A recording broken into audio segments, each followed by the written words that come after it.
What's up, everybody? Welcome, welcome, welcome.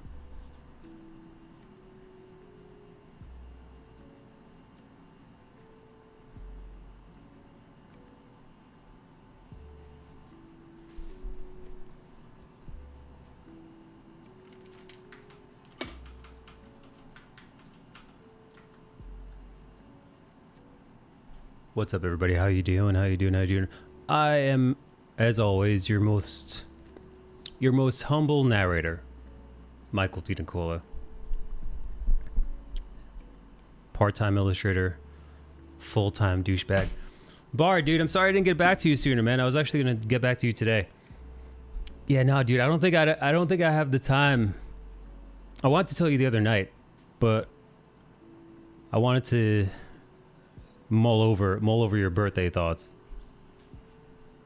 It just, I got so much shit going on right now, man. So many spinning plates, not including stream and Patreon and all the other stuff. And I'm like super high. I'm like, there are 3 other commissioned people ahead of you.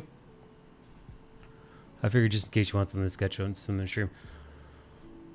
Yeah, no, I wish. I also just signed on to a project with a friend, and I really want to give it my all.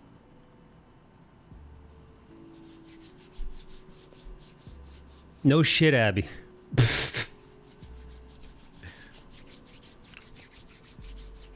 What kind of project? It's a comic book project.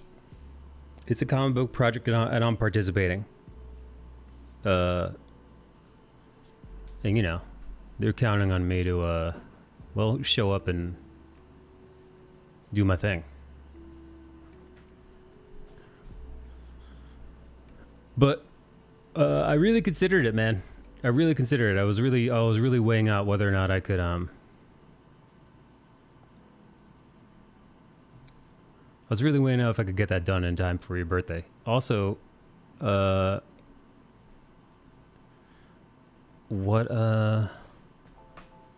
do you got planned for your B-Day, man? It sounded like what you told me in your DM sounded like a real fucking blast.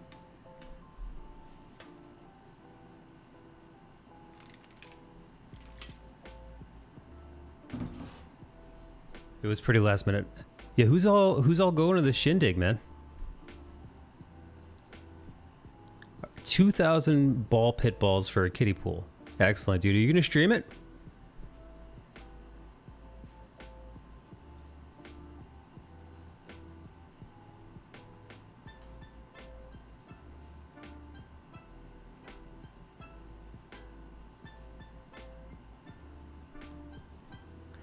No, it's a bunch of med students getting hammered. That's awesome. Dude, I had to... for the first time this year, I've had to turn on the air conditioning. I was really trying to fight it. I was trying to fight it as much as I could. I was trying to hold out. But dude, just sitting in here prepping for stream, it was like... It was almost as if somebody had like... sucked all the air out of the room. I have a projector with some VR in the living room. One room is going to be a giant pillow blanket for it, like community. Fire pit in the background. That sounds amazing, Bard.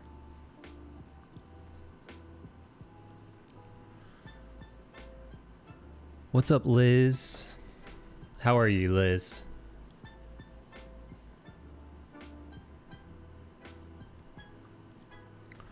Liz, I'm bummed that you can't trade Pokemon with people from a distance. I mean, that makes sense, but I'm just bummed you can't do it.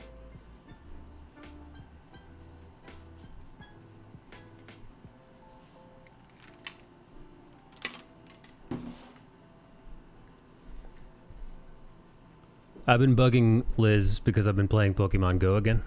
And Liz is the only other person I know that is playing it. So I've been bugging her about Pokemon Go.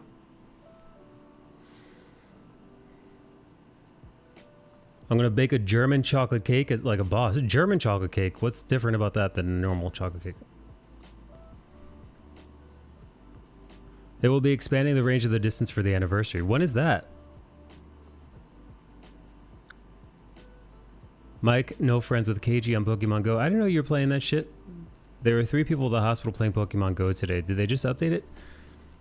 I think, dude, you know what it is, man? Here's what I'm thinking.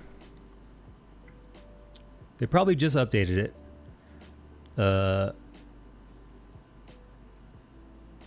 And also, like, I don't know about everybody else, but like, since I got vaccinated, I've been like more eager to get the fuck out back into the world, man. So I've been going on like daily walks. I went to the beach. You know, I'm looking forward to going back to the beach. Be going on drives again. So yeah, man. So like, we're just walking around. Pokemon Go and just walking around, they go hand in hand. Yeah. Send me a friend code, or I'll add you, or you could add me. Let me pull up. You know what? I'll get the friend code right now. What the hell do I care? Here. It's not private, right? Or is it private? Are you not allowed to share your friend code with other people? Nice booty, Pinky.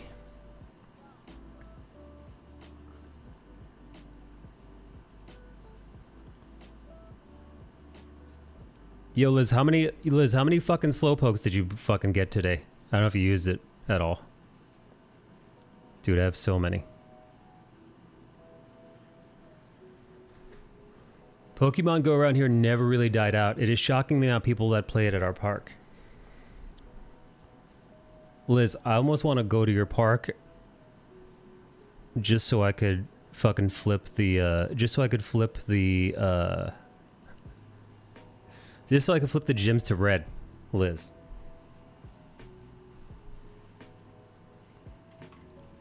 I haven't actually caught many Pokemon today. I've been busy. What have you been busy doing, dude? You know the Christmas truce from World War I? I feel like Pokemon Go's first week was like that. The last great moment in humanity. Alright, wait. Bard Ross says, German chocolate is a lighter chocolate cake. It is a sort of caramel, not exactly, frosting with pecans in it. Then the clowns came and we all started hating each other. I don't see why not. I just don't because I frequent the places I get my gifts.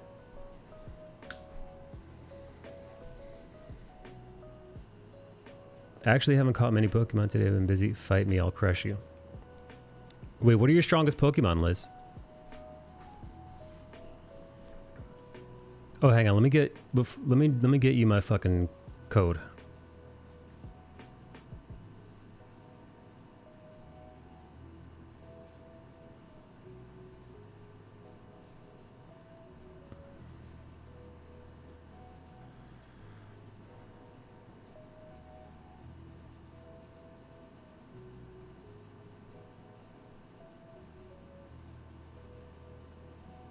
I'll send a screenshot.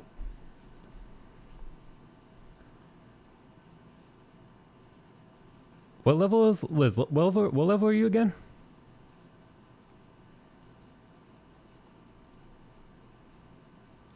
Also, KG, what level are you? Because judging by your Pokemon's, judging by how high a level you are in Pokemon Go, will directly correlate to how much I respect you in the game.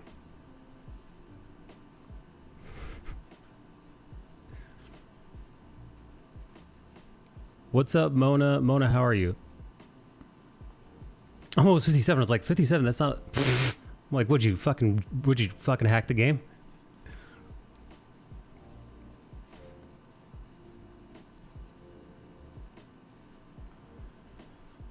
I'm almost 37. Yeah, I'm... Alright, so Liz and I are both level 36, but I am... slightly behind her. Well, by slightly I mean a lot behind her. I'm a little beat. We had quite a day at work. Really? What happened?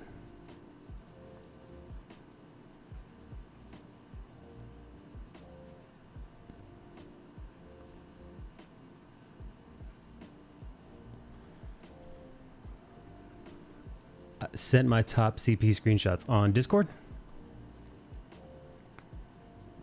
Liz, can I share? Am I allowed to share? On Insta, okay. Sure. Watch me check my DMs on camera, and then Liz put a picture of a penis in there. Get me banned. It's Liz's scheme all along. We had something called my massive dick. All thick and veiny, covered in viscous goo. We had something called high risk eviction training, and I kind of had a panic attack. What the fuck? Mona, what's wrong with you? What'd they make you do? Hang on. Here's the question. Did what Mona's job make her do in training? Was it too hardcore, or was Mona just being weak? What do you think it was?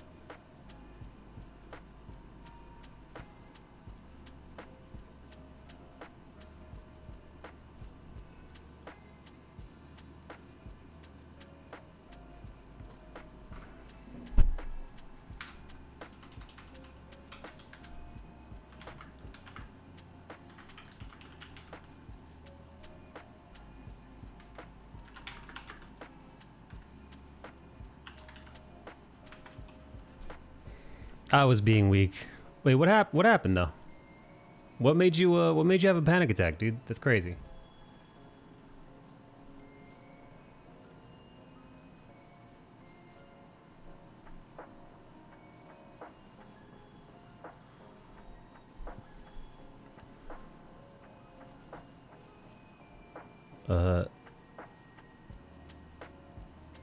They are Canadians up there, so is it really that high risk? Yeah, wait, how dangerous are Canadians?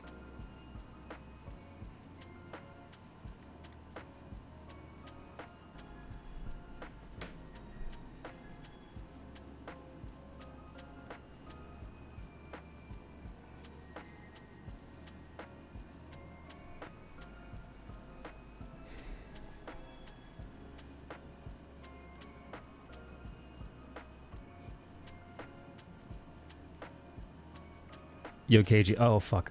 God damn it, dude. I try to share the Pokemon Go trainer, my trainer code with you, KG, and the fucking the Pokemon Go the app completely shut down. I've dealt with worse people. And like call me a cunt and a bitch all you want and it wouldn't faze me. What happened was the person said you look nervous in character in a way that kind of triggered me for some. Oh my god, dude. Wait, Mona, do you have to do this training if you're going to be having panic attacks? Also, were you worried that by you having a panic attack in front of your coworkers that you would they would lose respect for you? I'm not even joking, because that's what I'd be like if I had a panic attack in front of like my coworkers. I'd be like, fuck, dude. Guess who just lost the respect of his, well, everybody who saw that. And everybody who they're going to tell saw that. Because you know why? Because they will. Because you know what, dude? If I was at work and I saw my superior have a fucking panic attack, it's one thing if you have a panic attack. If somebody pulls a gun on you, right? Somebody pulls a knife on you, and you see your coworker have a panic attack, okay, reasonable. If you're doing training, and your coworker has a panic attack, apologies, Mo. I'm probably gonna lose some respect for you. And again, I'm sure it's a very narrow-minded way, probably a very caveman way of thinking, but the way I think of it is, one, you don't have your shit together. Two, you don't have control of your emotions. And three, you're definitely not somebody I want to be with in a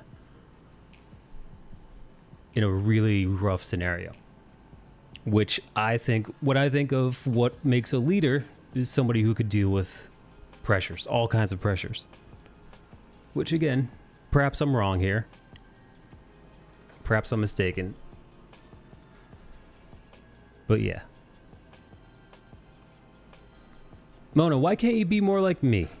Mona, why can't you be more cold-blooded, Mona? Shut it off. Stoic. He just said it in a way that reminded me of something. Mona, somebody said you look nervous and you went to a panic attack, dude. Somebody said you looked nervous and you had a panic attack. Was it? How bad was it though? Was it noticeable? Did your coworkers know?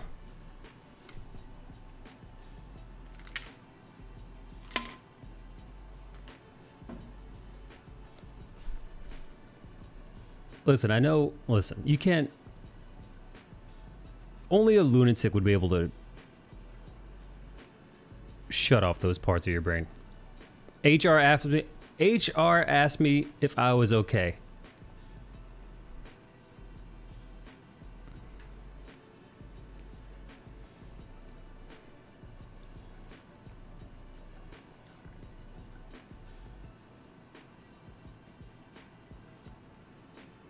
What'd you tell HR?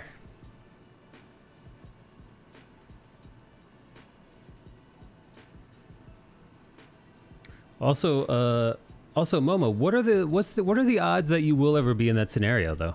Are they high? Like how necessary was this training? Are you like hands-on? Are you like on the ground? Are you like actually like evicting people?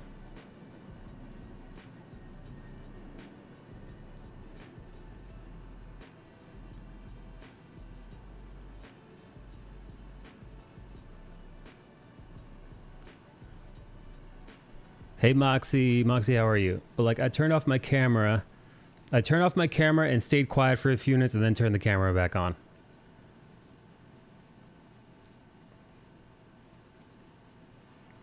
Wait, Mona. Mona, are you telling me that this wasn't even... Mona, are you telling me that this wasn't in person, dude? Are you telling me that this was over... like this was over a Zoom call? Oh, I'm good, Moxie. I'm just talking about Mona's mental health issues.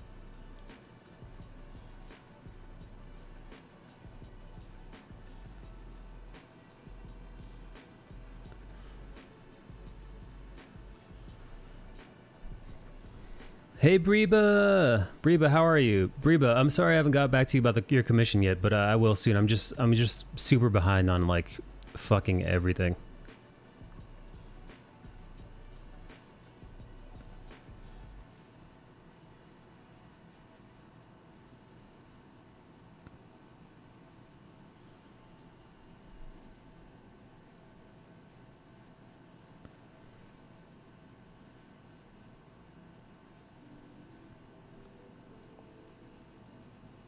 Welcome back, Breba, and thank you, Breba. I've had to deal with stuff. I deal with tenant association heavy areas, so the odds are pretty high. I've had to deal with stuff like that before quite a bit, and like I'm rock solid when it comes to that. It was just that stupid question with the tone and the voice. Wait, so Mona, you were on a voice call, dude. So what you're telling me is somebody said you look nervous to you, and they weren't in front of you. They were on a monitor in front of you, coming through over your headset or speakers. And that was enough to cause you a panic attack, dude?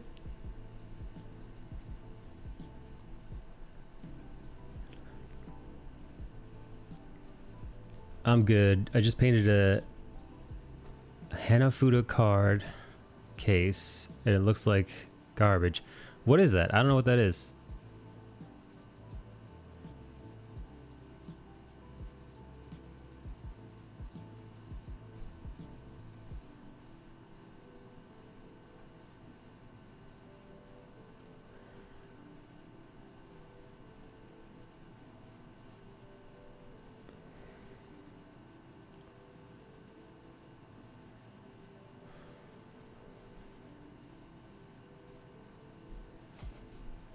Hanafuda is a Japanese playing card game, but the cards are smaller. Have you seen Demon Slayer? I have seen Demon Slayer. Also, KG, I just dropped my trainer code. If you guys ever want to play Pokemon Go with me, I just dropped my trainer code in the general chat.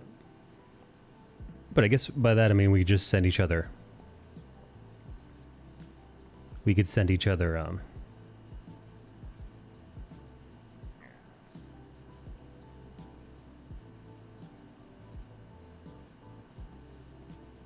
little gifts. Tanjiro's earrings are made with Hanafuda cards. Oh, those cool little earrings. Dude, I heard some people got upset with that.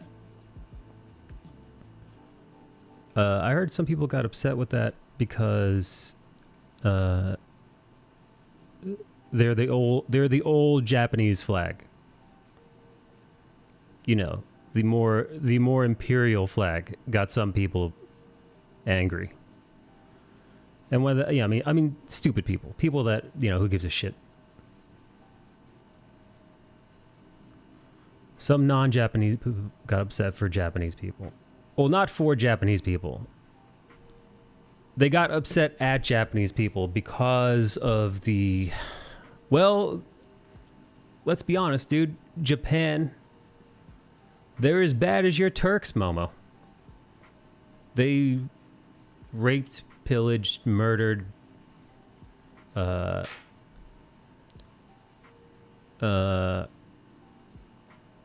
raped, pillaged, murdered, and all that good stuff. They experimented. Well, there you go.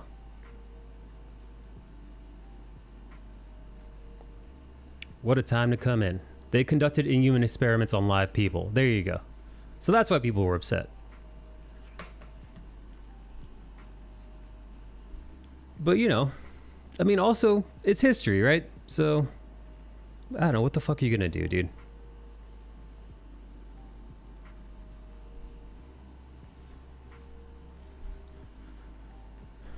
You know it's fucked up when Nazis helped Chinese and other Asians escape from the Japanese? Is that what they did?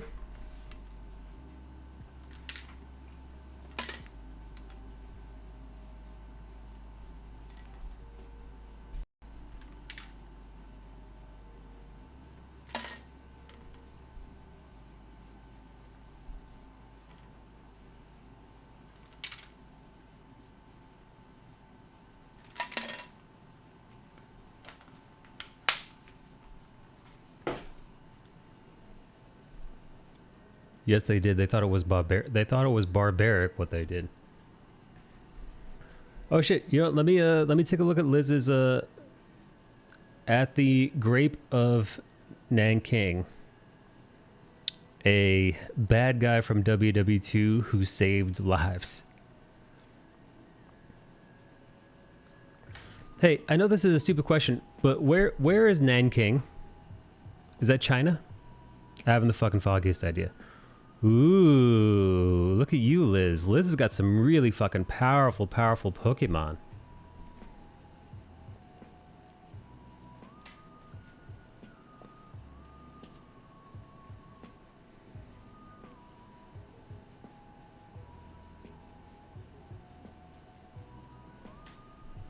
How come white people aren't upset at white people for the eradication of the Inca? What? What? Hey, I'm accepting KG. KG and I are best friends now.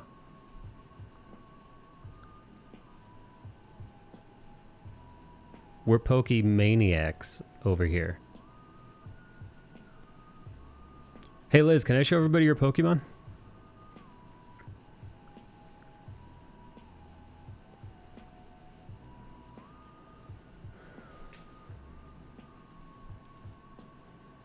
John Heinrich, a German businessman, and you know, one of them Nazis. Party member best known for his efforts to stop atrocity of the Japanese army during its occupation of Nanking. and his work to protect and help Chinese civilians during the massacre that ensued. The Nanking Safety Zone, which he helped establish, sheltered approximately 200,000 Chinese people from slaughter. Ooh-wee.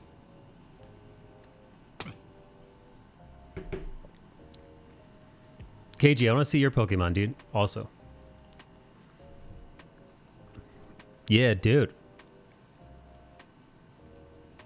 Dude, she's got some Pokemon that are like, they do over 3K, you know, like their combat power is fucking over 3,000. Her fucking Dragonite is almost fucking 3,800. What an animal. She's probably hacking.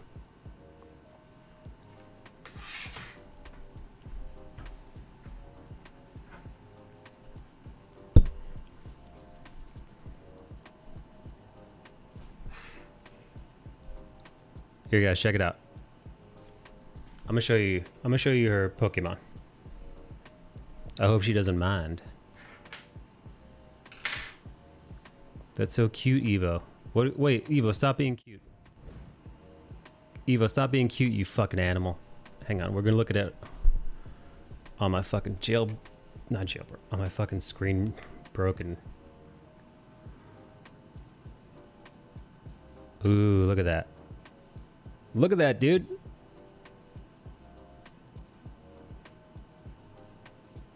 Look how fucking powerful, man. A fucking Gyarados.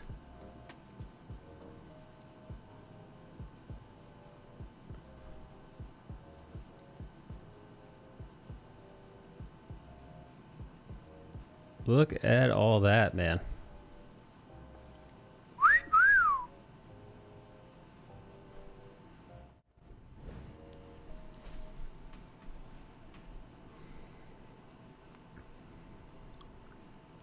Bulbasaur is the best one, Ross. KG, what kind of numbers are you pulling?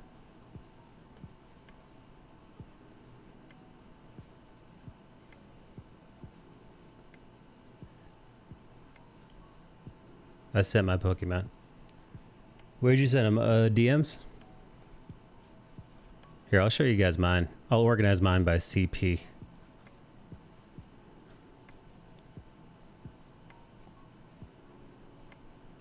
You know, man, let's see. Let's look at KG's. Guys, you just saw what Liz was pulling up. Let's see what KG's doing.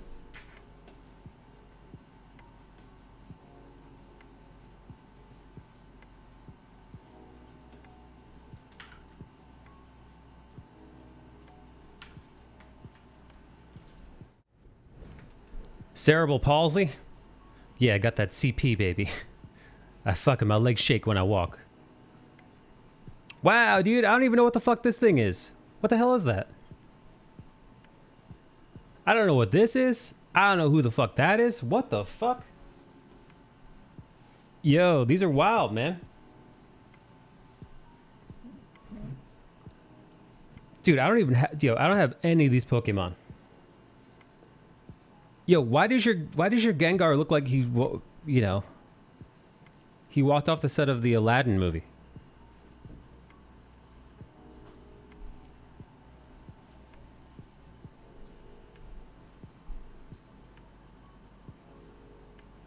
It's Halloween Gengar.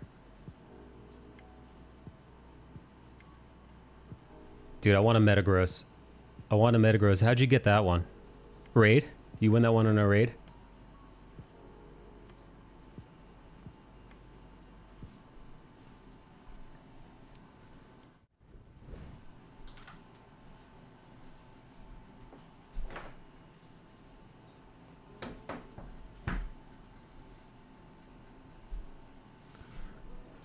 I like Hippodon.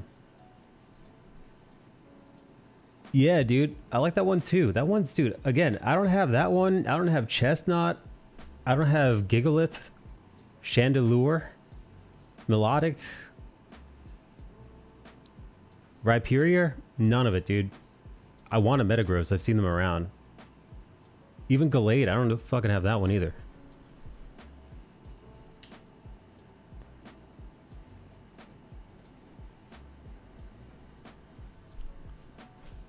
Hippodong was my street fighting name. Hippodong. So we meet again, Hippodong. That's right, 'tis I, Hippodong. Metagross is awesome. What's Beldum? KG, KG, are you saying you got Metagross? You evolved Metagross?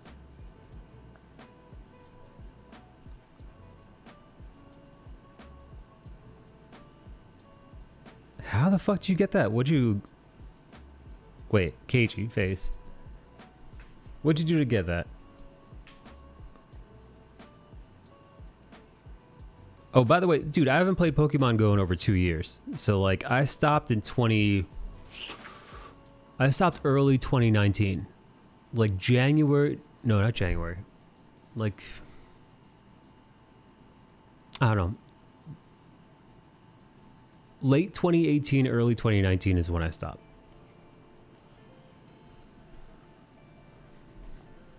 So it's been about 2 years.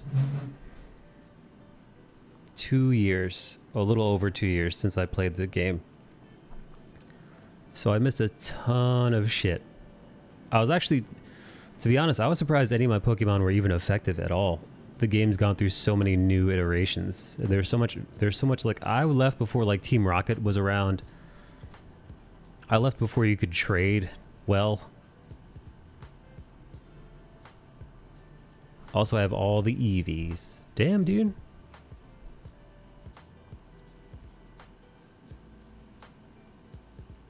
KG, you animal, you.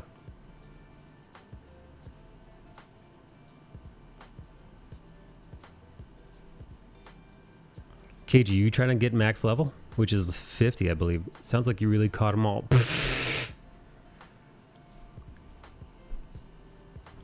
KG, do you have any complete Pokédex? From like Gen 1 through Gen 5? 6? I don't know what they're up to. No. Dude, I'm fucking missing Mewtwo. And there was like a weekend in 2018. They were like, it's Mewtwo weekend, dude. This is like the one and only time you're gonna be able to catch a Mewtwo. And I was like, I fucking was busy or something. I forgot. And like, I don't think that motherfucker, that last year that they introduced an armored version of him, which is fucking bullshit, dude. Who wants that? You want the real thing, right? And that was it. It's hard to get them here because I live in a rural area. What's up, Moxie? Yeah, sorry, Moxie. We're talking about Pokemon Go because I just got back into it. I want to raw dog my Mewtwo. You can't have sex with Pokemon, dude. How dare you? Also, Mewtwo's too powerful, dude. I think if you took your dick out in front of Mewtwo, he'd rip it off, man. Yeah, Mewtwo's pretty powerful, dog. I don't think he'd let you put it in like that.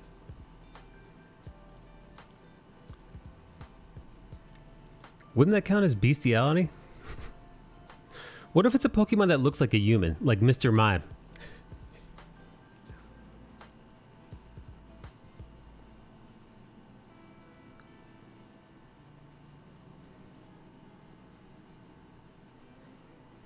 Mew is nicer than Mewtwo. That's right.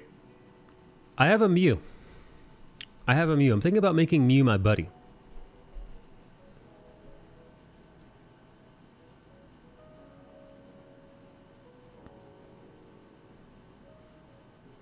You ain't catching me a fucking... Wait, what? You ain't catching me fucking a clown.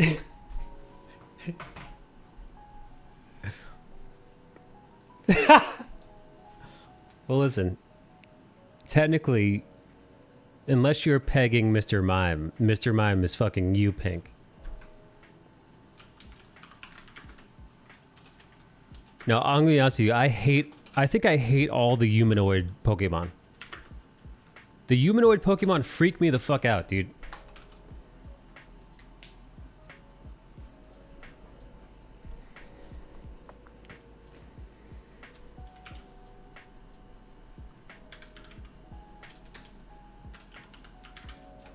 Oh man, it's gonna be a big yikes from me, dog.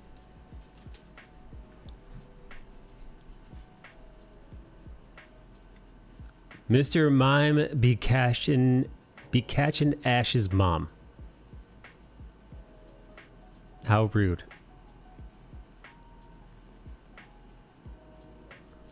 Do you think it is a Pokemon? Dude. Maybe. Dude, you know who looks like a Pokemon? Fucking Totoro, dude. Totoro looks like a Pokemon. Now, I've never seen my neighbor Totoro, so I don't know what kind of powers it has, or what kind of abilities, what kind of attacks. Like I said, for the longest time I thought Totoro was a demon. KJK kind of looks like a Pokemon. Are you saying KJK looks like Mr. Mime? Totoro looks like Snorlax. Yeah, but like not as fat. Like Snorlax doesn't seem like he'd get a whole lot done. But Totoro looks like he got some moves on him. Totoro looks like he's way more nimble than Snorlax. Hey, welcome to Pokemon Go stream. I'm your host, Pokemon Go Mike.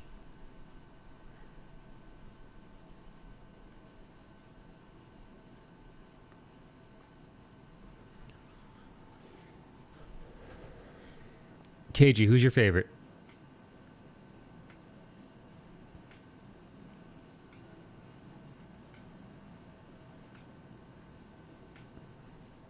Snorlax is just forever baked and sleeping from food coma. He's charging up. Agreed.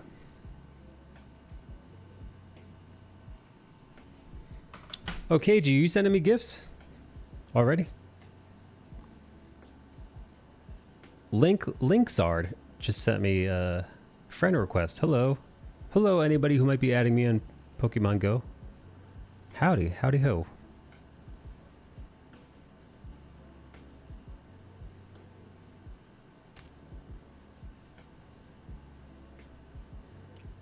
I tried to, but it wouldn't let you send me candies or whatever the fuck they're called. Gifts. All right, let me get some goddamn drawing in. How about that? How about I shut the fuck up about Pokemon Go and I start the drawing?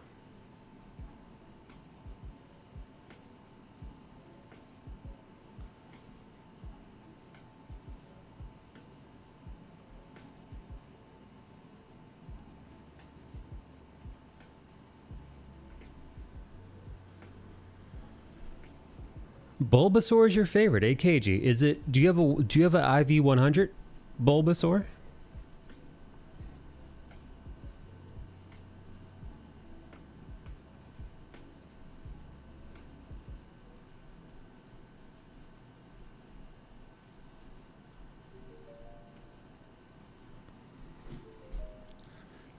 I like Psyduck because I can relate. Yeah, I was in another 12-hour surgery today. I just want to watch some fucking art shit.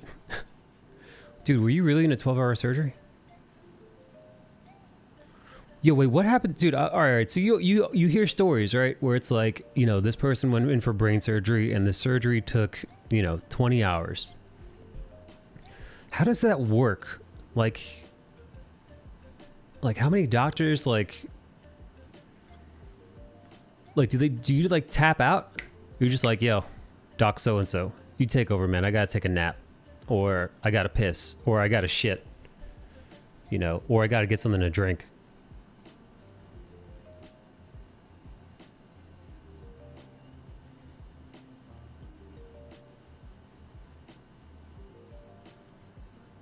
Do they bring in pizza? Sometimes, not the pizza. Yeah, I mean, dude, do doctors go however many hours straight, 12 hours straight, on your feet, surgerying?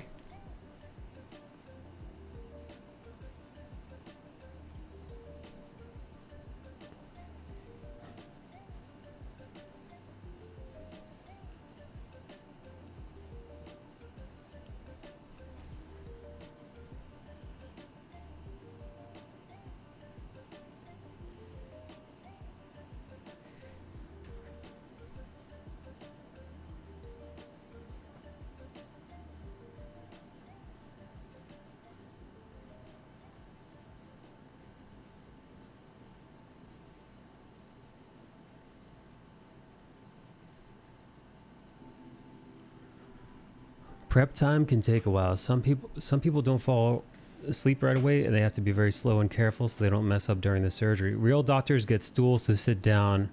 The real doctors get stools to sit down for a while usually. What the fuck? It's usually if it's a really long surgery that then there are multiple doctors doing separate procedures. So it's like a surgical relay race. So you're just like, all right, you know. Jesus, when Dr. Ross is done, now it's time for Dr. fucking Tiddlywinks to wrap it up.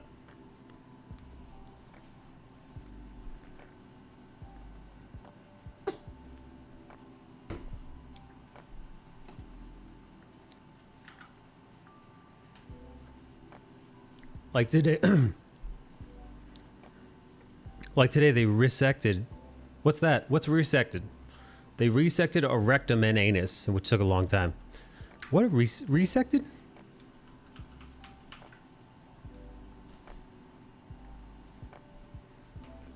What's resected, Precious?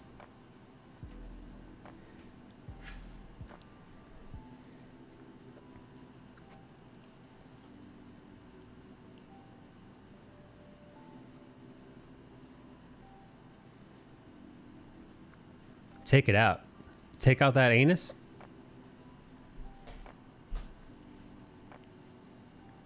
Then they had to set the colostomy, and then they called in a plastic surgeon to put a flap over the missing butt.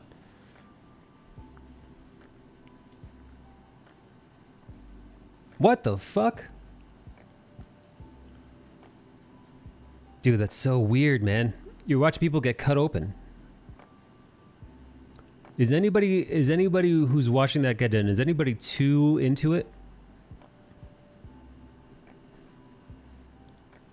Like, you ever see somebody watching and they're just like making eyes, making noises? You see somebody, I'm assuming you're all wearing surgical masks, but somehow under the mask you tell they're biting their lower lip. Resect that rectum. Oof, I've never seen a rectum so resect. Some of the surgeons only experience joy when they're cutting. They get giggly. What? Oh, that's sick, dude. Ah, oh, fucking sick. Imagine Bart Ross is looking at the surgeon's table, then he sees, and the doctor is rubbing his boner into the table.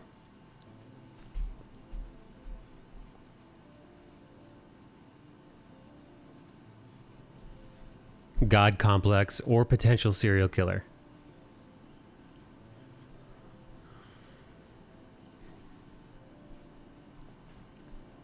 Nah, they just only feel comfortable when they're in the zone doing what they're good at.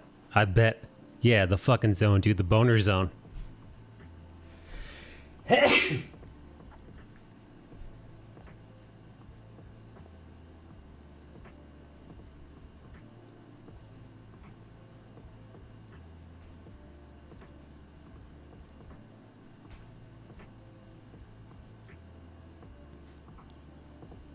Do you think anybody's fucked to watching surgeries?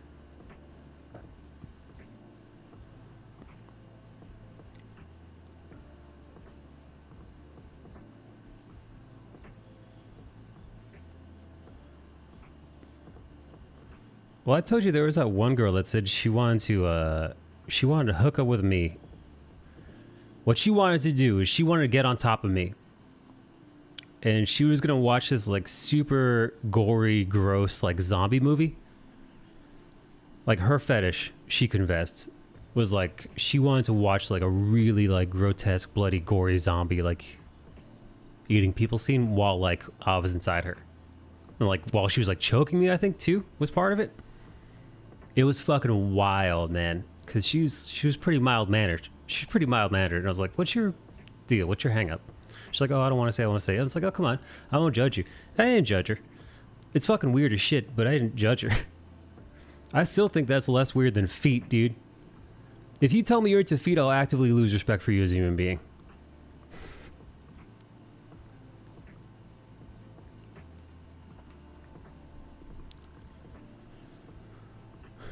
There's just lots of surgeries that take a long time because you have to cut through a lot of junk and make them not bleed out.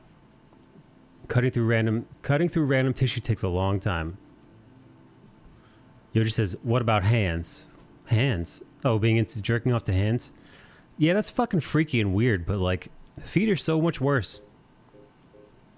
Feet are so much worse. So nasty.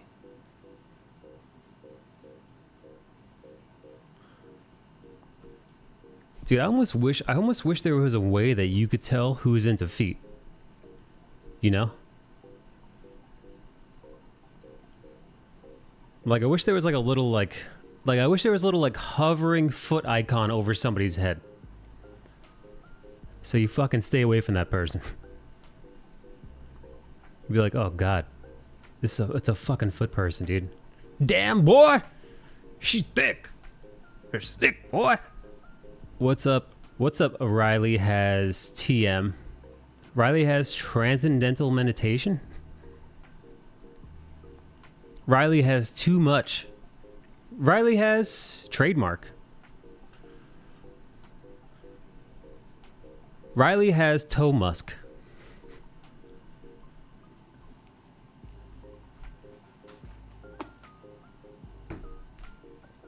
Riley has tushy mulch. Riley has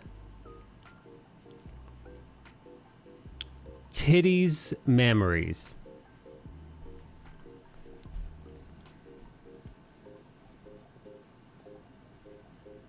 Toe musk.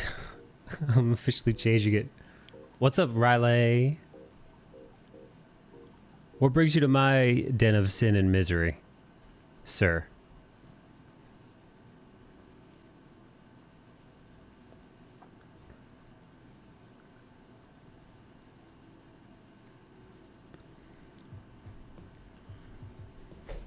Toe musk.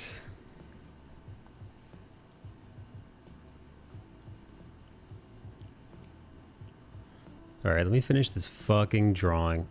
I'm procrastinating, guys. I've been procrastinating all day. I'm going to stream getting artists with these nuts jokes, to be completely honest. You get any big artists, dude? You get any big ones? Anybody I know? So you're doing like Candace, and you go, what about Candace? And the person says, well, they ask you about Candace. Candace, girl. Oh, Momo just sent me a Pokemon Go friend request.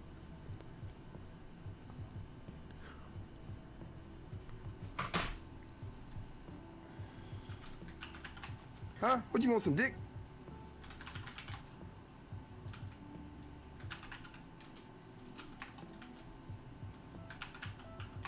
His dick is definitely broken.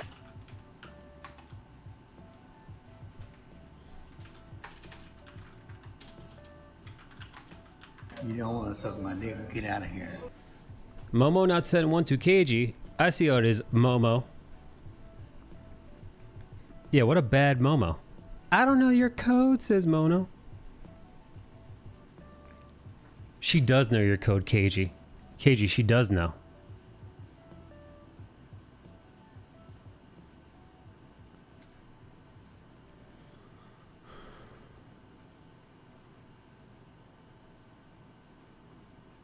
I posted mine in Discord.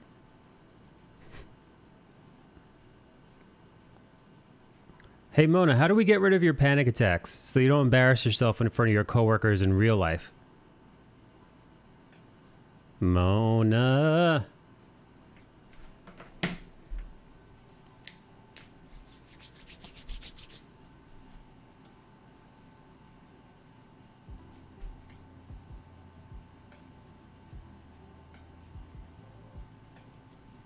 Ooh, Beldum, eh?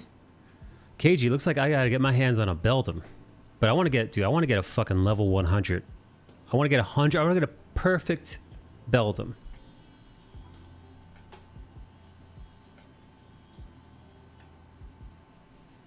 I'm telling you, it was a freak attack because of my childhood trauma. Mona, you know what we should do? Well, you know what you should have done? You should have recorded the session and then play it back for you. Keep hearing that person say, Mona, you know, however the fuck they said it, dude. Mona, you look nervous.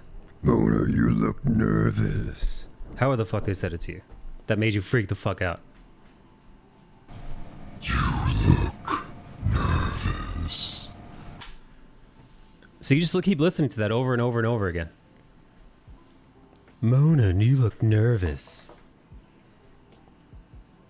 Mona, you look nervous. Just say it over. Just listen to it all until like it breaks. It breaks you completely of it. Immersion therapy, Mona.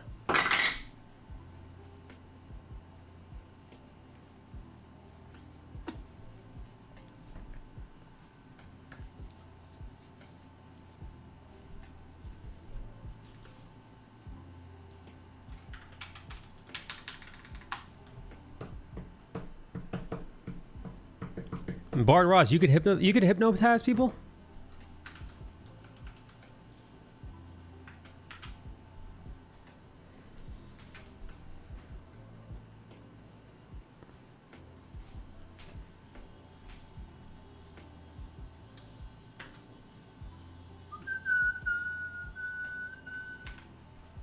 I mean, I've been trained. I haven't had a lot of practice. Hypnotism doesn't work on me. What if Bard Ross roofies you, though? No, I'm kidding. Bard Ross doesn't have roofies.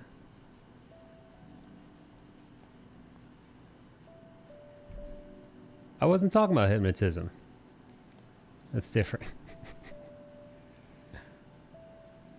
And please don't listen. Bard Ross only roofies people that ask him to be roofied. Come on now.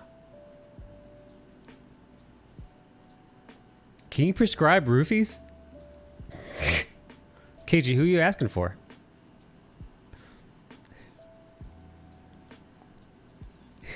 No. Barbara says no. In general. Oh, I see. Dr. KG's got a script for Momo. And the script just says roofies on it.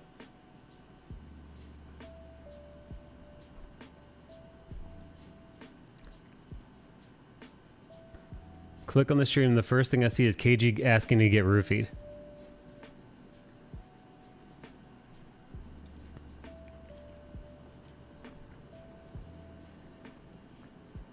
Dude, I bet Pitt would love getting roofied. Right, Mona? He looks it.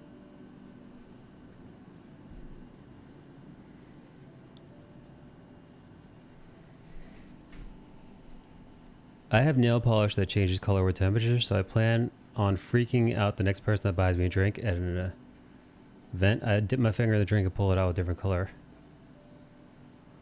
Oh, you got date rape fingers. Date grape, rather.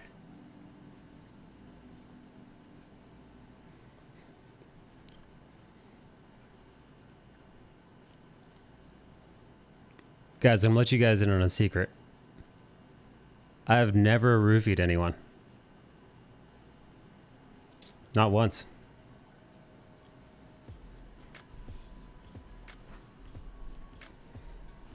Yay. Crazy, right? Why would you? Right? That's what I'm thinking. Who the fuck wants to waste perfectly good money on drugs for somebody you're gonna have sex with?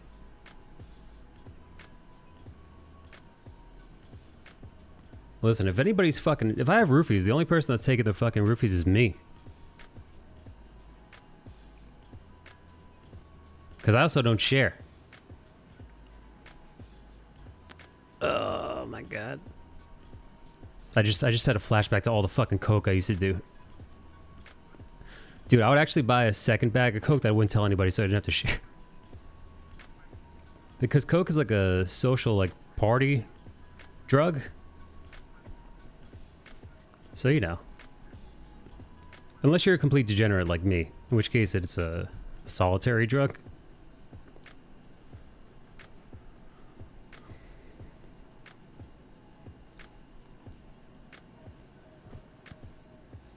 Well, dude, that shit was expensive, man. Yeah, and guess what, dude? Guess what? Drug dealers know about... Listen, drug dealers know all about fucking supply and demand. Drug dealers are true entrepreneurs.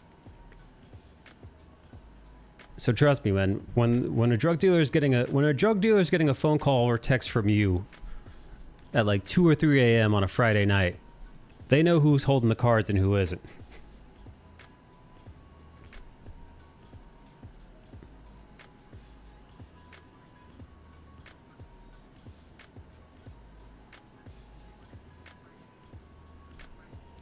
I thought the hot tub streamers were entrepreneurs.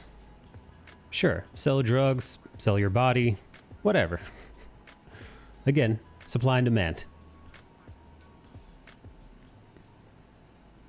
It works for the hot tubbies too.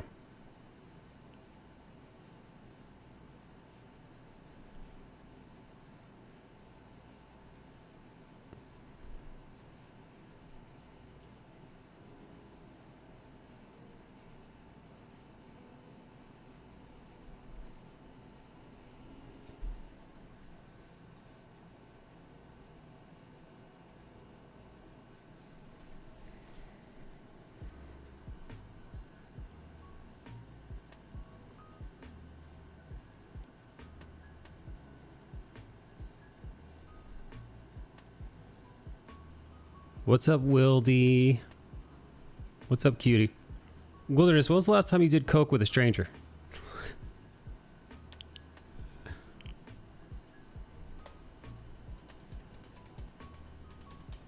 Speaking of hot tub streamers, let's see what the...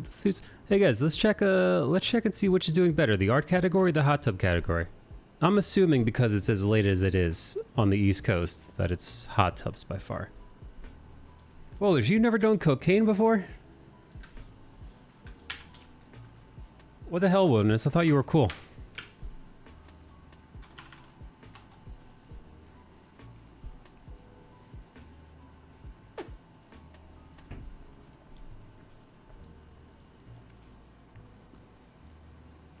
Wow, this one's girl she's got really small tits, but damn if they're not perky.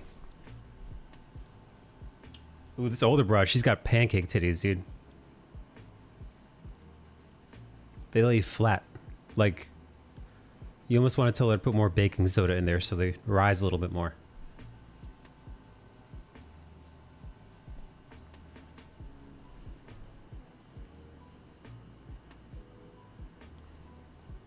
Hey, Steady, what's up, baby? Can you make a Gumroad tutorial video on how to get started with drawing on Procreate with the iPad Pro? That's actually not a bad idea, Steady. You know what? Actually, hang on. Steady, what's some stuff that you would need help with in particular?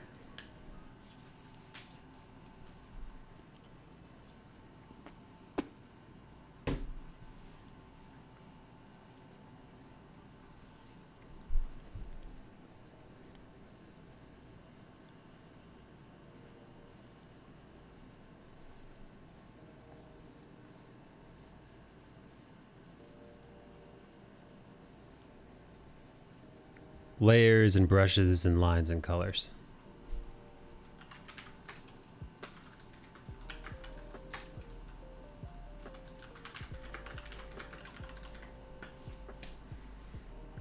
Yeah, I could do a breakdown.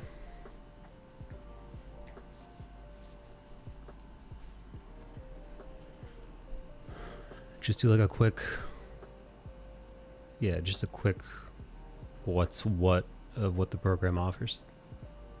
Selection, transformation of basics. Once you learn the Procreate basics, once you learn how to like, especially once you learn how to like do a quick task, so you could like figure out what your most used shortcuts needed are. Making a new layer, merging a layer, using layer properties. Not the selection tool. The selection tool is just as easy as just tapping the button here. The Procreate bar to enter is really low. It is. It is. But I feel like I had to watch a few tutorials to get the hang of it. It's like with anything, man. Anytime you start with a new program, there's always going to be a learning curve. Luckily, the learning curve, the Procreate learning curve is it's really manageable. Hey, Scoobs. Yeah, it's mostly figuring out where everything is nested. Yeah.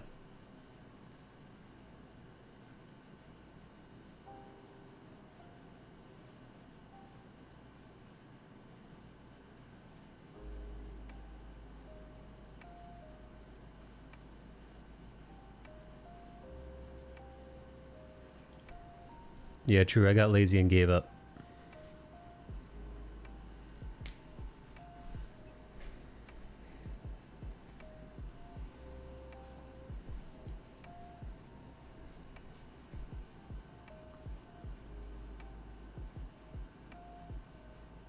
Yeah, I get that. Because it could be frustrating if you don't know the ropes and it's not clicking.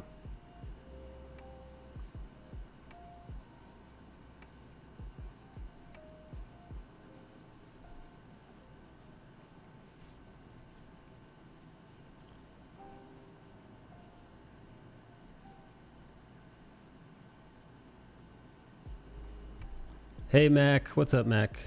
I was in Skullbash's room the other day. Ooh la la. What were you doing in Skullbash's room, huh?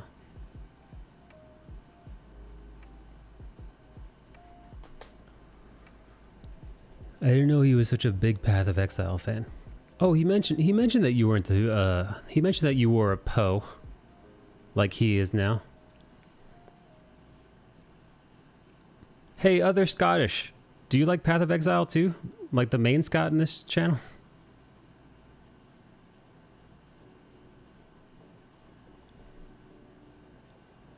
The Scotsman who I lovingly refer to as Scotty, even though his name is Frankie.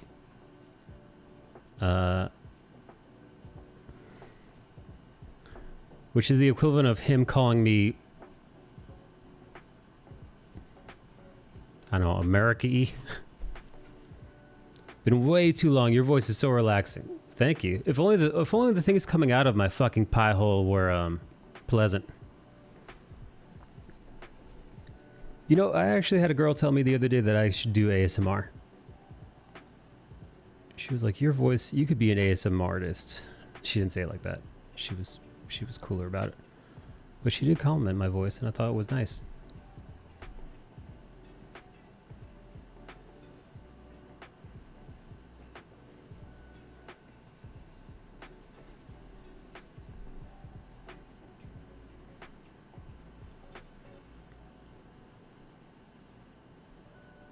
Could you imagine if I pivoted into ASMR?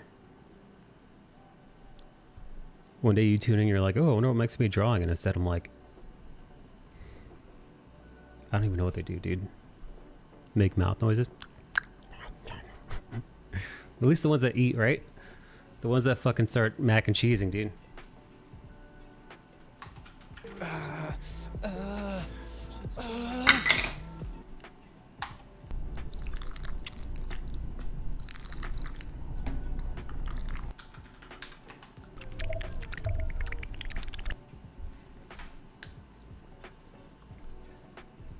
Your voice doesn't have any grating edges. What's a grating edge? What's grating edge, Precious? What that is, Precious? Can you sing the alphabet song like that Asian dude with the bad teeth? What?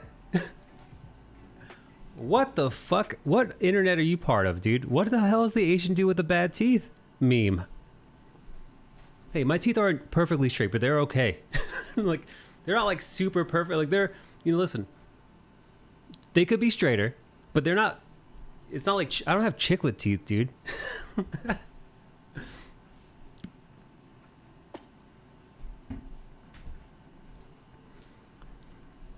This guy's teeth, they look like an old graveyard. Pineapple? That guy? Hey, Valeria, how are you?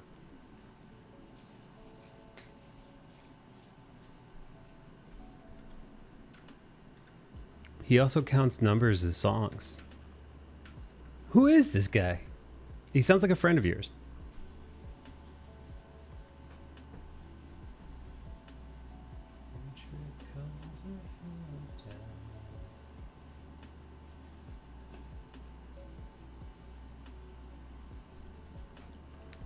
I'm doing okay. I'm doing okay. Yeah, I've been out of sorts lately. To be honest, I've been a little wonky lately. And I think it's primarily due to the heat. So like already my schedule was like a little fucky, a little weird because I would go to bed at like 4. From 4 to 6 in the morning was like my go to bed time. But because it's been so unbearably humid, where it's like 60 to 70% humidity with the temperature being 95 to 85, it completely fucked my body up somehow, dude. Like it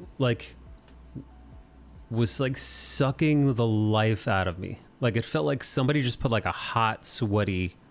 It was like I was living in a sauna for days. So it was just like I felt like I was in slow-mo now. Like I felt like the air was so thick with heat that like I was just doing everything in slow-mo. I just didn't have energy, man.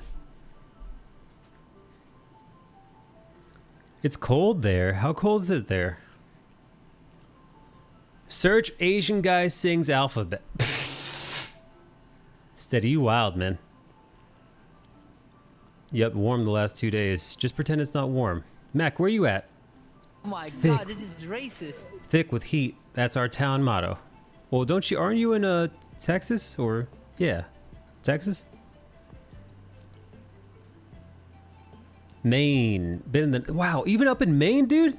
Dude, you're in the nook and cranny of North America. You're practically Canada. It's in the 90s over there too? Holy crap. Global warming. Mike, you're probably dehydrated. I wasn't. It made me feel sick. Oh shit. You know what? That reminds me. I gotta juice up.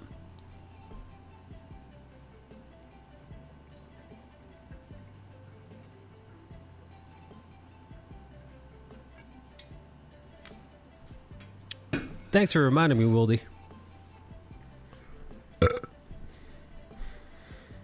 We haven't gotten hot here yet, Ross. Not looking forward to it. Yes, I am Bard Ross and I am in the desert. That's why they call him Desert Bard.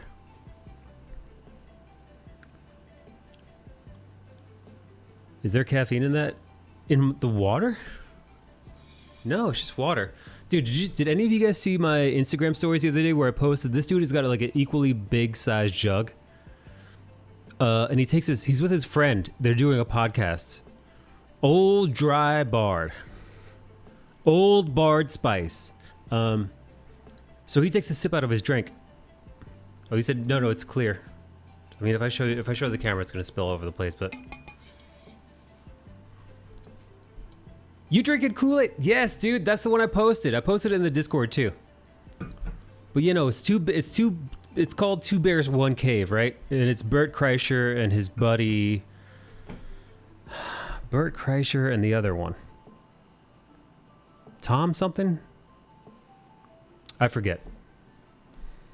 Anyway, one guy's got a cup of coffee in the morning. He's got like an iced coffee. And then his friend has got a jug of what looks like water. He takes a sip. He's like, Kool-Aid. And his friend, he's like, oh, that's funny. He's like, Kool-Aid. He's like, wait, you actually got Kool-Aid in there? And he's like, yeah. But it, like, again, like a 60 some odd fat, like this essentially. And he kind of doesn't believe him. So he takes the bottle and then he pours it into a cup. And he's like, it's Kool-Aid. He's like, what? He's like, well, what flavor is this? And the guy's just like, oh, it's red. And then he just proceeds to just... I'm going to fucking show you. I'm going to fucking find the clip for you guys. It's fucking absurd.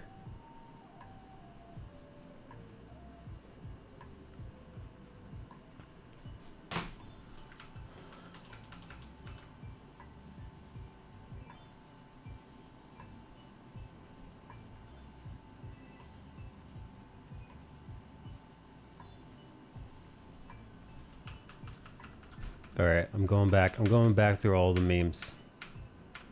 There are so many memes in the meme channel. I'm very proud of us. I'm proud of us and I'm proud of our meming. What we're able to build there in the memes channel. Good job, team.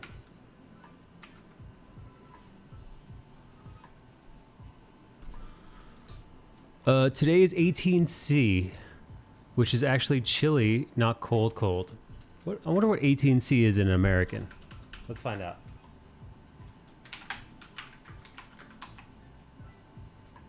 $64, dude? 64 is chilly for you? Fuck off, Valeria. Dude, I'll tell you what's cold here. Here, 0 Celsius is cold here. 64, dude, 64 is fucking t-shirt weather, man. Yo, Maine, are you still in here?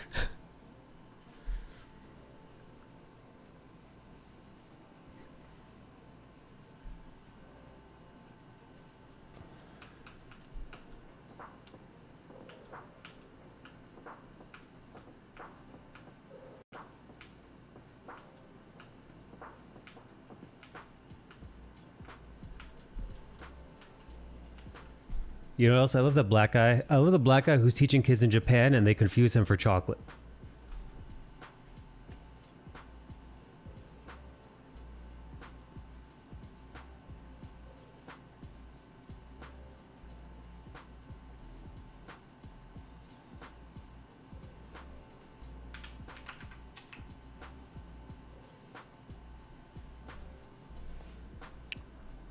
Yep. 64 is our winter weather here. That's fucking nonsense, dude. Dude, 64, I'm wearing a t-shirt outside.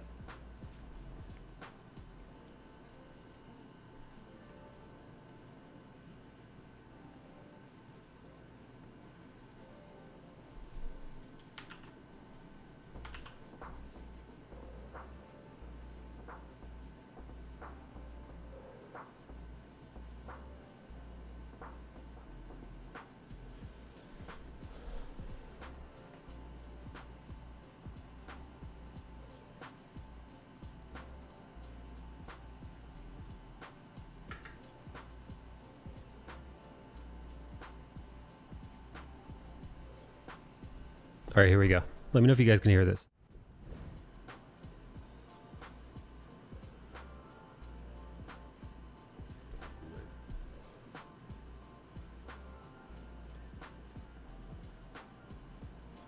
The Kool-Aid.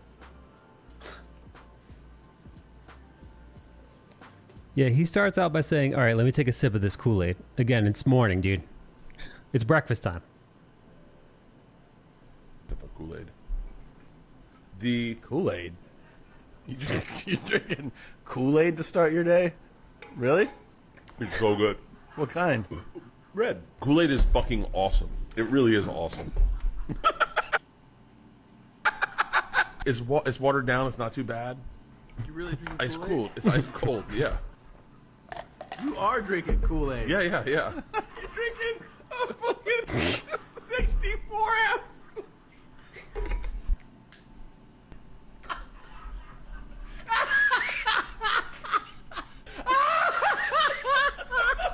So much sugar. People walk around and they're like, good for that guy. He drinks a lot of water. It's Kool-Aid. I'm gonna fucking throw up. You know how like you don't realize how different you are until someone points it out. Kool-Aid. The guy sounds like he's dying. Dude, I fucking understand it. That's fucking insane, man. Keeps this... 40 Fahrenheit is t-shirt weather in Maine. I'm also the guy who wears a beanie at 90... Oh my god, dude. 90 degrees, you're rocking a beanie.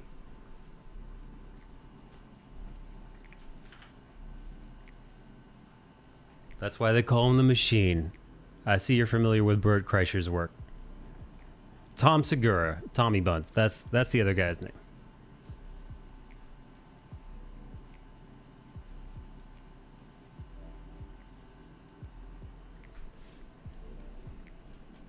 You have a summer beanie? What is a summer beanie? What's up, Tanium? That one clip where he explained why is hilarious.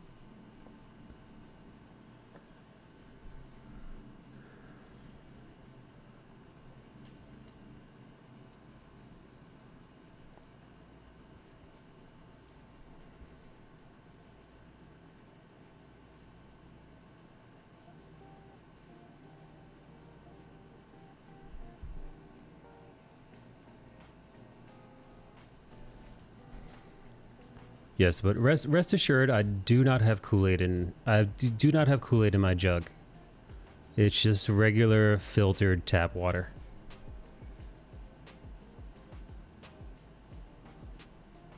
It's regular filtered New York City tap water.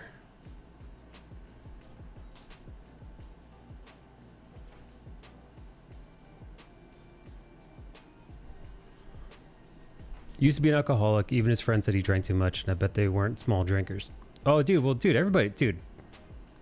Bert Kreischer's alcoholism is fucking notorious, man.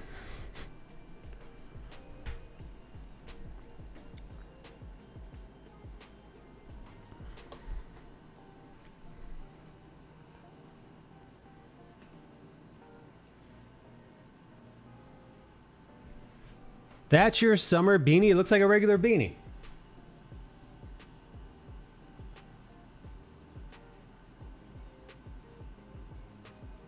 What makes this a summer beanie? It's weight. Alright, so it's not like a Carhartt beanie, it's breathable. Still, dude, fucking A. That's a lot. I love him so much, though. His laugh is infectious. I'm shocked that that dude is still alive, man.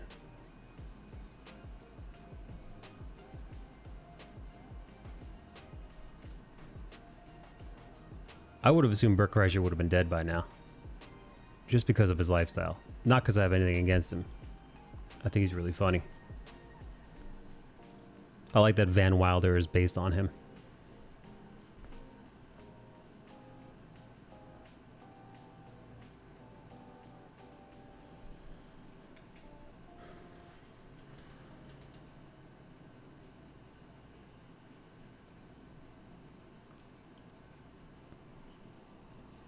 Still though, dude. Fucking Kool-Aid? 64 ounces of fucking Kool-Aid? Jesus, man. Oh, Mike, did you hear that FDA approved the first Alzheimer's drug in a decade? No, I didn't. What's that mean, though? What's it do to you if you've got Alzheimer's?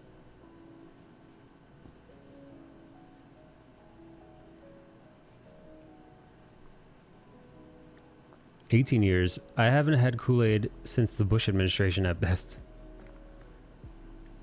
I feel like I also haven't had Kool-Aid since the Bush administration. Definitely not during Trump's presidency. Definitely not Obama's.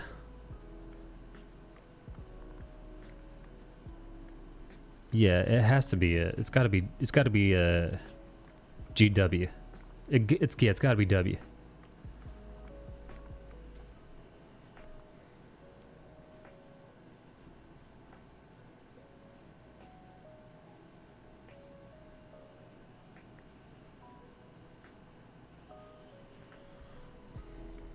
Apparently, it's not a good thing that they did. It's supposed to slow down progression of the disease. That's awesome.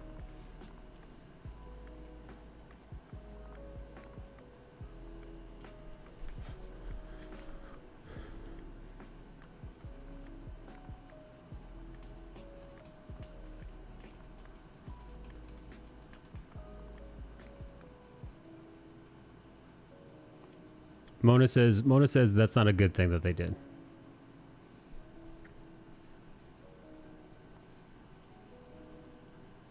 I only know Kool-Aid as a brand. It's mix yourself soft drink, cola like sugar context. Oh yeah, I guess Kool-Aid, yeah, European, what would you know of? What would you know of our ways? The ways of the Kool-Aid man. It's powdered sugar, dude. It's just fucking powdered sugar that you just drop into a glass of water. That's all it is. It's just sugar. You might as well be taking fucking cup after cup of fucking sugar and dumping it into your drink.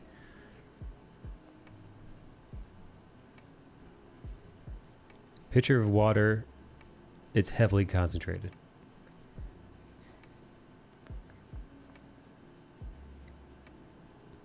That's not what happened, Mona. If you'd like, I could finally post a pic on your Discord with your shirt and the beanie. Yeah, Mac, of course. Please.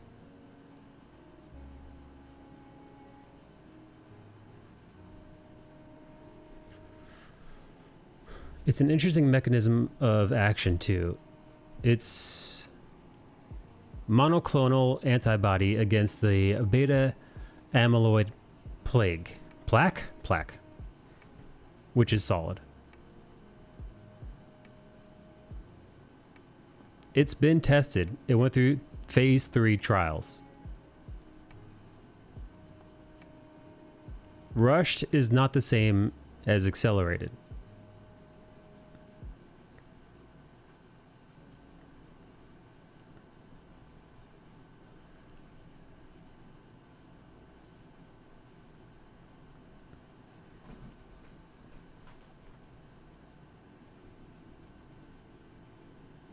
I think rushed has different implications though.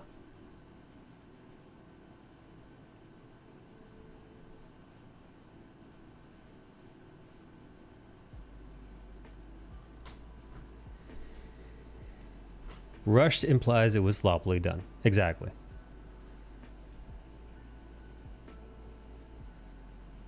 And cut corners.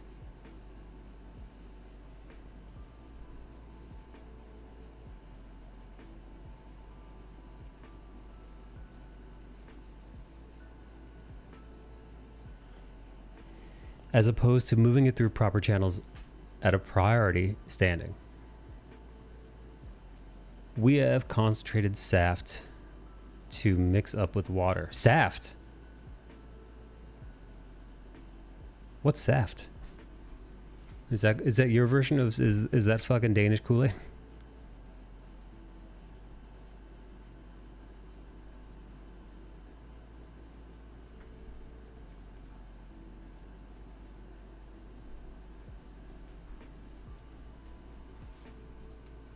Mona says, hey, what do I know? I'm an idiot.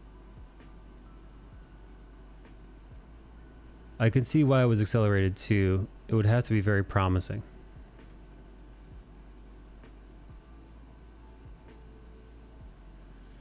I mean, look, if it was properly tested, even if it was accelerated testing, and it shows promise, and it helps people with Alzheimer's, then I'm all for it. I've seen firsthand what Alzheimer's does to a person, and it's fucking torture. It's pretty fucking horrific to see with your own eyes somebody who you love kind of slip away like that, and let alone what it's like for them.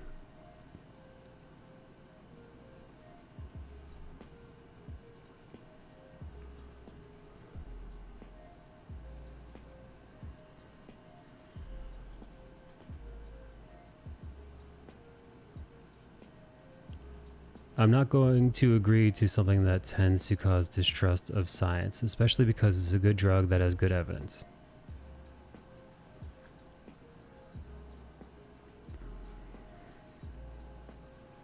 I'm all for it. My family has issue with diseases like that. Well, that's the other thing, right? Some of that's hereditary. I don't know how much Alzheimer's plays into genetics, what inherited genetics. But I know that there are definitely some, last I heard, there are definitely some markers when you take one of those 23andMe style tests. I don't know valid it is.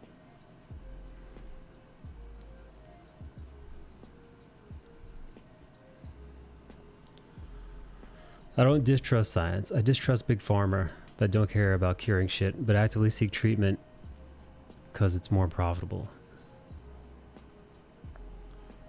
Yeah, and the mechanism is much cleaner than current medications. You ever met anyone who does drug research, Mona?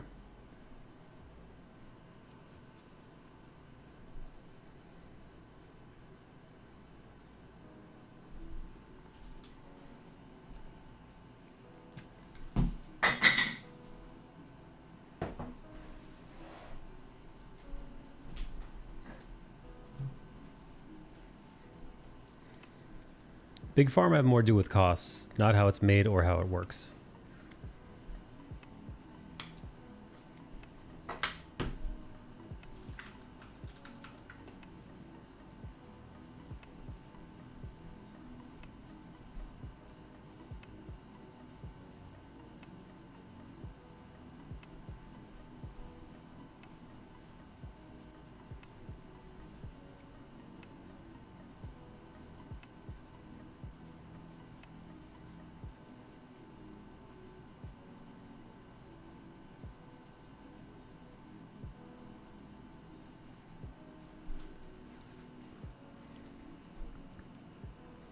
Also availability, since that applies to cost.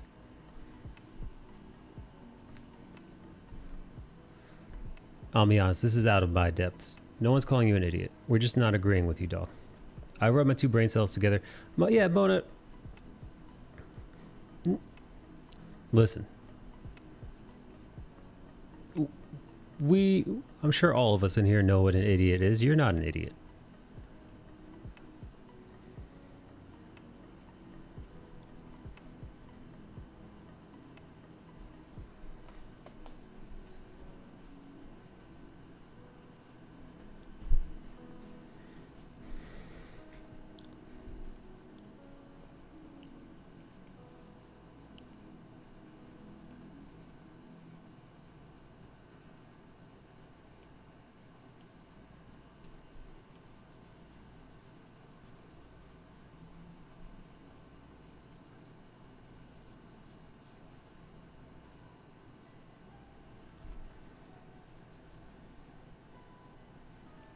I just read that apparently it's a bad thing. Doesn't mean that I fully heartily went anti-vaxxer on it.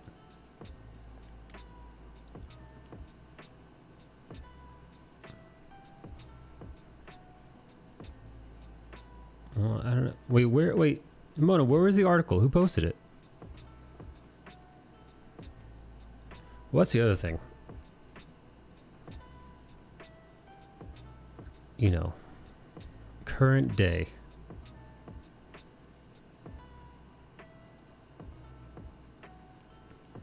Current day would seem it's difficult to know who you can trust and what sources you can trust. I just want something to be released when all aspects of it have been through the ringer to understand the long-term effects of things.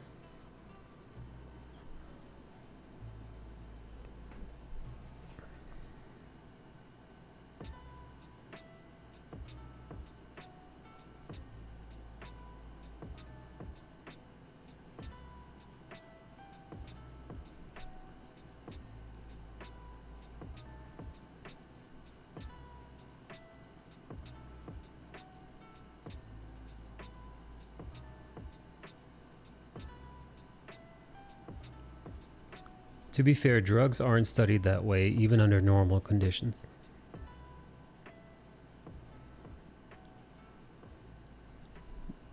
How are drugs studied?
Hello, Mr. Gunn. Welcome back. Welcome back. How are you? How art thou?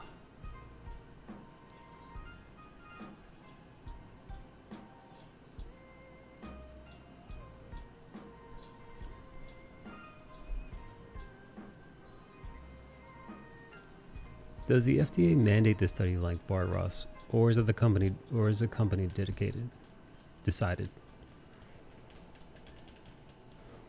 I was under the impression they had immediate or maybe year-long studies regarding effects, but long-term basically 3+ years. Long-term effects are phase 4, and that's after approval. I don't actually know for sure, but a lot of it has to do with the type of treatment and disease course. Oof. Already you've lost me, dude. I'm already so far out of my depths that I'm drowning.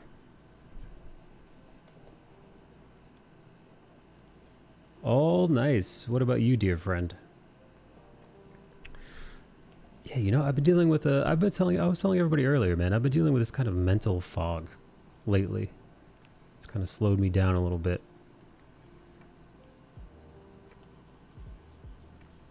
Slowed me down some.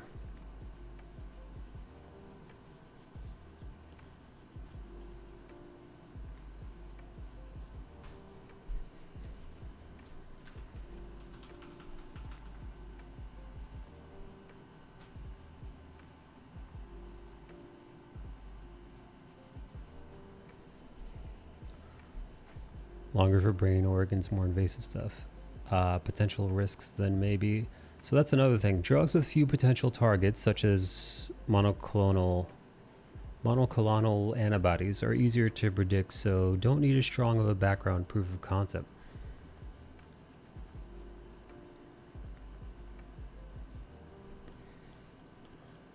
I wish I was smart enough to know what Bard was talking about. I don't have a clue. I'll tell you what, though, I appreciate you, Bard.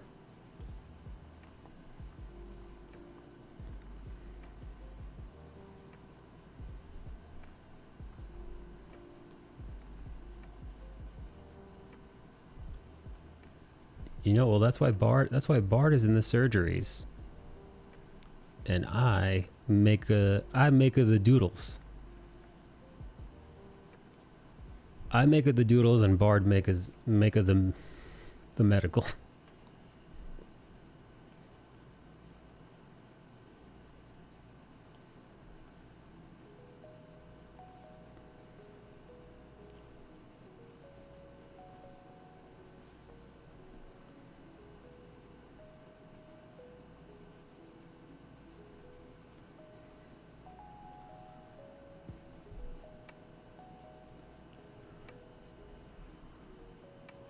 Monoclonal antibodies are just a single target antibody to those target specific molecules. Cool.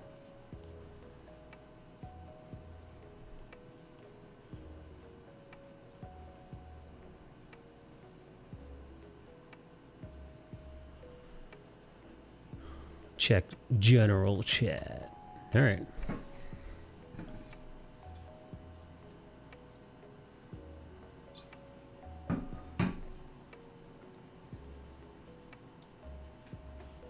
Hey, Mac Attack. Here, can I show everybody else?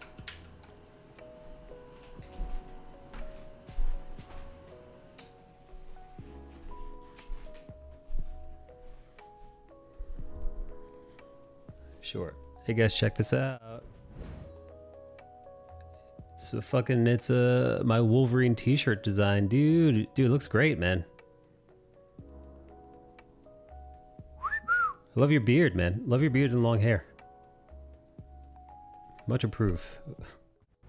I mean, obviously, I'm partial to a beanie and a headset, but I do think it looks good on you.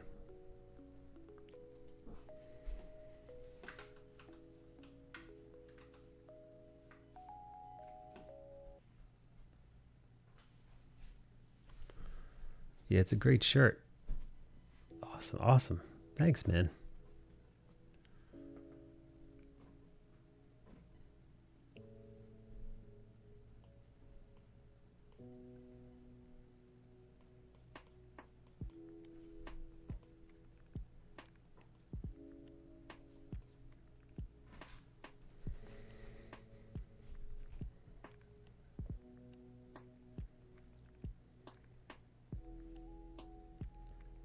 Yeah, thanks for picking it up, man.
Yo, I shut the air conditioner off for a second because I thought, you know what? Maybe it's not as hot. Dude, I shut the air conditioner off for a second. I like a minute. I started getting hot.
Oh yeah, I'm keeping quiet because, well,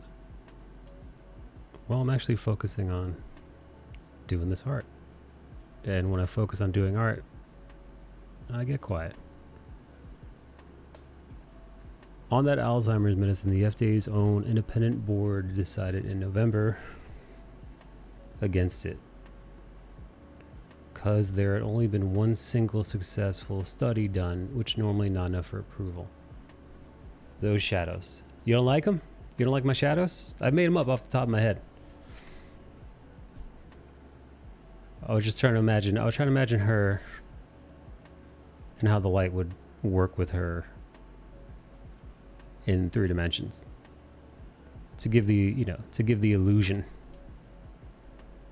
of 3 dimensions.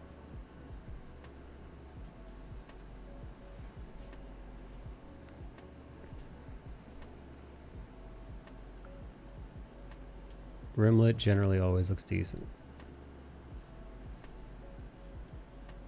Yeah, I'm a sucker for rim lighting. It's very unrealistic, because, you know, most lighting is like this, where it's like you have it's an all-round lighting with like some shadows, selective shadows. I've been looking at doing distillation studies. Well, that's fun.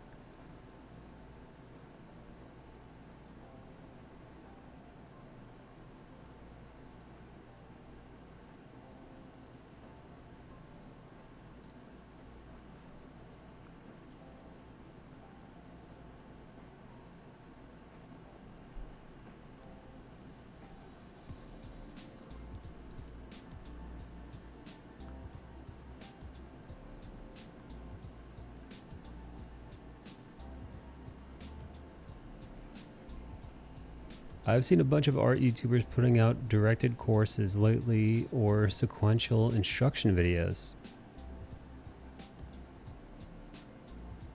Well, yeah, well, I forget who in the, oh, it was Steady. I think Steady asked me in the chat to make one for Procreate. I'm assuming if he's asking yours truly, then I can only imagine YouTube artists with much larger communities must be inundated with people asking them questions on how they do what they do and to teach, I'm assuming.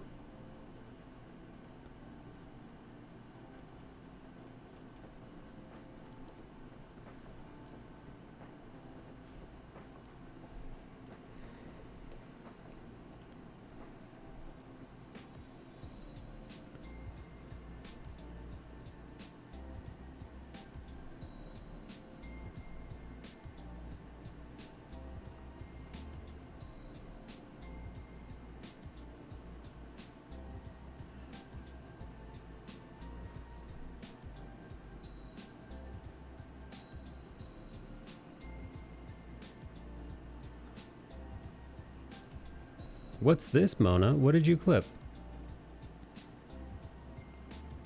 Mo bags.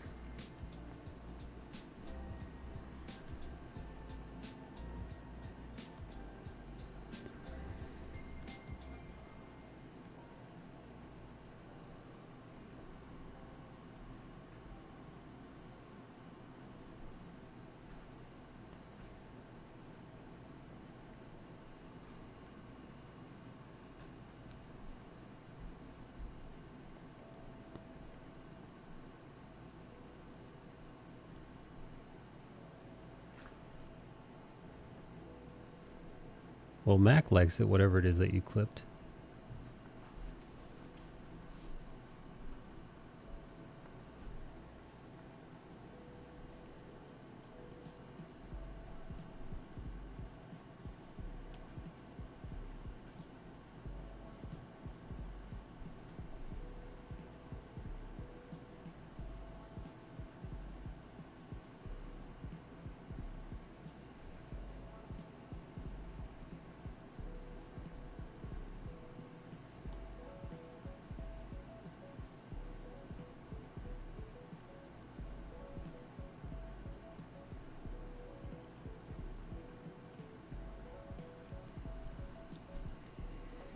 I think it's great out of context.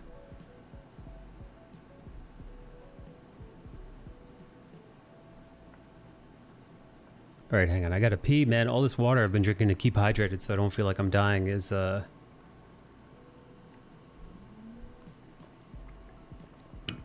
well, it's making me have to pee. I'll be right back.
Hello.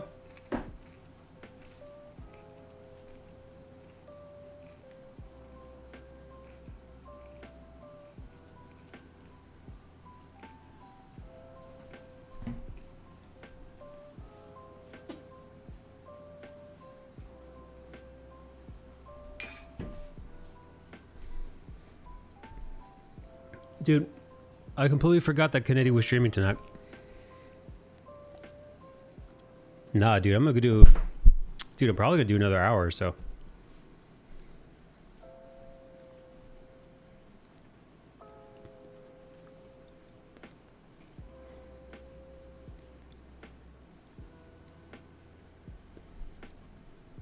Is he live yet? He'll be live soon. I feel bad.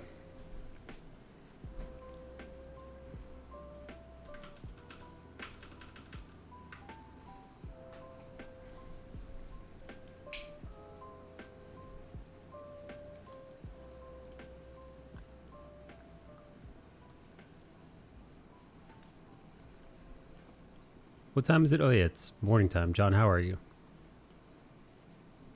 Oh, how was our Urban Animal? I know it came out Friday. First episode. Mona was talking about it. I got the email. I got the notification.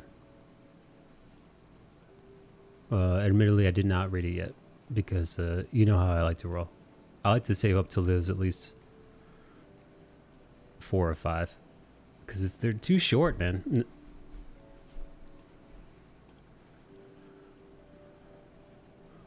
I feel like right when I start getting into it,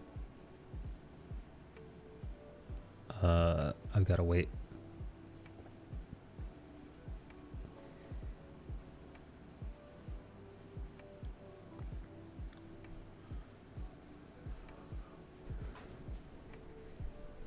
Good reaction. Excellent. Good, good, good.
Hey John, when are you gonna get Procreate, buddy?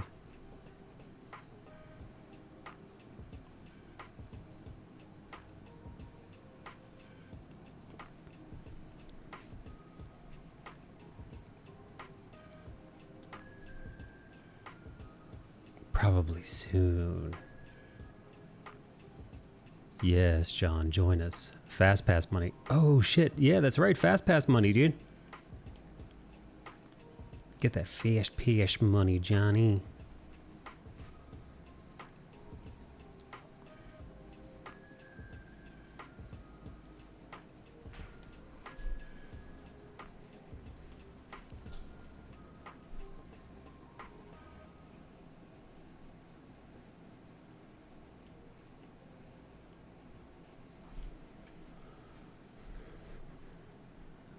Wait, hey, John, how many books are on FastPass right now?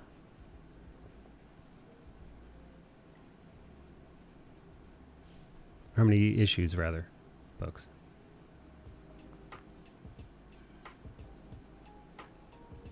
Three eps on FastPass.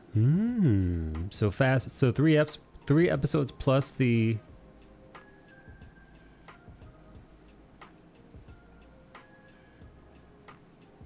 released one.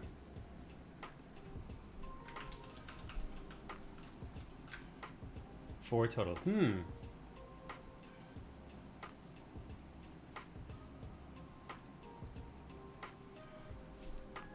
Well, I do have a bunch of coins that I bought.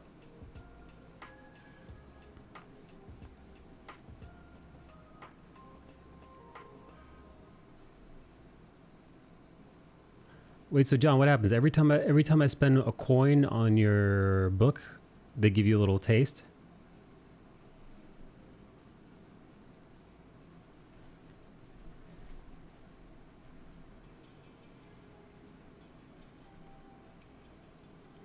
Yeah, we get a decent cut. Shit. All right. Well, you know what? Maybe I'll wait till Friday the second one drops, and then I'll have 5. And then I'll just coin it up, baby. Drop them coins like Papa Scrooge. About an additional $1,000 every month just for Justin and I. That's fucking awesome.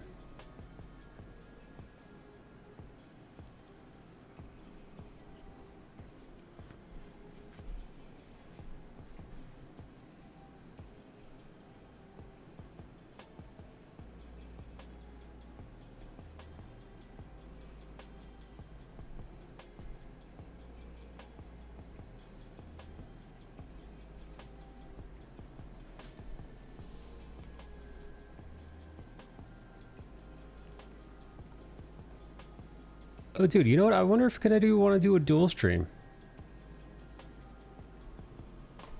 Hey, John, could you ask Kennedy if he wants to do a dual stream? Because I'm streaming and he's streaming at the same time. We could chat with each other. It'll be like the old days. I could just pull up his chat, too. What's up, Game T Love?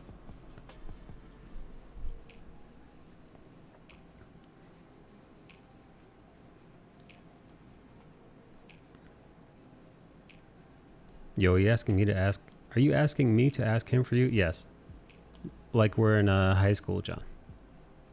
I don't know if Filipino high was like this.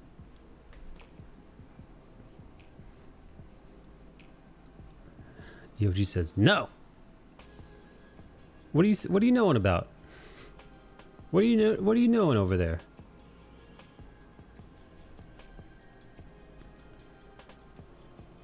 Have John tell Dave to tell Eric. Passing notes, want to hang out. Hey, listen. I think Uncle Yoji's onto something here.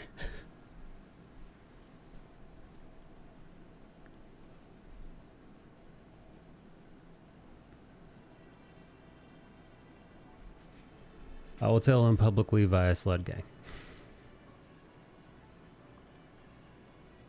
I think you should do what Yoji says and tell Dave to ask Eric for me. That's a good draw. Thank you, game.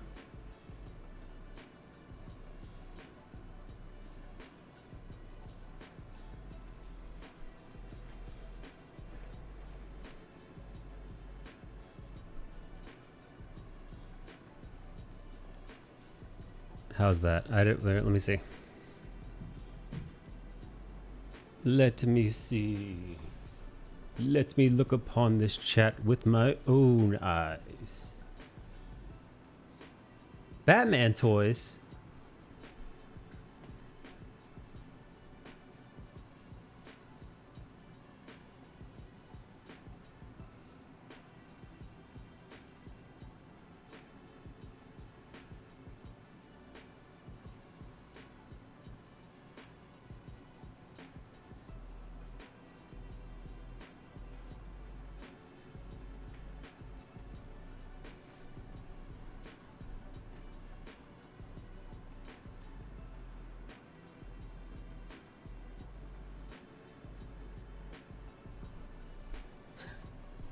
How dare you, John? John made me sound very demanding.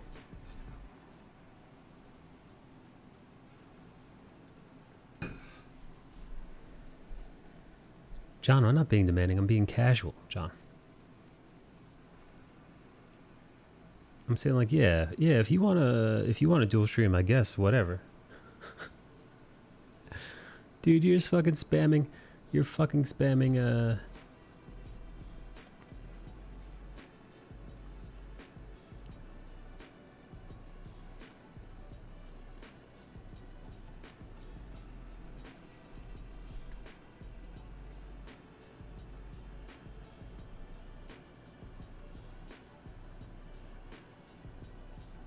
Eric's not busy, right?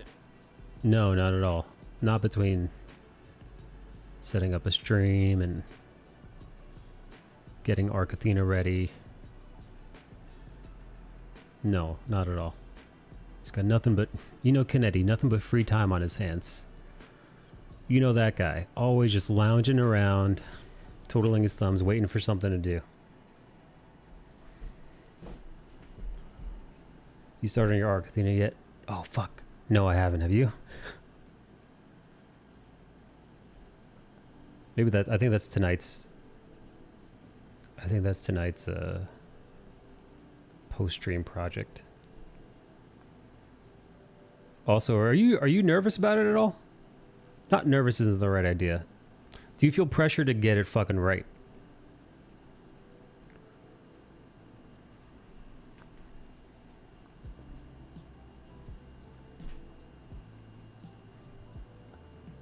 Always.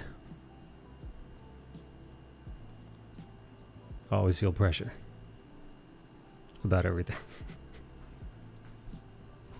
Yeah, man, that's what people say the sexiest thing about you is, John Amore. The nerves.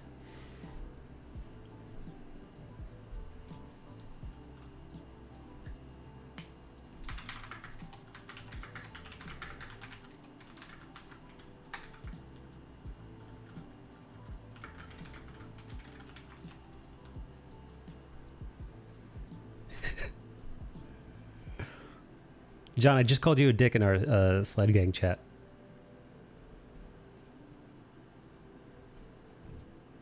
But isn't it funny how I positioned that I was asking?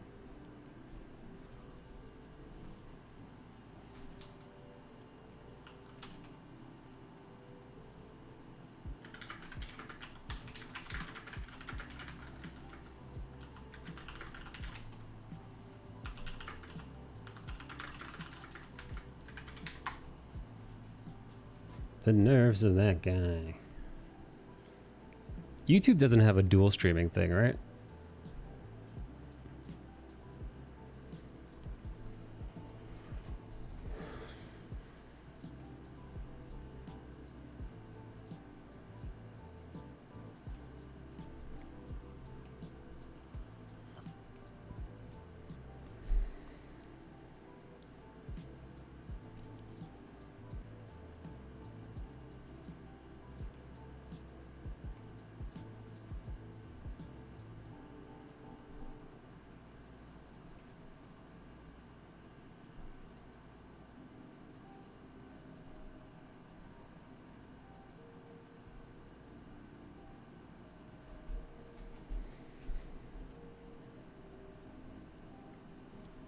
Eric, if Mike interrupts your KS spiel, just tell him to shut the fuck up. Kickstarter? I thought he was doing Indiegogo. John.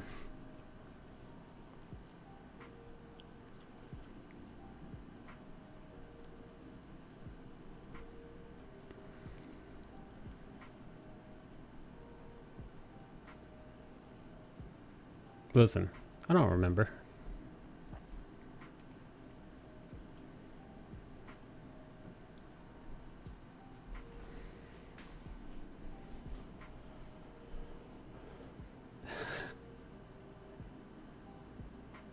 Bit quiet in here today. It is, isn't it? It's just kind of you. It's you and I, John. We're the usual nerds. I don't know. Listen, this is called the John Alone with Mikey stream. It's just us two gals.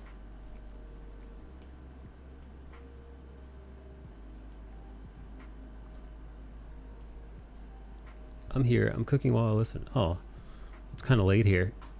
What? Late? Isn't it like 7 o'clock your time? 8 o'clock?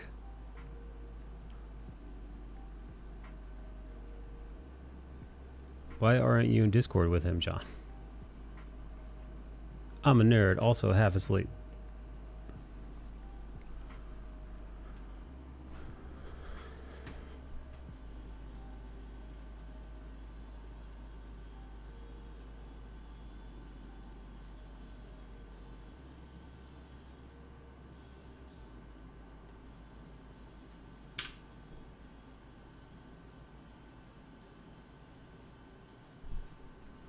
Hang on, I gotta restart this thing. I'm about to have lunch. It's 11 a.m. It's 8 p.m.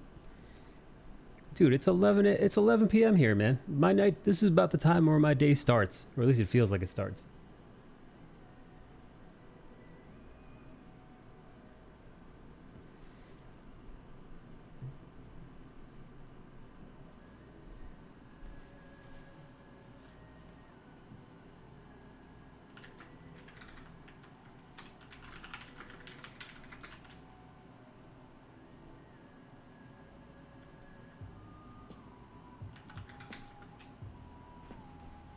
I'm starving. 15 hours. You did a 15-hour fast? Oh shit, you know what? I fucking forgot to mark that I started eating. Dude, I didn't start eating till 6 or 7 o'clock.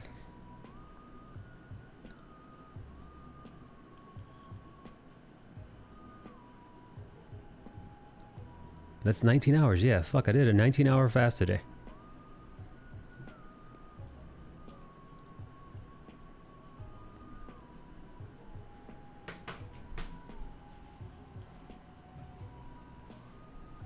I'm debating on trying them. Mike, you ever use caffeine pills? No. Why? Why would I use caffeine pills, dude?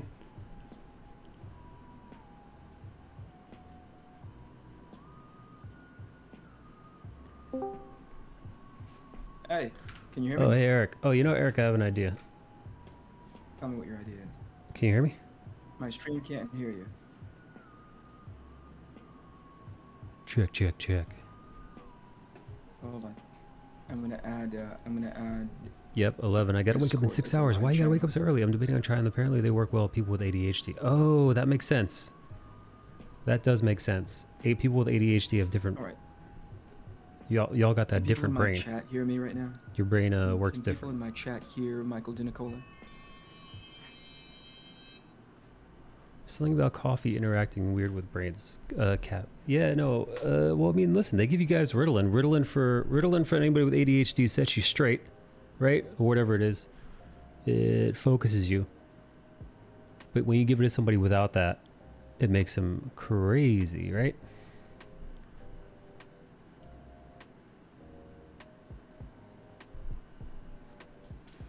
Wilderness. I do modafinil. What's that?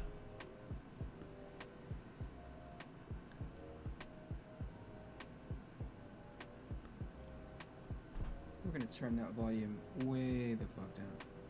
What's For this modafinil? Crazy ass music. Can you hear me Wait, okay, wait, what? Mike? Oh shit, fucking hang on.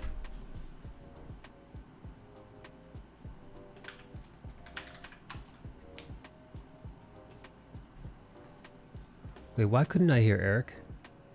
Could you guys hear Eric?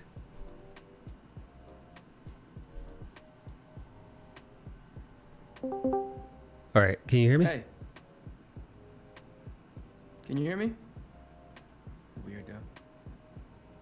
What the fuck? I can't hear Eric. I see Eric's thing is going off, but I can't hear him. Why can't you hear me, Michael? He was low. Wait. You could hear Eric, but I can't? What the fuck?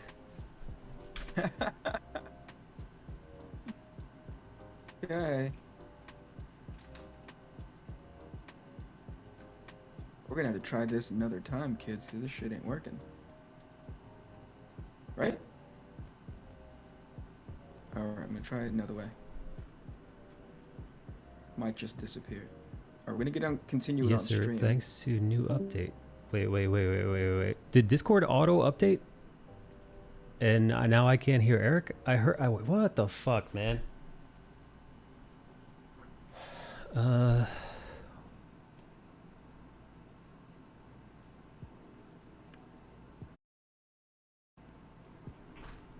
Hang on.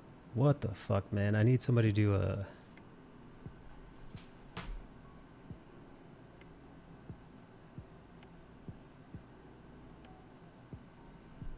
Discuss on Discord chat.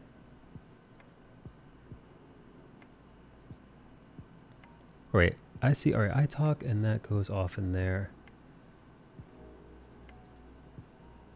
But when Kennedy was talking, couldn't hear him.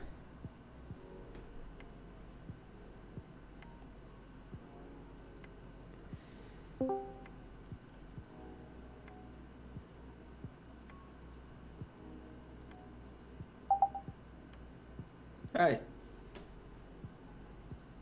Hey, can you hear me now? Yes. Fucking A. All right. What the hell was that, dude? Discord made it so I couldn't hear you at all. What the shit?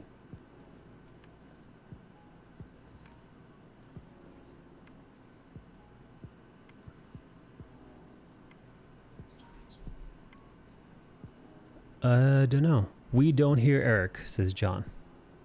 Oh my god. Hang on.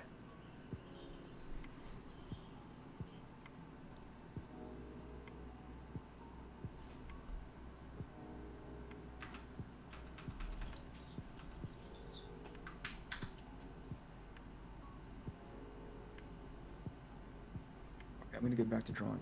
Mike can do whatever the heck he wants. Wait, I could hear you. I could hear you. Wait, say something. Wait, say something again. I'm saying I was about to get back to drawing for my stream, and I don't know what's happening on your end. Oh, I could hear you. I could hear you now. Can you guys hear him now? I hear him. You probably need to reload Discord completely. I think they could hear you now. Yep. All right, they could hear you, and I can hear you, and you can hear me. All right. Okay, good. That's all the part that matters. Yeah, and I'm just making sure that my chat can hear you as well. Can you guys hear my buddy Mike? My good friend Mike DeNicola. The Batman to my Robin.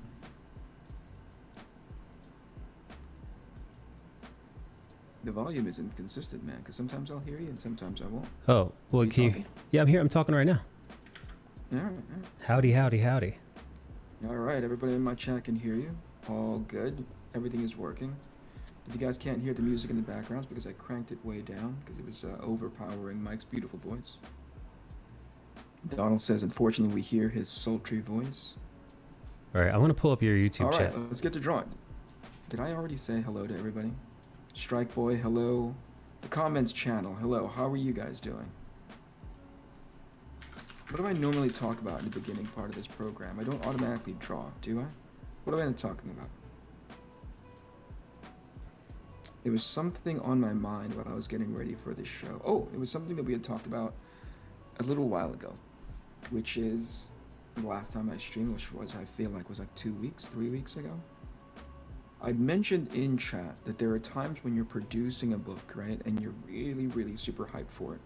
And everybody's like in to help you out and support you. But when that book comes out, I'm talking about comic books, not Mike, keep up with me. And the book comes out and it's not very good. Why is it that nobody comes out and says, hey man, that book's not very good? And one of the answers in chat, at least 2 weeks ago, was, oh, because we're a tight-knit community and we never want to make anybody feel bad.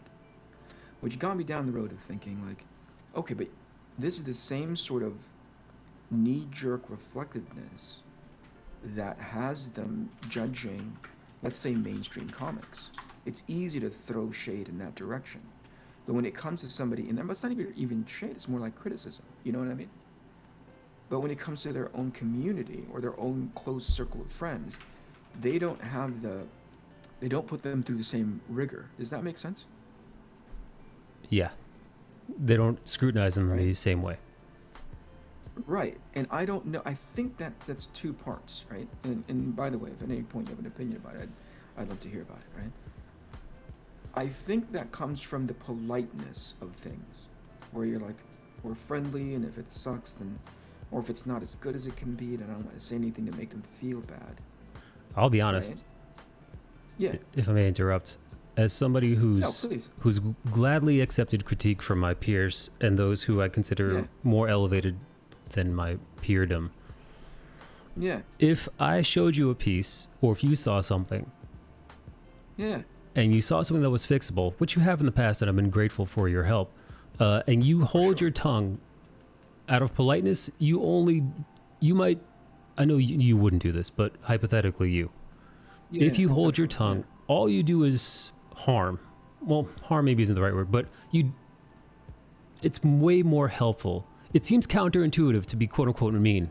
It seems counterintuitive to insult or criticize or change or offer unsolicited advice, which could be, but personally, I would much rather take the pride hit, and know where my work stands from a fellow creator for sure. than live in a fantasy bubble where it's like, oh, everybody likes it.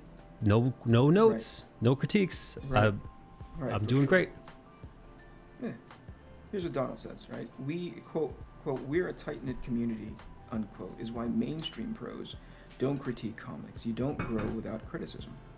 Now, keep in mind, this isn't like a conversation of just like unsolicited criticism, but within your close-knit community, within your, Sure. most importantly, like your even tighter group of friends, right? Yes. You would hope that those are the kinds of people that you don't necessarily need to solicit feedback from, that they're No. freely to give it over to you because it comes from, pardon the term, I want to punch myself in the face for saying, but it comes from a safe space, right?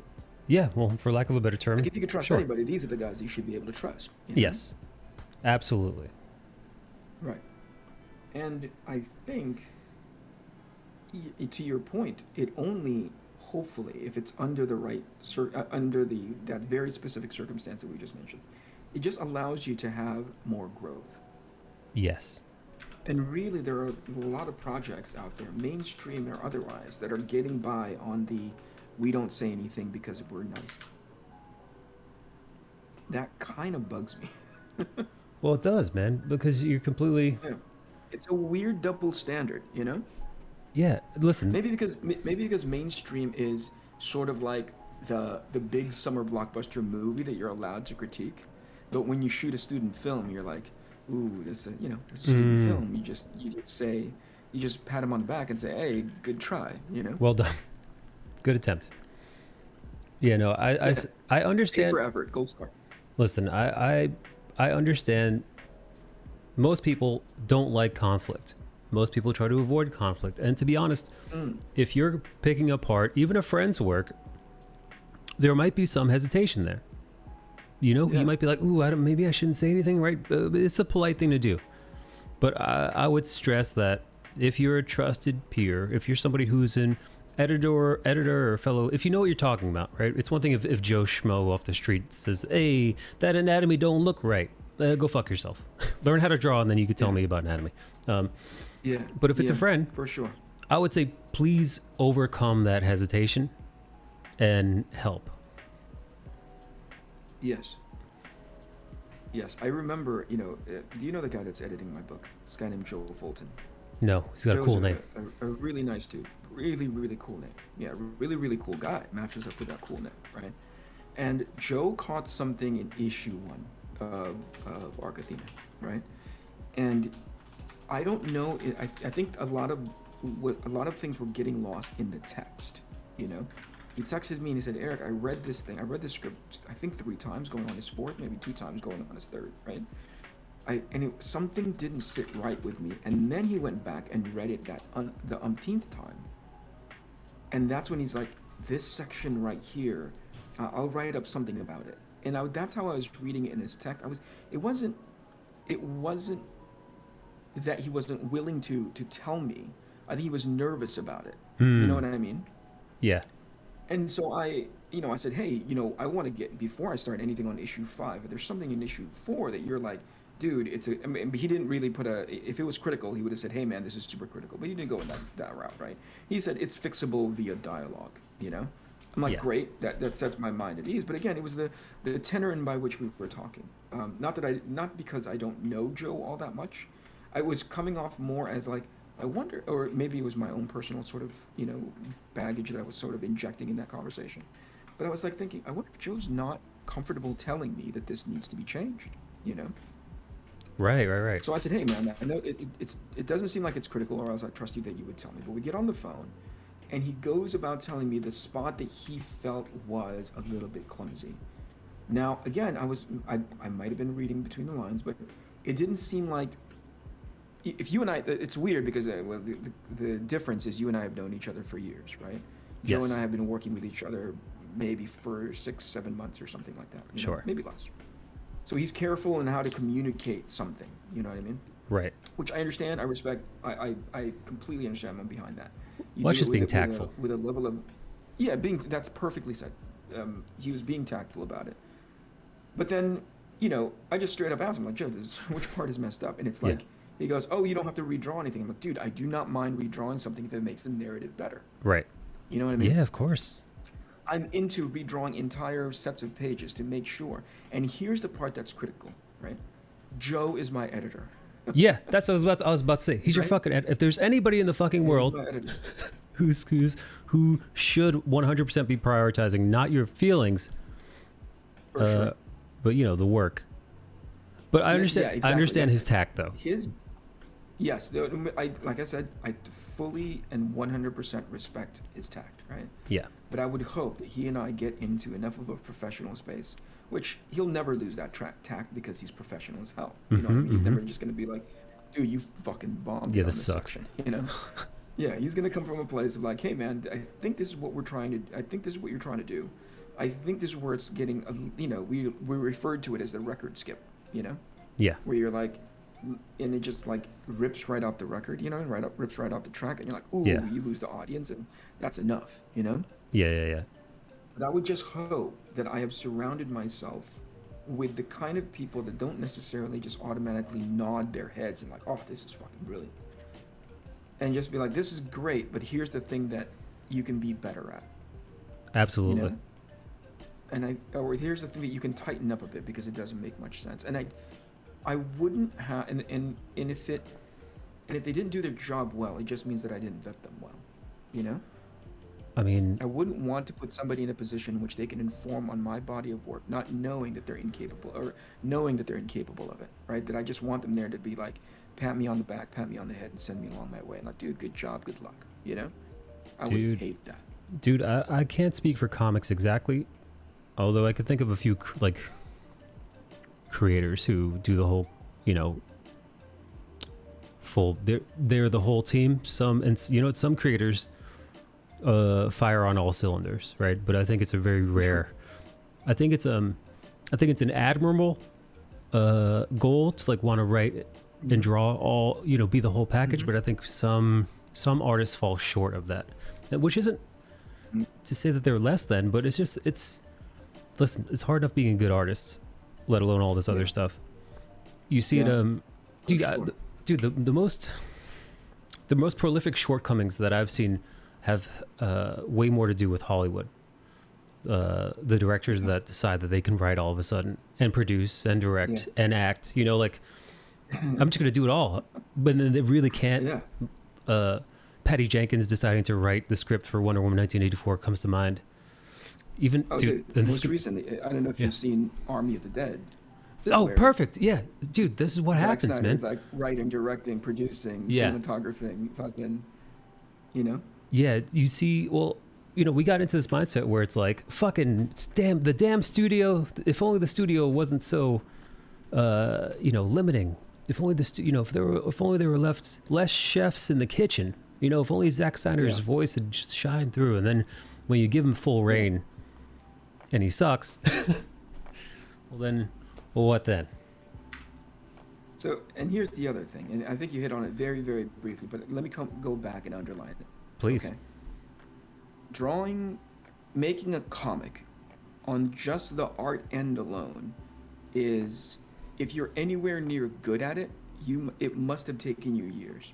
Yes. Right? Because drawing a comic isn't just like getting anatomy right, getting composition right, getting, you know, fucking props right, buildings right, all the reference right. It's also storytelling. It's all of these things rolled into one. Everything that I just said about Zack Snyder right now. Right. That's the comic artist, you know? Yeah. They're accountable for everything that ends up on the page.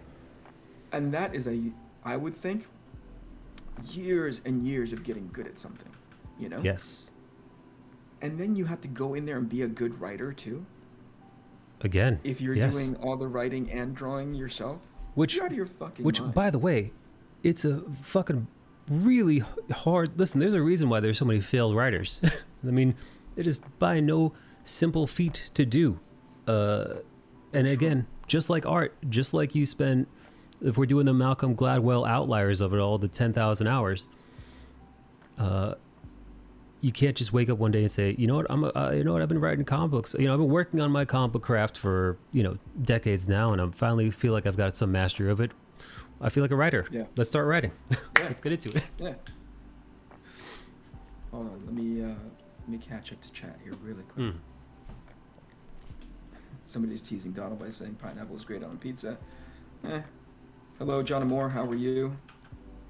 There you are, Mike. Hello, Sweet Tooth. Hello. Charles is here. Hello. How are you, man? He's asking how's it going, Eric? I'm doing all right. I've already quoted Donald on this, quote unquote. We are a tight knit community. El Perduna says, I guess it's because they want the indie scene to succeed, so they're afraid of pointing out all the flaws in the books that they publish. Fuck, man, that's so frustrating. But you know what it reminds me of? Image 1.0. Image Comics 1.0 is like the rush of the newness of that thing prevented them from having their own quality control. Because it was such a liberating concept to not be under quote unquote yoke of like mainstream publishing and editors and all the hindrances that they undervalued, right? Right. That's a good point. And it makes me go like, oh, now that you've sort of been released into the wild on your own without unencumbered, that really either A, helps to highlight your point, which is like, we can do this on our own without you. We are really, really good. Or it turns the magnifying glass, the microscope onto you and go like, oh, there is a reason. Like, it's obvious that this is not the thing that you do. You know what I mean? Yes. And more often than not, it was that second part that I said. Is that what you know what I mean? Yeah. I mean, we just used some Hollywood examples, but it's true, man. Sometimes the stuff the stuff that feels cumbersome or encumbering is necessary. Now, again, too much of it, if you are getting way too many notes from studio executives who know nothing about the creative field, of course. But for sure. I looked up, this is going to sound like blasphemy to any Star Wars nerds out there, but if you're original trilogy dork and your stance is the Empire Strikes Back is the best movie, well, how much did George Lucas have to do with that? Did he direct it? No. Did he write it? No. Did he produce it? Well, he's the idea man. Like, it says story by, but when it says who wrote the script, Lucas's name wasn't on that, or his name was the third in the list. I don't even think he produced it. And then when you got full reign, we got the prequels, which we got the Phantom Menace. Which listen, it's biased, but you understand my point, right? Which is what I do. There's actually this great scene in the supplementary disc. I don't know if you've ever seen this level of Star Wars nerd that I am, but going into Episode 1, Phantom Menace, there's a making of, like a documentary. No, I never saw it.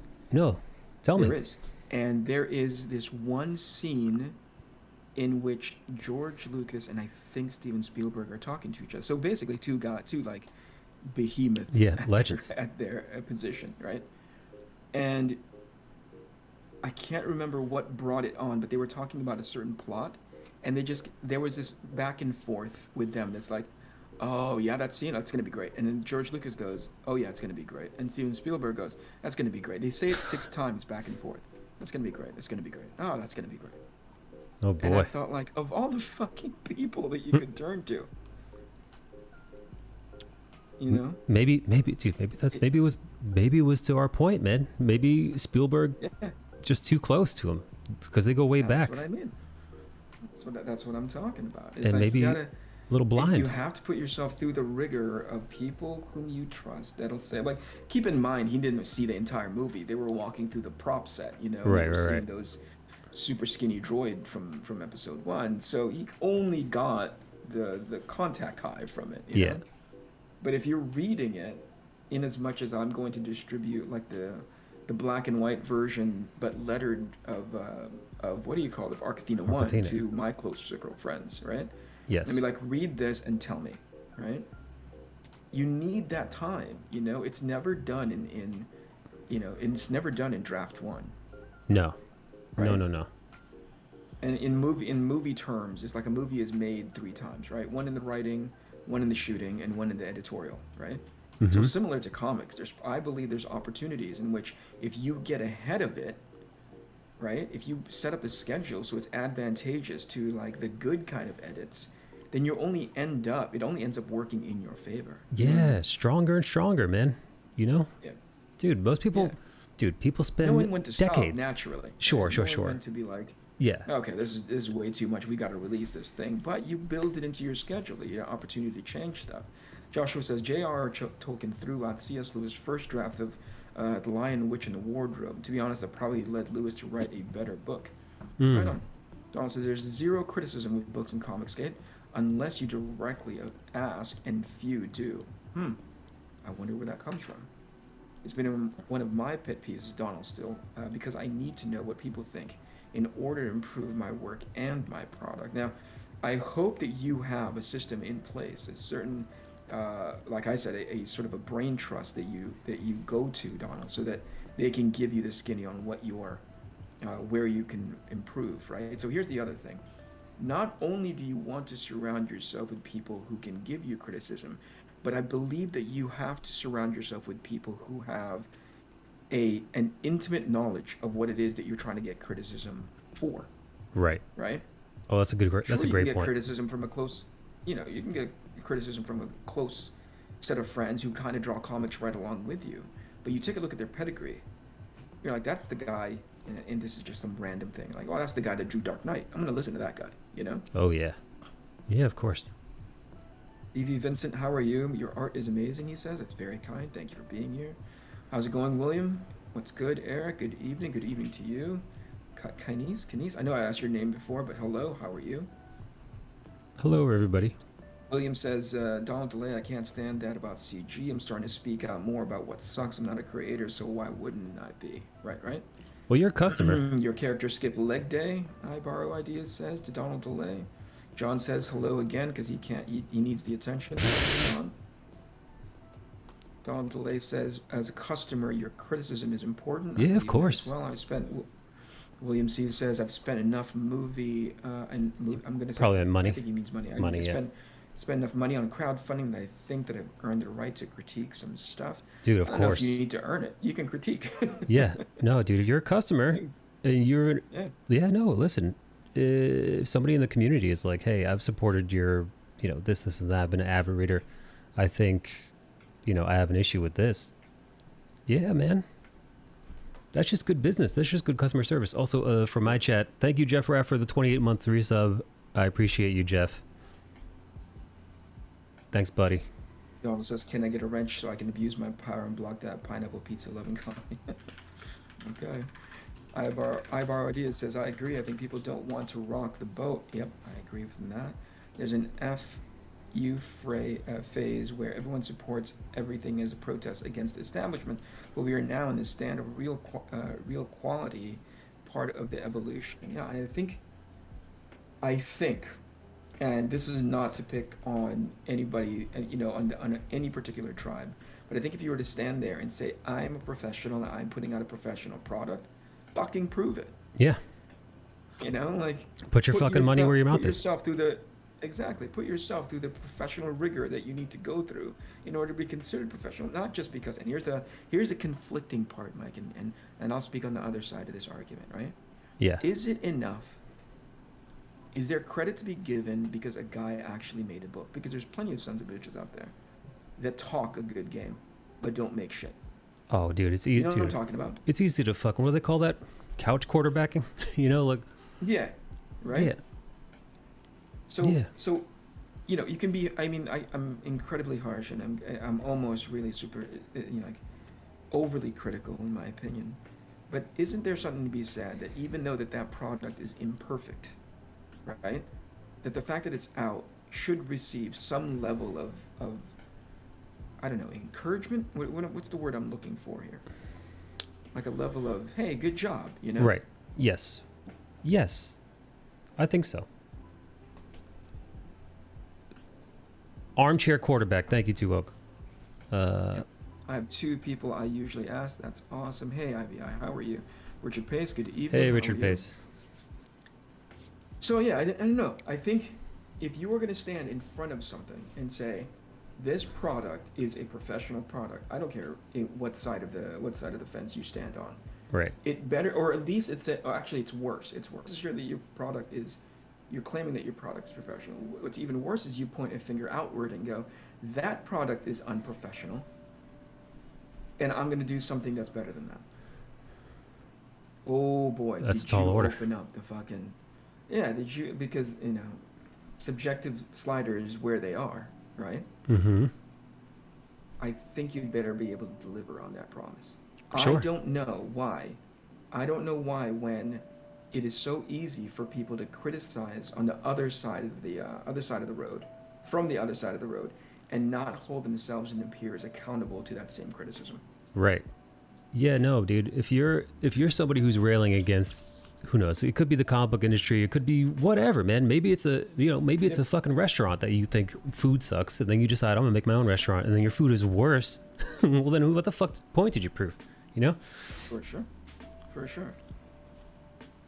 Charles says the best advice I ever got was from Mike Oming and Mike Awthorne, and they said almost the same thing. They draw for themselves and what they like. That's interesting. Kakua says, could it be that maybe a majority of the audience does not consume the product at if I could put it, critical intellectual level? That's a good point too, isn't it? Are you and I too close to the product, Mike?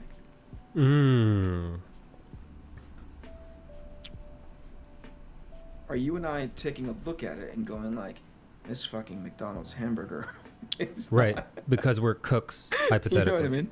Like, are we sitting here going like, man, you know how much, you know how much this McDonald's hamburger sucks right now?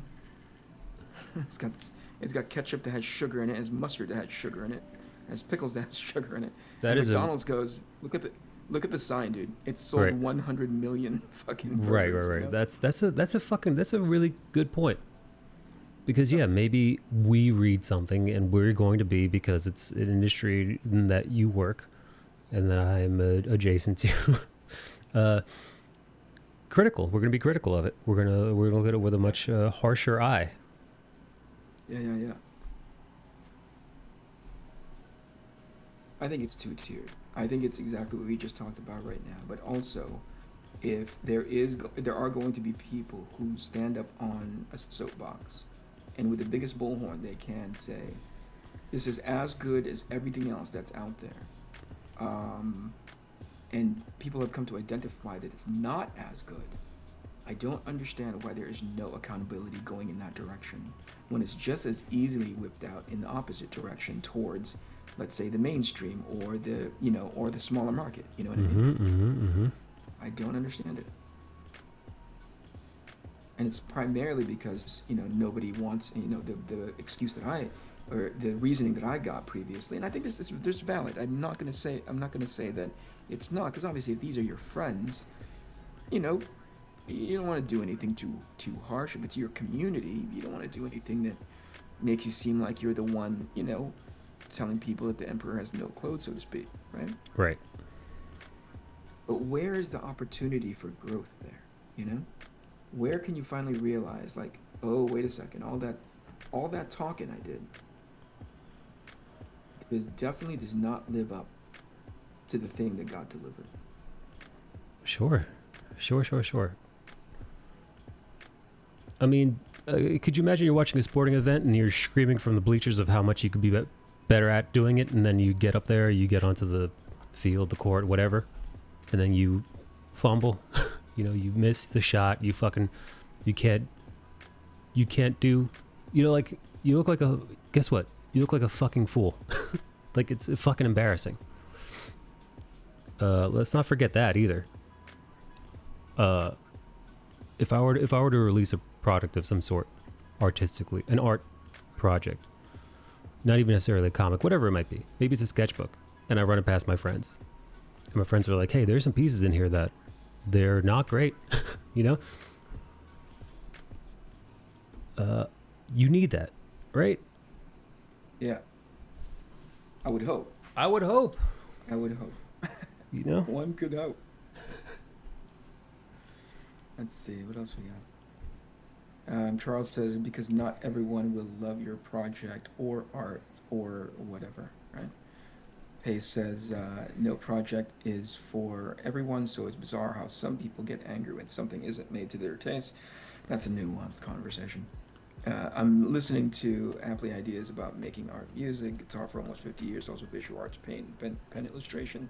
D. Vincent W. says, you want some McDonald's? Now, not this time of night, man. You're just going to wreck yourself. Jasper Plan 9, hello, good evening. There are two types of crowdfunded in my mind. Those that present themselves as pro or pro substitutes, and real indie project that would never try to act like a Jimenez Batman. Okay, yeah, I think those are fair categories to establish, right? One's books that are just getting made because they are, passion projects, right? And yeah, as far as the actual product, whether it be art or writing or both, not necessarily to the standard that is mainstream, right?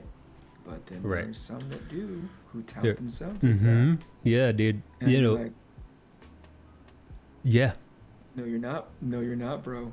Yeah, no. You're. Yeah, no. If you're in the bleachers of a fucking NBA game and like you're looking at like a 4th tier team, you're like, I could do that better than one of them. And then you get on the court, you fucking can't come close. You look like a fucking buffoon, you know? There's somebody in my chat that just said his thumb on the back hand is too big. You're positioned funny and talking about my drawing. Thank you. Eric, I'm looking at your chat, but I'm not looking at your art right now. What are you looking at? Oh, here I see it. Oh, the back thumb. Back thumb too big for this guy. I don't know. Listen, I'm not going to deny him his opinion. Let's see. Let's let democracy reign. How many of you in the chat think that hand is too big, and how many of you think it's just right? Or how about yet third option? How many of you think like me, it's what I like to call fucking good enough? That's 75% of my art, man. 80% of my art. Yeah, that's because listen, you could nitpick and like that hand's too big, that foot's too big, that thing's turning weird. Fucking that bone, that fucking knee joint doesn't look right. But at the end of the day, does that hand being a little bit too big, if it is, does it fuck with anything? Does it, But to me, it still does not diminish that guy. No. Of course, listen, he's that guy's insight. You know what I mean? Of course. I'm kind of like, oh, he could be right. It lands right. He could be 100%. I'm not saying he's necessarily wrong. I'm just saying if he even, let's give him a bout. Let's say, Eric, that hand is way too fucking big, small, whatever. Yeah. Is that important? To this gentleman it is. To this gentleman it is. It's enough that it's astounding enough that they go like, yo, that one is too big in the back. And I'm all like, you're right.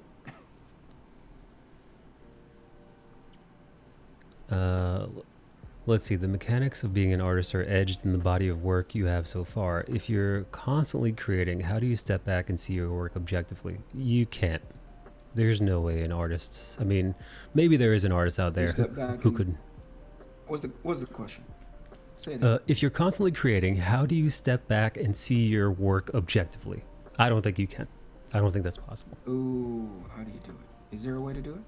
I mean, you can't do it. No, not you with all you who made the art, especially. Take a step back and look at it through eyes that aren't yours. I don't think that you. Maybe if you've got, you know what? I figured it out. If you've got a multiple personality disorder, maybe. What does it mean to look at your own body of art what's the level of objectivity that you're looking for? Good question. Right, because I can take a look at something that I've drawn and use the objectivity lens of whether or not the anatomy is correct, and I'll be like, no, that's fucked up, right? Yeah, That's sure. objective, That, yes. right? But even then though, Mm. if you do stylized anatomy, that might, you know, like for example, somebody who studies the you know, the masters, the anatomy masters, those who know exactly precisely where every single muscle, sinew is to the, you know, to bones, back, fucking arteries. They got the whole shebang, right? Right. That type of perfection, you might look at your art and say this anatomy works, but even then, your own biased views of what anatomy works isn't going to be completely objective, because even that is different. Well, let me catch up with chat real quick. Yeah, please. Oh, you've read off that. What do you call it? You've read off that comment. They said, look at the character's face. Clear answer. His thumb must be exactly like that. Random Branderson says it stands out because it looks wrong. You're absolutely right. It is wrong. That thumb is my favorite part of the drawing. I thought it was robot. Could be. I've appeared from the bowels of this platform to say hello from the other side of the world. Hey, Frankie, how are you? This is a good conversation. Jets Plan 9 says, closest I get to seeing my art objectively is after I post it somewhere and then see the mistakes, and not even all of them, and even that's limited. See, but that's like, I don't know how that, those are all great points, Don, but I don't know if that's subjective, right? Yeah. You seeing your own mistake doesn't necessarily make it true, and that's the reason Right. why you kind of need, and the reason why I say an anatomy book is because when you take a look at it, and we're going to go back to that point that you made just now, Mike. Yeah. If you take a look at an anatomy book, right? It's going that is the objective Yes. point of reference that you'll use to say this is wrong, right? Yes. If you draw an engine and it's supposed to be the engine of a 1975 Ford Mustang, and it's off because you didn't draw a gasket in the right space, then that's objectively off and wrong. Yes. right? 100%. But I think beyond that level of objectivity, where there's a pre-existing thing and you're trying to draw it or make it exactly like that, I don't know if there's an immediate or a usable objectiveness to be like, I'm going to step back from my art and see that it's wrong. The only way that I can think of it, right? Yeah. So here, and this goes back to the guy that was criticizing the thumb, right? So if I have historically drawn that thumb in that stylistic manner for 15 years, right? Yes. And then in the same panel, I draw the same exact pose, and I draw the same exact fist, and I draw the same exact everything, and that thumb is off, then I can say objectively within the style and the quote-unquote truth that you told me about your style, Yes. that thing is off. That's a great Wrong point. might not necessarily be Inconsistent. the right word, but that's off because what you've been telling me for 6 or 7 panels now is that you draw X a certain way. Yes. Right? But you stepped away from X, and now I can objectively say, see that's inconsistent with your work. Right? Yeah, there you go. Okay. I think it's possible if you compare your vision with what you produce. Maybe. Yeah, for sure. Wait. What do you mean by that? It's possible if you compare, like, whatever it is that was in your intent versus what the final product looks like? Is that what you're saying? What's up, man? How are you, Red Labs? Good evening. Thank you for being here. Frankie Lynch says, I'm all right, dude. Thought I would come into yours and Michael's stream for a bit before bed. Right Thank you. on. Thank you for being here.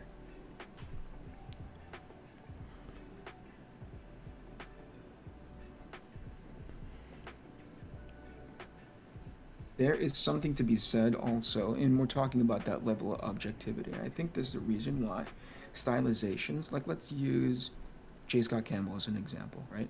Sure. The reason why people are uncomfortable with, especially when you are a certain level in your artistic journey, right? When you're getting better at your craft, stylization fucks you up, man. Right? It makes you really uncomfortable because what you have as a point of reference is reality. And when stylization challenges reality, right, it's hard for you to negotiate that in your own mind. And that's why something will come off completely wrong, because you don't see it contextually within the world that the artist has established, you know? Right. You see it in context to how you've come to understand that thing. Oh, that's a Right? great So whenever point. somebody calls out J. Scott Campbell and says like, "Oh, stylistically, his women don't look real. Where are her organs? Stylistically, where are the organs?" Right? That comment is asinine. But if you take a look at the world and the stylistic space that J. Scott Campbell has established for himself, anytime that he draws comics, it's pretty in line. Oh, You know yeah. what I mean? To a T. What? Right. So similar to like, would you call out Snoopy for not looking like a fucking idiot? Right? Where's But Charlie in Brown's that world- organs? Yeah, exactly. Well, how come he's like scrunched down to a little tiny man? That's the. Yeah. I think that's the reason why when people like that. call out something and they're like, that stylization makes me feel really fucking uncomfortable. It's too push. It's too stretched. It's too whatever. It's too like it's wrong, quote unquote. I have a tendency to go like I just push back on that. Now sometimes they leverage that conversation into like the sexualization and fetishization of X, Y, and Z. I don't It's give a the shit about that. Right? it's the male gaze, Eric. You're right.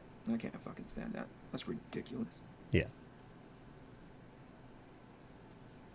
I don't know who authorized these dum-dums to be sort of the fucking Art standard police? bearers of what's like who's supposed to look like how and what, ridiculous. There's 500 things out there that you can put your eyes on that's closer to your idealized version of the world. Why are you going to come over here, right? Yeah. Everything must be aligned to your vision of the world. Everything must be aligned to the way you should see things. Yes. So dumb. Well, you got to remember that famous Anita Sarkeesian line, Eric. Which one? Let me see if I could find it. Which line? You know what? I think I have it in sound effect. Let me know if this plays through. Everything is sexist. Everything is racist. Everything is homophobic. She's not wrong. Everything is sexist. Everything is racist. Everything is homophobic. Oh my god, dude. Yeah. This fucking Apple Pencil is so racist, homophobic, and sexist. It's so phallic, I Eric. love it. Why doesn't that pencil look more I like a know. vagina, Eric? Right. Why am I not holding a vaginal opening in my hand to draw this drawing? Will you tell us another Danzig story at the end of the stream? Oh, yeah. Let me think of more Danzig stories. Did I tell you the one time that he took me to a New Year's party and threw a bunch of $50 bills on me, and strippers came out of the woodwork like the aliens from the movie Aliens? Did I say that? Did I tell you that story before, Mike? You know what? I don't recall. But I'm here. I'm ready. It's Random says Rob Liefeld is a guy. I would say he's godlike, but he's sure as hell freaking successful at his job. Yeah, no. Yeah, okay, blah blah blah. You could do the low hanging fruit of shitting on Rob Liefeld's anatomy. Woohoo. Listen, I am not guilt free in that space. I'll tell you that. I am not guilt free in pointing at Rob Liefeld in my artistic journey and going like, what the fuck? How is that guy still getting a job? Listen, fast forward to now, I'm like, keep going, Rob Liefeld. Yeah. Fucking get him. Well, Keep proving to these little guys, like, all that talk, all that fucking chatter, and you're still working. So who's winning now? Right? Yeah. Who's a multimillionaire and who's, who can't afford the table at the convention? It's like, well, but he still sucks at his art. And I'm like, okay. Okay. Yeah. All right. All right. Yeah. I guess that's what. Yeah. That's the. I'm sure he's the crying metric. over it to his accountant when they're going over his. Right. I'm seeing his Liefeld's Captain America and saying, well, it's just his style, and laughing. Hey, like I said, it's here's the key integer in what you just said right now, Random. You are looking at Captain America that Rob Liefeld drew. You're doing it. You actively took time out of your day and looked at his art. He still wins. That's true. Yeah. You're in Eric's chat talking about Rob Liefeld, and Rob Liefeld doesn't know who the fuck you are. Rob Liefeld is eating a sandwich on a bench for free in your mind. Yeah, Rob Liefeld is an old man feeding the fucking ducks at the park in your head right now. He's feeding them old bread. For free. I've been studying in anatomic drawings for months and months, so I have a hard time maybe not noticing it. Yep, I completely agree with that. I 100% agree with that. If you do a process book for Arc Athena, we provide the script in its text-only format in the process supplemental book. Holy crap, Jasper Plan, that's a bad idea. I want to show you what how I write Arcathena scripts. Here, can you guys see that? That's script for Arcathena. It's literally bullet points. Here, large man stands on deck of SDF-2 and starts bashing cannons. Is that something that you? I don't know if that's something that you want to read. However, if you say, yo, that's interesting to me, I'll consider like taking a photograph of it and putting inside that supplemental disc. Or supplemental material. Dan Fan says, style is sexist, quote unquote, the art police. This is true. This is true. Have you ever watched Dan Fan's channel before, Mike?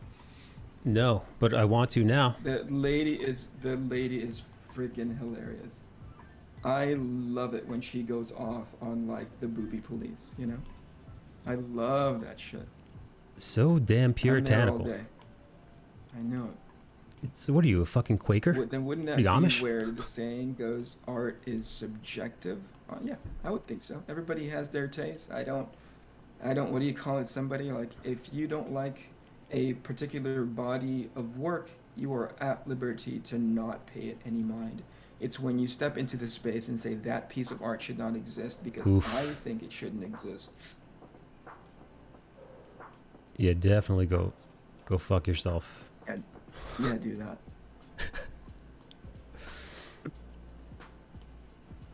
Yeah, an artist or basically anyone who creates has a vision which they seek to achieve. Thus, the vision is the most objective point of reference. So you're saying that in the case of a piece of art that you've envisioned in your mind and how it turns out on the. Okay, I think that's fair, right? What do you think of that, Mike? I meant to paint the sky a very particular way with these kinds of clouds. I now see the product of that attempt, and it's not exactly what I had in my mind. That's pretty objective, no? Yeah. Yes. Right? It didn't turn out to be the right rendering of a cloud, the right rendering of a tree, right? Right. Even Pride Month is. I'm still Tuvexing. Who's tonight's guest? This is my good buddy, Michael DiNicola. It's me. Who's a significantly better streamer than I am, and if you already don't follow him on either Twitch or YouTube, you should do so. You can find him under Michael DiNicola. Is there anybody on my end that's a wrench? Nobody? I'm here. I'm a wrench. Promote yourself. I do my own says, promo. Yeah, why can't I draw with a vagina? You can draw with a vagina. You can. Nothing is stopping you. It's the United States of America. Why aren't building giant pits? How can you even draw a comic with a vagina pen? That doesn't work. Not with that attitude, Dave Trent.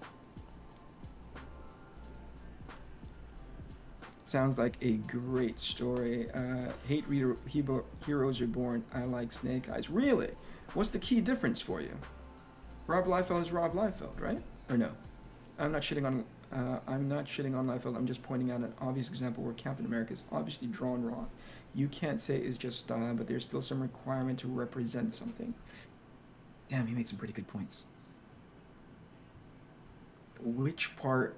We would have to come to an agreement on what's being drawn wrong. Are we saying anatomically? Is he inconsistent throughout his book and as far as the world that he's built? Did he draw like 3 guys looking absolutely perfect, but Captain America is completely fucked up? I think that's the metric that I use. Yeah, I think when it comes to stylization, that you kind of don't have a choice. Because just saying the anatomy is wrong, then what do you mean? According to who? Yeah. Well, see, no, I think maybe I'm oversimplifying, right? Sure. Walk with me through this, Mike. Like, let's go.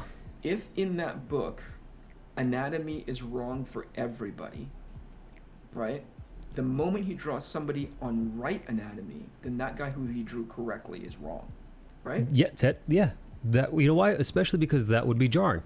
If everybody is built a certain way, and then you turn the page and somebody is an exact one-to-one perfect human anatomical reference, that would be like somebody throwing a wrench in your bicycle spokes. What the hell is this? You know? Frankie Lynch says, shouldn't it just be the case if someone wants to change everyone else's thoughts process with, let's say, art, instead of doing that, just go away and sit there in a corner and work on their own thing conceptually? But people have a lot of free time, Frankie. Knock it off. Stop talking sense. This isn't that kind of chat. A bench Dan Panosian do probably, dude. Can I tell you? But they announced it, right? They announced that Rob's last issue of Snake Eyes were that he drew and a bunch of different people inked, right? Mm-hmm. And it just happened to be that I inked one page, and he reached out to me, I think, near the end, where he's like, Eric, I'm sorry, I completely forgot. Would you mind inking one page of Snake Eyes? I'm like, yeah, fuck yeah. But on the side, he sent me what Dan Panosian's inks on top of his pencils look like. Dan Panosian is godlike. I don't care what you say. Dan Panosian can draw anything. That guy's a Make beast. fun of Rob Liefeld all you want, Dave Tran says. He has earned his place in comics with all the things he's accomplished, yeah. It's true. Yeah, that's a weird pivot, right? Because I don't think that's what Random is talking about. No. I think Random is talking more about like looking at Rob Liefeld's style and saying, definitely not for me. There's things in there that definitely could use a ton of improvement, especially how I've come to understand or I'm studying anatomy, right? And he's not wrong. I don't think there's any, because he's using that anatomical study that he's into right now as a metric for how Rob Liefeld draws. And under that specific circumstance, I'm in Random's corner, right? And that's what I used to get hung up with too, is that I would look at Rob and be like, what the fuck, that leg is wrong, that chest muscle is wrong, that, that whatever, that arm is wrong. And then I see him draw it consistently throughout the book, and I'm all like, oh, that's how Rob Liefeld draws. But he did bring up Captain America earlier. Do you remember that really infamous side? Of course, dude. It's legendary at this right? point. With the right. Like it's meme-ish as Yeah. good as it is, That's when I was able to go like, oh, even within Rob Liefeld's style, that's wrong. Yeah, that's wild. Does that make sense? Yes. He broke his own rules. He was way off to the left and right as far as what he's established for himself. Most thing I draw or paint change, so I go through the process. Those are the initial idea is just an idea. I get it. But it's Captain America cover on screen and tell me it's drawn right. That one where he's standing, almost profile, looking off to the side. No, within Rob Liefeld's own style, that one was off. I can agree. Captain America is built like a atomic attack engine. How about Kirby's anatomy was off, but he was trailblazer and is still talked about to this day. Now, was it due to his style or was it due to his work ethic? I don't know if those are two of the same things, right? I think Jack Kirby saw drawing comics as a business and that he needed to draw as much of it as he could in order to make a living out of it. Good point. He facilitated a style that would still be creative, unique to him, but certainly would facilitate turning around a book very, very quickly. What felt most comfortable to him. I don't know if they had much time back then to work on per page, were they cranking out 32 pages a month? And they were drawing huge, right? Do you remember those pages? Oh, hell yeah. You've seen it. You see them when you go to Massive. conventions, if somebody's got a hold of them back in the day. No, they're giant. Right. So think about the kind of real estate that he has to cover in order to do, let's say even 20 pages of that per month, right? Like how much drawing actually goes into that process. And I don't know if you know anything about why they had to draw them that big back in the day. I'm assuming it's a technical thing. Yep, is because they had to shoot the inks using a camera. Jesus. And so they didn't have the fine scanning technology that we have today, that we can draw pretty much on a freaking, index card, and it would still reproduce kind of nicely. Yeah. They needed to shoot it on a traditional camera, and then that is the process by which they would then overlay that film on top of the board that they would color on, would paint under. So they kind of use it like acetate. Gotcha. Shit. Yeah.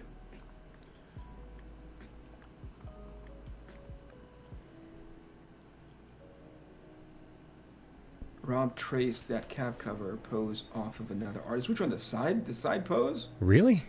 Is that true? I don't know. I would love that chicken scratch in a process book. That's what process book is. For and its aspiring writers. I can't draw. Oh, I see. Listen to me, neither can I, because letting me draw anyway. Yeah.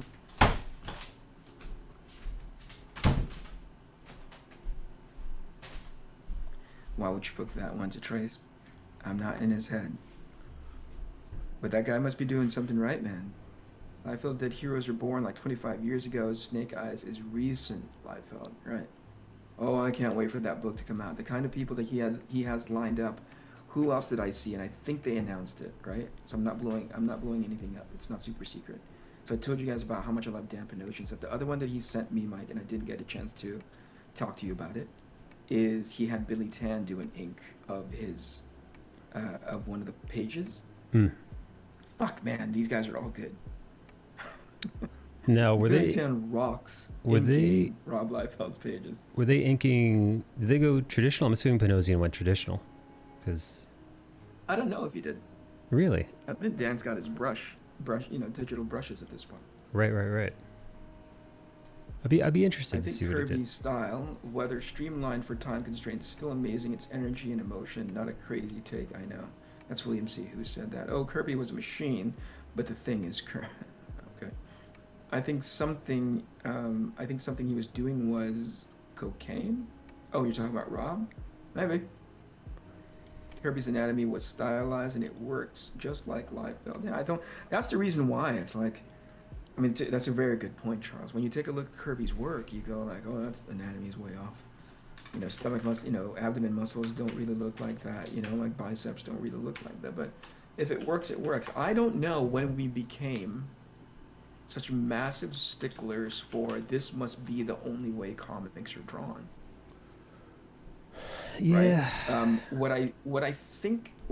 So a counter argument could be made. Well, then, Eric, how come you don't like modern, the way comics are drawn now in modern superhero comics, right? Because, and I'm very clear about this. I think the artists of the generations that we just mentioned between Kirby and Liefeld and the generations that they represent understood the IP. Does that make sense? They understood what they were drawing for, which is a massive power fantasy, right? Which is like superheroes larger than life, guys who are going to either go out and do the right thing or the bad guys that are out there doing the awful things that these good guys need to do. They understand the spirit and by which these comic books are being made. So they made them actively larger than life. What some of these modern comic book artists are doing are turning the superheroes into regular people.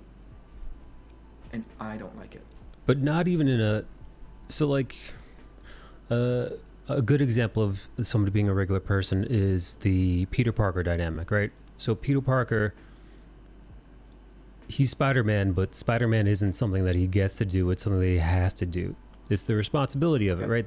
So, like, the compelling part is how Peter Parker, despite the amazing abilities that he has, the burden of Spider-Man, especially you see it in Spider-Man 2, every aspect of Peter Parker's life suffers because of Spider-Man. Yeah. So it's like him being a regular dude, it does come into play, but he's not a regular dude. So like, he's a regular dude. And not even because he's Spider-Man. What makes Peter Parker is that he's constantly willing to make that sacrifice, financially, through his various relationships. That's the larger than life. No, he's not necessarily Superman or he's not Batman. He's not a grandiose godlike being. He's a regular dude, but he's rare. Right, it's kind of in the way that Steve. You're talking more. Yeah, you're looking at it more from a narrative perspective. Yeah, right? Which I totally appreciate. I totally get where you're coming from. I'm coming from it from a more visual space. Oh, interesting. Right? Same Spider-Man that you're talking about right now. Yeah. Anytime that somebody draws him as Peter Parker, he's always wearing like the historically he's worn like that stupid, whatever sweater vest, Sweater and the vest, bow tie, button-up right, shirt, with the yeah, round yeah. glasses, right? Khakis. Yeah, and then later on, you get to see a more, more contemporary version of him. But each time that the artist drew him in his Spider-Man outfit, there was something heroic about him. Of course. Right? They all had their different takes, right? Like McFarlane drew differently than John Romita Jr., who drew differently than Ditko. than who is it? Steve Ditko, and then who's the guy who had Mark Bagley, right? Yeah. But when he puts on that outfit, he's not a regular dude. No. He talks like a regular dude. You have context on him because you had like 6 pages where he's, trying to brush his teeth and he can't find the toothpaste or whatever the hell, right? Yeah. But the moment he puts it on, he's a freaking superhero. What I don't like in modern comics these days is they make them into people, thinking that gives them cachet as relatable. I don't want relatable Batman. No, that's right. No, Peter Parker is relatable to a point. Steve Rogers is relatable before he gets the serum. Steve Rogers is relatable to a point, but then you realize, oh, he's a superhero, not necessarily because of the powers and all that, but because he's willing to. We see it when he's like 90 pounds soaking wet and like 5'2". You see him being the only guy in the crowd to jump on a live grenade to save the people around him. He's relatable because, at least to me anyway, this is my take on him. He's relatable because he's the aspirational person that you'd want to be representing you, and the best version of what it means to be a citizen of the country. Exactly. Right? Yes. He's relatable in that way. He doesn't have to be the guy that looks the same as you. He doesn't look like his characteristics, and his character is the part that makes you go like, bingo. "Fuck, man, if I can be anybody, if I can try to be something better than myself." And heroism isn't simply just like lifting a car over your head.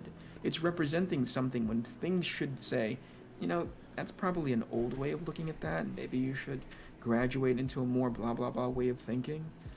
It's not just the physical, right? And that's what he represents. And that's why he's aspirational, and that's why he's heroic. Exactly. Right? The moment you turn him into a dude in a suit, the moment you put him into, make him into a dude who looks like he's doing cosplay, I'm like, what are you doing? Right. No, it's true. It's not fun. It's not fun to look at or read. No. Like 32 pages of a guy in cosplay. What the hell?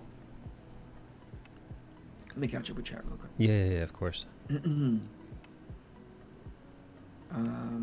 I drew my first 2 issues. This is Atomic Bulldog says, I drew my first issue of my comic at 1:1 scale, thinking I'd save time lives. I'm not sure working bigger is necessarily more time consuming in the pencil stage. Everybody works very, I've seen pencils that are so super loose, but the artist is so comfortable with their inking style, if they ever decide to take it to inks, that they can go through it much faster than doing tight pencils, so that they can accommodate an inker in that traditional pre-production pipeline, So it's different for anybody. Kenny says the coloring just makes the drawing seem out of place, like cutouts or unorganic in Heroes Reborn. Are you talking about the original one or most recent one? Did they release the most recent Heroes Reborn yet? No idea. Braga did a page, and so did Ed Piskor for Snake Eyes. Yeah, I saw Ed's. It looks great. It's like, what I love is each artist is on brand for what they did over his pencils, which was my freak out moment. I remember there was this one inking book that came out, I think our Dark Horse published it. It was Steve Reed doing the pencils, and a bunch of professional inkers took their pass, on the same page, and they would sit there on the opposing page. They would have the page sitting in front of them, the thing that was inked, right? The original pencils was at the beginning part of the book. And then the art of the inker would be reproduced, and on the facing page of the inks would be the artist's, the inker's comments. Isn't that fascinating?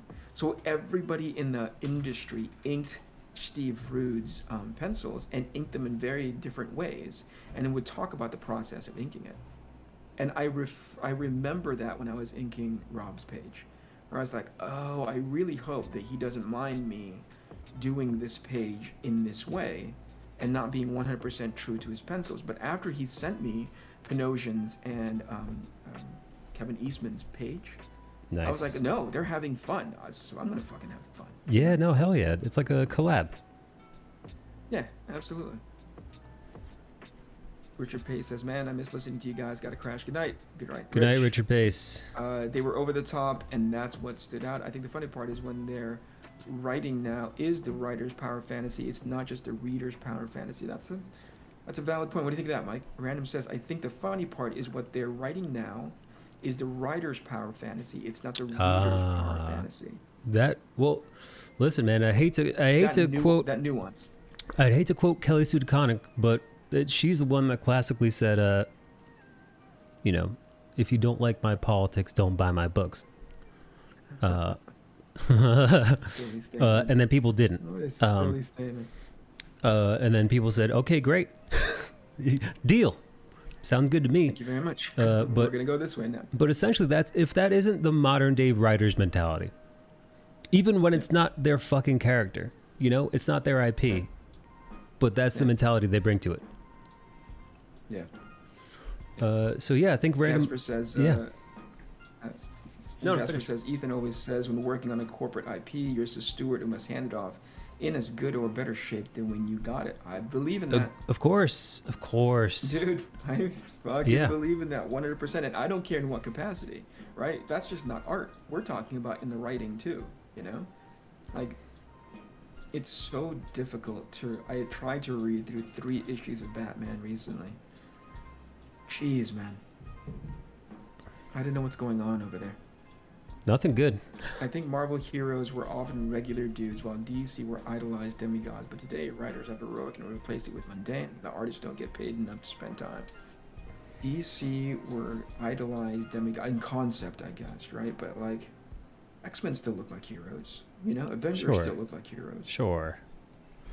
Right? They were still aspirational in their design and the approach and how you write them as characters. Yeah, there must be a generational, as far as the new writers that are, you know, they're infusing these characters with their body of work, and it's enough for me to go like, not for me, and then move on. You know what I mean? Like I'm not. Well, you're not the only one. I don't want to spend. Yeah, obviously. Right? Obviously, dude. The industry and the shape that it's in. Yeah. Obviously. But yeah, no, there's something to be said about like understanding the IP, having respect for what's come before, and building on it, right? Or you know, building upon it. You know what I mean? Like understanding the shoulders of giants that you're standing on.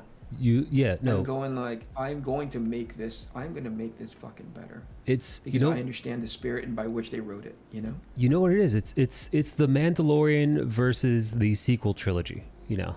It's the Mandalorian versus The Last Jedi, like in a nutshell. Sure. They understood the spirit of the source material and they said, we're going to continue this somehow. Yes. Right? We're going to try to capture this and build upon it somehow. Yeah. Right?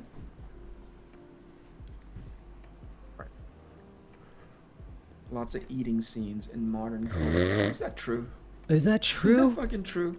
I haven't seen enough modern corporate comics to understand whether or not that's almost a prerequisite, you know? Because if that's true, somebody needs to stop. And here's the thing. You guys, I know we have a tendency to focus on writers. Michael just mentioned Kelly C. DeConnick. But here's what I hold this. I put any and all accountability for bad, you know, unpopular, unbought, and unmarketable mainstream comics. I lay that responsibility and accountability at the feet of leadership. Oh, of course. I don't point at the writer, because Kelly Sue DeConnick didn't walk into Marvel and say fucking hire, you know, like, I'm hired today, bitch, you know, like. Right. And then suddenly money started flowing into her bank account. That didn't happen. You know. Yeah. There's an editor somewhere that said she produced comics. The comics did either well enough for them to say, okay, we're going to continue, or when it started doing poorly, they continued to give them work, realizing fully that their body of work might not be as marketable in this space. In contrast to the other space where she was actually very popular. You know what I'm saying? Right. Like, just because you're a great writer in this particular space does not mean it'll automatically transfer into a successful space when it comes to comics, because it's a different it's a nuanced muscle that you have to flex. Well, dude, you know, another example, Tanisi Coates, that lunatic. You know, they gave him, they didn't let him ruin one. They gave him 2 books to destroy, and he did. Wasn't? Yeah, they gave him Captain America and the Black Panther. Right. And he tanked them both. I don't know what made them think that he would be. So here, again, I look at that and I go like, that guy is not made to write comics, right? But I should not be the one saying that, right? Right? Okay, so let's assume for a minute that somewhere in his heart he had the ability to do it, but never had the opportunity, right? Editor says, "Great, you are a well-celebrated, writer from where is he from? Like the Atlantic or something?" I think so. Is that the paper that he writes for? Anyway, so let's come try this out. Write Black Panther. He tries it, and if you are an editor worth the money that they're underpaying you, if you're an editor of the money that they're paying you, you should have identified that book is not very good. Or whatever it's being criticized for. You know what I mean? That is not a very good comic book story. It is now incumbent upon you to help him get good at his job. Because number 1, you hired him. Number 2, it's your job to do it, right? Right. Yes. But rather than doing that, rather than guiding, and rather than being like, okay, so cool, man, I get the spirit of your story, but I think we can do this a little bit better because comics works X, Y, and Z. And it's clear that he doesn't have a full handle on it yet. Right. You used the pros. This is different. Exactly, right. And the fact that you hired him, they released like rough cut 1 into the wild and then abandoned him for people to basically, piranha all over him. Why does he suck? He sucks because he doesn't write comics. And these guys brought him in to write comics, and they said, yeah, this is good enough. We're just going to leave it as is. Sure, part of the blame falls onto his shoulders. It's almost like saying, hey man, we really, like, if somebody came up to you tomorrow, Mike, and said like, hey, we have this experimental jet plane. Mike, you draw awesome jet planes. You want to try this? You want to try piloting this thing? You're like, I don't want to do that. Right. Fucking crash that plane. Yeah, exactly. Right? But let's say in the instance that you do, you're like, I'm going to take on flying that plane, man. Totally cool. I'm going to do it.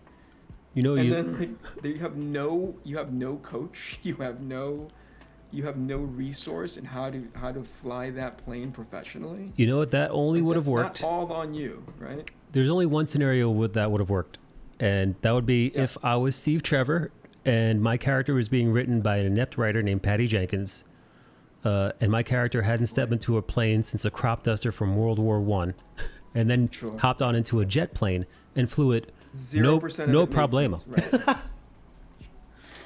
Flew it, no problemo, baby. Of it makes sense.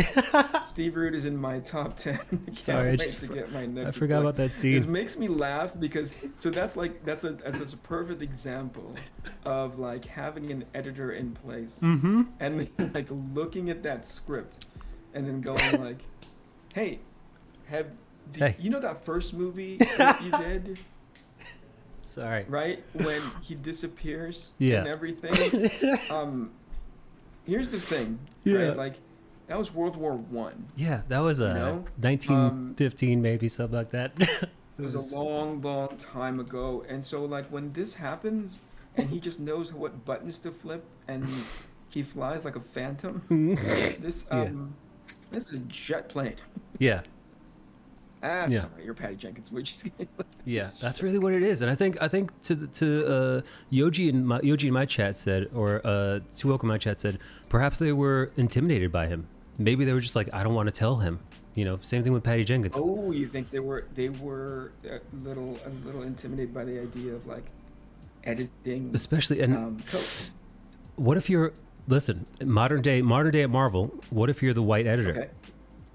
What if you're the white editor? You've got to, right? Maybe you're just like, nah, I'm not doing this. I'm not doing this. Best guess. Well, I don't know it either, but I do know that they left him high and dry. They did. And if your argument as an editor is, oh, dude, I don't want to edit Ta-Nehisi Coates because of the cultural impact, the cultural backlash that might hit me should he ever go public with the fact that he's being edited by a white editor, you set yourself up for that shit. You put yourself in that goddamn position. Yeah. This is a fun stream. Love the topics discussed. Thanks, William. There he is. There's my crowdfunding Sherpa. Who? Mr. Rob, the Replicator himself. Oh. Rob Arnold, thank you so much for being here, dude. I appreciate seeing your name scroll up there. Eesh, I'm popping in late. I'll have to catch the full stream later. How are you, Paulus? Good evening. It's one thing if us old dudes drop new books, but how am I supposed to feel okay with my son reading them? Far be it for me to tell you what to do with your kid, but if you were to ask me and you are not, I say get him involved in something else that's not the kind of stuff that's happening. Or go back to there's a version of Marvel and whatever it is that you're into, mainstream books. There's a version of mainstream books that exists that's well within reason to be able to hand off to a kid. Right? Which is like whatever, if you go back, right? If there's issues that you enjoy in back issue form or in more vintage form and you feel like that's more appropriate for kid reading, I say go show them that. Yeah, get those trades. Listen, if it holds up, it'll hold up. Emilia Clarke's period armpit hair superhero. What? Oh my god, I heard about that. Oh my god, did you hear about that? I'm a woman and I get superpowers when I'm on my period, and also my armpits make me move around like Spider-Man, my armpit hair. What? It's literally titled mom, and it stands for guys, what is that? What does the mom stand for? It's like mad. I'm assuming the chat's heard about this because it's fucking. I haven't heard about it. It's crazy. I watched a quick video about it. Today, and my mouth was agape the whole time. I was in disbelief. Emilia Clarke talked about how she was forbidden to enter comic book stores because it was boys only. Meanwhile, dude, she's in her like mid to late 30s. It's like, hell on, you're about my age. What the fuck are you talking about, dude? Like, dude, someone like the girls aren't allowed in the comic book store. Was she doing Was she doing an interview in which she was proclaiming that she was like prohibited from entering comic book stores? That's essentially that's the paraphrase version of it. Let's see. Yeah, I'm gonna pull up. I want to quote her.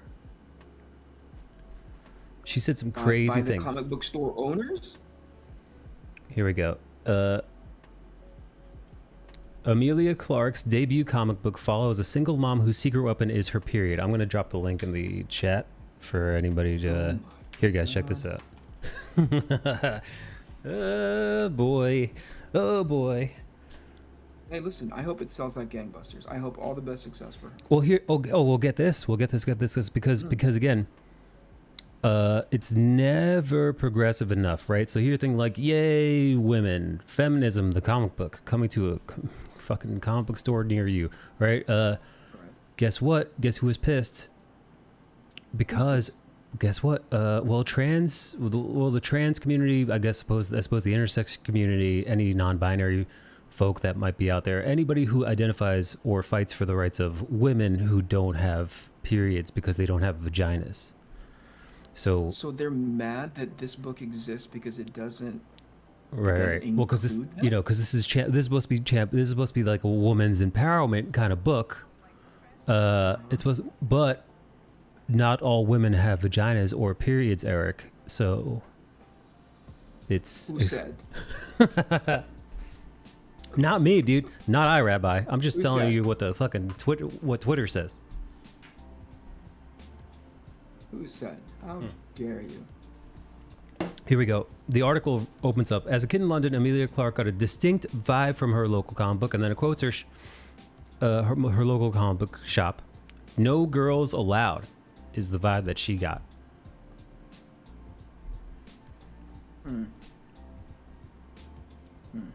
Okay, let me read chat real quick. Everyone thinks that they are taking apart the heroes a la Alan Moore, but all they're doing is making Batman like a cuck like Tom King. Oof. I haven't read a Tom King Wait. Who wrote the Batman that had Bane? Fuck, I don't remember. It was a long time ago. So I was about to say I've not read a Tom King Batman, but I may accidentally have not paid attention to who was writing. You definitely. I think you did. I think you did read Tom King. I think we forced you to read it a while back. Kelly Sue didn't say hire me. Matt Fraction sold his shit a ton of books and said hire my wife. Oh, Are they married? ye- I guess so. I think they are. Yeah. Oh. Here's the thing about Coates. He was supposedly an influential writer making real social commentary books, and he failed downward into comic books and making Red Skull into Jordan Phoenix. Listen, he didn't fail downwards. He was invited. Right? He didn't suddenly like, oh, I don't have anything else to do. Yeah, no, they sought him out. And he ended up in comics. They sought him out. That's not a failure. Like he ran out of options and suddenly he's writing comics. So again, I lay the responsibility, the burden of responsibility and accountability at the feet of the editorial staff that said that was a good idea. So Yeah. quality is the purpose of corporate comics propaganda is, no matter how ineffective and ham-fisted. Is that true? See, here's what my fear is. Mike, tell me what you think about this. Lay it There on are me. 4 books, maybe 5. Let's say a dozen. Let's be generous, okay? Let's say there's a dozen book out there that's getting the kind of like, social media attention, similar to a Captain America, similar to oh God, the New Gods or whatever it is that they're doing, right? Right, Let's say right, there's right. a dozen of those books. Is that representative of Marvel's entire publishing line? I don't think so. No, no way. Right? But those are the ones, and that's the tragedy of it all, okay? Because instead of, and I've heard a lot of good things, instead of celebrating really, really hardcore celebrating the awesomeness, apparently, because I haven't read any of it yet, but I do have it on my iPad here. The awesomeness that is the Chip Zdarsky Daredevil, right? Instead of celebrating that, cycles are being spent on this stuff that's way too progressive for people's tastes, right? That's the tragedy to me, is because as a news cycle, wouldn't you want to focus on the good stuff instead? You'd imagine. Right? Yeah. Because it's a dozen books that's getting a lot of hype, a lot of heat because it's doing all the wrong things according to its fan base, right? Right. But there's got to be easily. I remember sitting with Perch on his channel, and he went over what Marvel's publishing schedule on 1 week's release alone. 1 month? 1 month. Let's say a month. And it was a lot. It was like 60 books. What the 70 fuck? books. Jesus. That's a lot, That's a ton. right? I had no idea. Yeah. But 6 to 12 of them are getting the wrong kind of attention. That's the tragic part, right? Wouldn't you want to talk about just like help bring awareness to people of the good books? But instead we're talking about these books that are failing, that are floundering. Yeah, you know what? I'll be honest, man. I haven't read a Marvel book in so long. I wouldn't even know where to begin. If you're like, hey, there's a good book out there. I throw my hands up in the air. I have no idea. But for that reason in particular. Church right now. I'm sorry. Go ahead, Mike. No, I mean, I don't know. I literally because all the press that you hear on Marvel comics is always just makes you roll your eyes, and you're just kind of like, Yeah. you're done with it. And that's it. It's fucking awful because I'm gonna guess there's 24 books out there easily that could be the standard bearers of how well they're running their business, hiring the right artists, hiring the right, hiring the right writer, hiring the right sort of creative teams and the support staff that goes behind it, the colorists and everything else. It's coming out on time. It's, delivering on quality. It's delivering on long-term storytelling. It's fucking bonkers that we're focusing on all this stuff that's awful, Yeah. My good friend, there's a guy in my chat right now. His name's Gennard Soriano. He says, my first time on one of your streams, Eric, it's been awesome. This guy, Gennard and I go back to when I was all of 2 decades old. Hello. Yeah, I'm now quadruple that amount of decades. But Gennard was one of the guys that I when I was having comic book dreams, way back when I was much younger in my early 20s, Gennard was too. And he, to the kindness of his heart, most importantly his family's heart, opened up his garage to me and the rest of my deviant friends. Oh, that's where you comics and yeah, that's the Yeah. place you worked, or you guys did your That's the thing. place. No shit. That's right. Yeah, and Gennard was the guy that was like, yeah, man, you guys set up your tables in my garage, we'll draw comics day and night. And that's where I cut my teeth and trying to get better at my craft with like 7 awesome dudes all trying to get into the business. And every year we would all pile into his small Honda Civic and drive down to San Diego. There'd be 7 of us in that car trying to get down to San Diego Comic-Con. We're staying at like this. And by the way, the San Diego Comic-Con, or at least the downtown San Diego that we've come to know it as it is today, was nothing compared to when we were going in like early 90s, right? Yeah. Like, it was actually late 90s. There was it was awful. You couldn't stay, if you wanted to stay there, you'd have to stay pretty close to the convention center. Otherwise, you get anywhere near like 5-7 blocks away, the place turned into a shithole. And the way it is now is totally open to like all sorts of tourism and all the things that San Diego Comic-Con related. But back when we went, back in our day, that thing was dangerous. You know, it would be us sleeping 10 people, almost like, yeah, almost close to like, we would rent 2 rooms and it'd be 10 people collectively, right? With sleeping bags, so we could afford to be there. Wow. We would empty out the local all-you-can-eat Chinese buffet because that's all we could afford, you know? Love it. Anyway, if I have a brother, it would be Jannard. Short of like being blood, he's as close to a brother as I've ever experienced in my life. So hello, thank you for being here, dude. I just bought my son a Venom Omnibus. It might be above his level, but he loves Venom. That's awesome, Jasper. That is dope. Thanks, Rob. This is officially the 3rd show that's talked on this topic. I think Rob just walks into a place and goes like, "What about that Amelia Clark armpit hair girl?"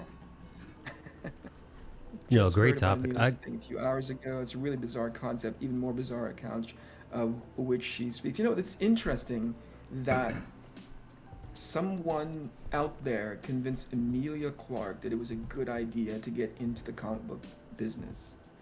And I'm going to guess in that conversation or in that pitch meeting, Berserker came up. Oh yeah. Look what fucking Keanu did. Oh, absolutely. I believe. You know what? That's one of those things where you say it, and I'm like, yeah, that tracks. Yeah, for sure. I like my women with vaginas, but different. Hi, Eric. For Kids Marvel, there is Kids Comics, but check them out before you give them anything before taking off the comics code would be all right.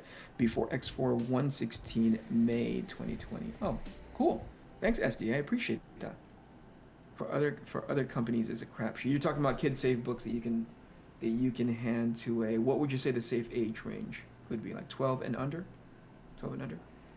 Tom Gomez, I only buy Tom King books for Clayman art. Oh, talk about a carry. Have you seen that guy's work, Mike? Is that the dude the dude that draws from 3D, or is that a different dude? No, I don't know if he does, to be honest with you. But he does. He did a book, and it's again in my iPad. I need to get to it, which is Catwoman Batman, and this guy is one of those guys that DC should hold on to until forever. Because this guy is really freaking good. It's right up there with who is that dude that we like a lot? Jimenez? Jimenez boy? Jorge Jimenez, man. That's stud. Yeah. It's right in that caliber. Ooh. Quality. Oh yeah. It's really good. It's really, really good. DC should back a Brinks truck into that kid's house and drop everything off. I think certain folks need to understand that some people are different from others, and that's okay. Everybody has a different experience. What were we talking about? I'm so behind on chat that I'm not contextualizing that perfectly. Ditto. At what point did writing compelling stories was replaced with filling quotas? Compelling stories. I don't know if those are independent of each other. You can write a story that fills quotas. You just have to understand your audience. Right. You know, you don't have to have one or the other. You can have both and have a very successful sort of line. It's Winkler, true. how are you, sir? Good evening. How are you? Yeah, no, they don't have to be mutually exclusive. No. I mean, Nope. there are plenty of instances where, you know, people are successful, and if your goal is inclusivity or representation or whatever the hell it might be, there are excellent ways to do that where as long as the story is good, as long as the protagonist is relatable, people don't care, man. Nobody was like, I'm not going to watch Blade. That character doesn't look like me. About, right? There's a list of 80 plus comics coming out of Marvel. I think I'm over exaggerating. 80? But those are weekly, not monthly. I think I'm being overly dramatic. I think it's high, but not to the point of 80. But I could be wrong. I don't remember. Atomic Bulldog says Daredevil and Wolverine are among the best they've ever been. See, like, why is that not front and center at every Marvel? Like, jeez, man, if they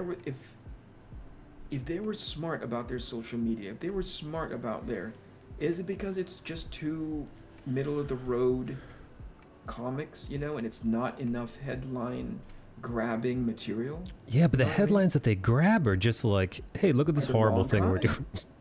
Yeah. Hey, the comic book industry sucks. The wrong kind. Yeah. Absolutely. Hey, look, I'm caught up. SDA says that the 12 and under, as far as this comic book recommendations are concerned in regards to a specific year, before they took off the comics code.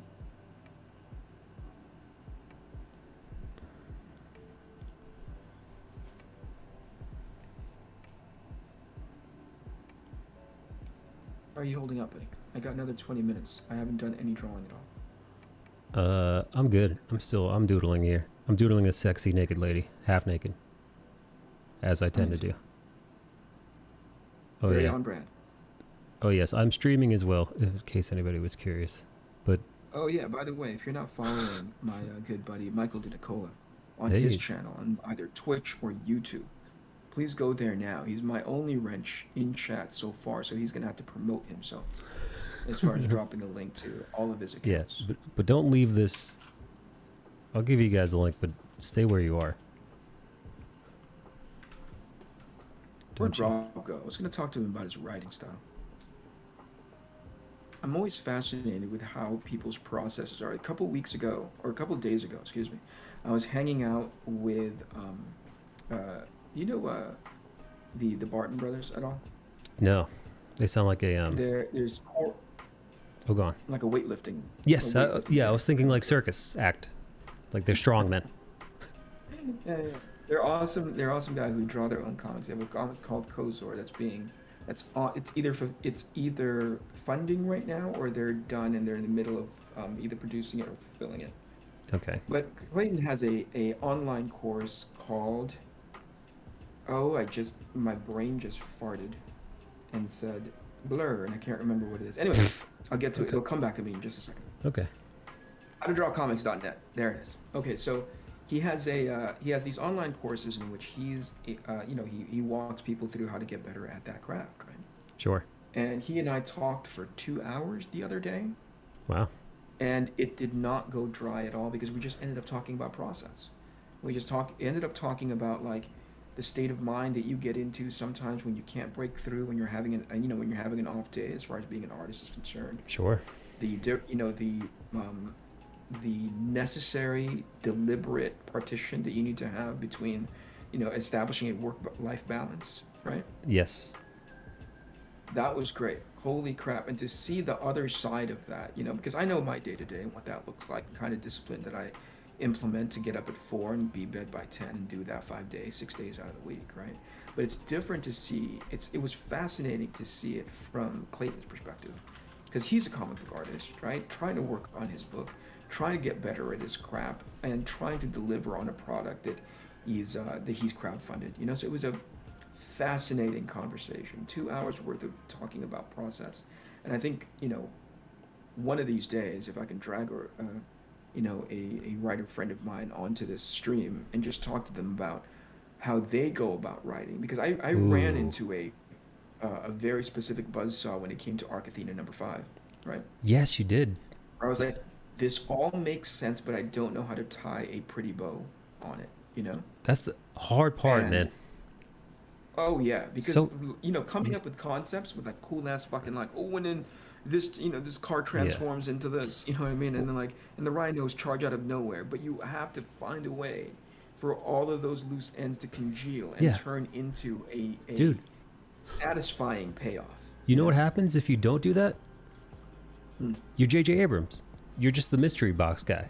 You're just like, and then this happens, and this happens, and then maybe what's going to happen next? And you're just like, well, what is going to happen next? I don't know.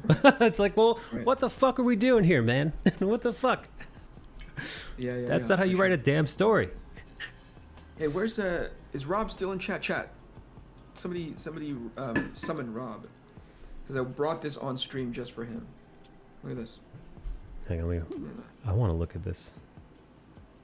Look at that. Oh, let me hit the live button. Oh, hell yeah. Hell yes. Oh, that's fucking nice. I promoted that on Instagram the other day. I couldn't help I myself. saw it. Thank you, Fred. I'm going to Look at keep that up. I'm going to get the word out as best I can. It's only a couple thousand extra eyes, but every eye counts, I think. Look at that thing. And that goes with your opportunity to get this as a thank you gift for signing up to my newsletter and ultimately my campaign. Right? Comes by way of my website. So if you guys can go to ericcanetti.com Oh, I'm going to get that you go to ericcanetti.com and look in the upper right hand corner. It says Arc Athena info.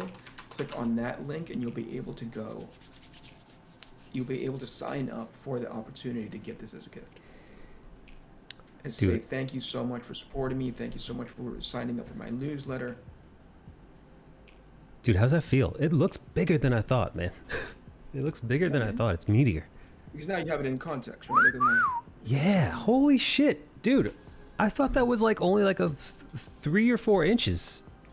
Fucking A. This is the real deal, buddy. Look at that shit. Well, that's nice, They did man. a phenomenal job printing it out. Now, keep in mind, this is just the prototype. That's just we prototype. Just wanted to see what it looked like, you know, sitting in hand. And it gives us an opportunity to take a look at it and say, oh, we could probably tighten this up later. And there's going to be a pain in the ass to produce and all that kind of stuff. But these prototypes are going to be my thank you gift for anybody who's out there signing up. We're going to choose somebody at random at the end of this month, choose another one at random at the end of July, and finally end of August. One per end of month. So please sign up for my newsletter. I'll be updating there. We got a bunch of behind the scenes stuff, a bunch of process stuff. So thank you ahead of time, everybody.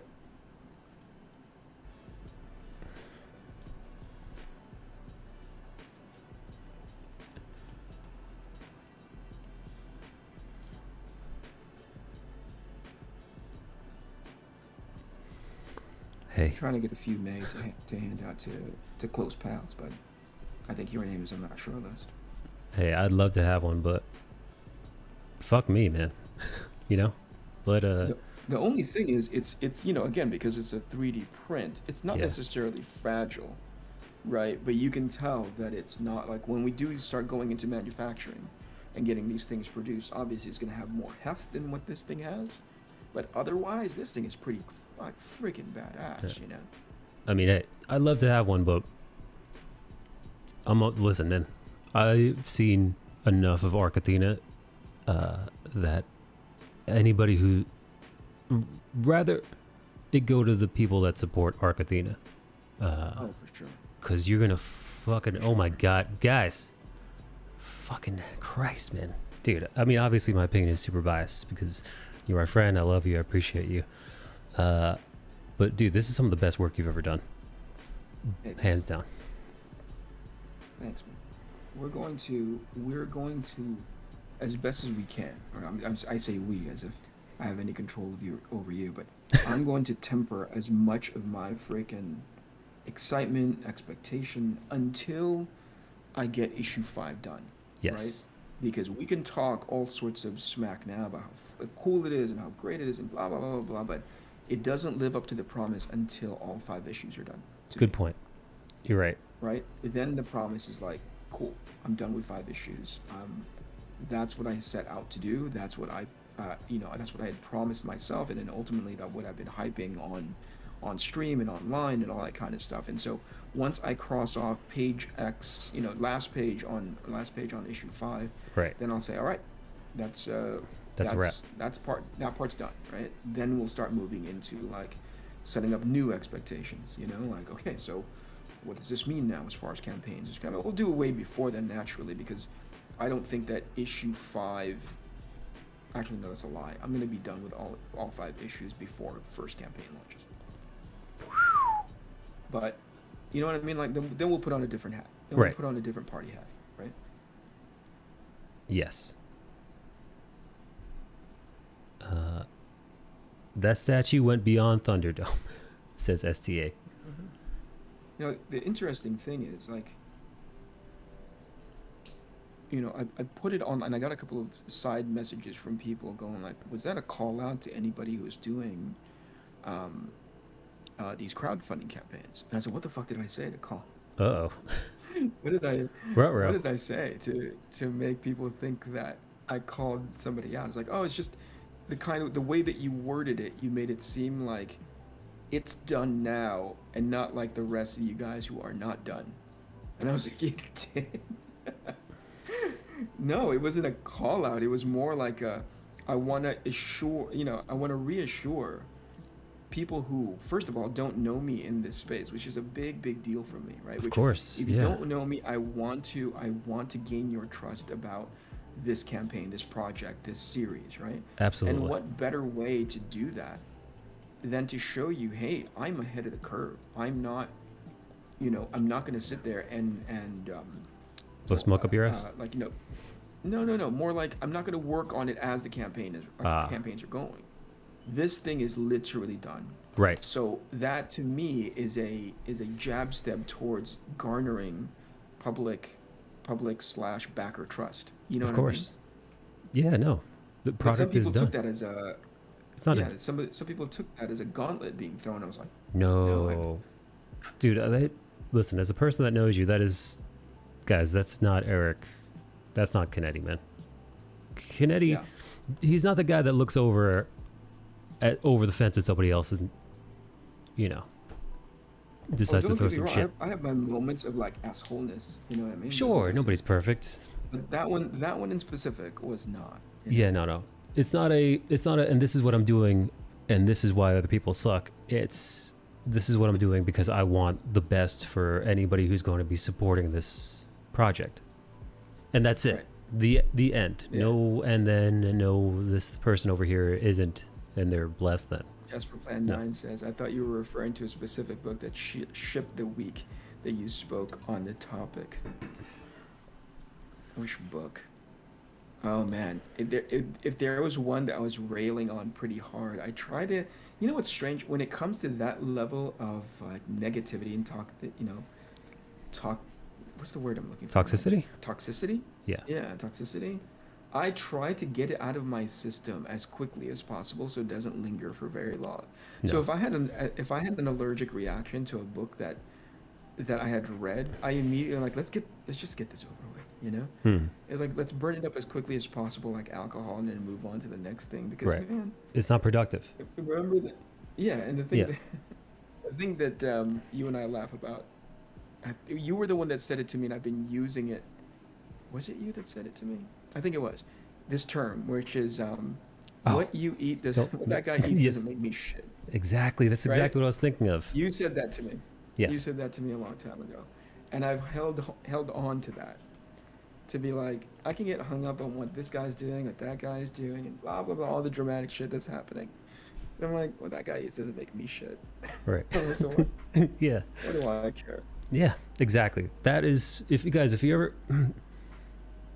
you're just learning his Ericisms, that's a great MO for him. If I may speak about you in the third person while you're here. Yes, if I'm not in the room. Yeah. Eric doesn't worry himself about the work of others for good or bad. He's got some of the best work ethic I've ever known. And yeah, primary focus, get my work done, make it good. Yeah. Yeah. Yeah, that's it. The end. I got like there's only so many hours, so many minutes in the day Yes. in which I can dedicate to this thing that I really, really like doing, right?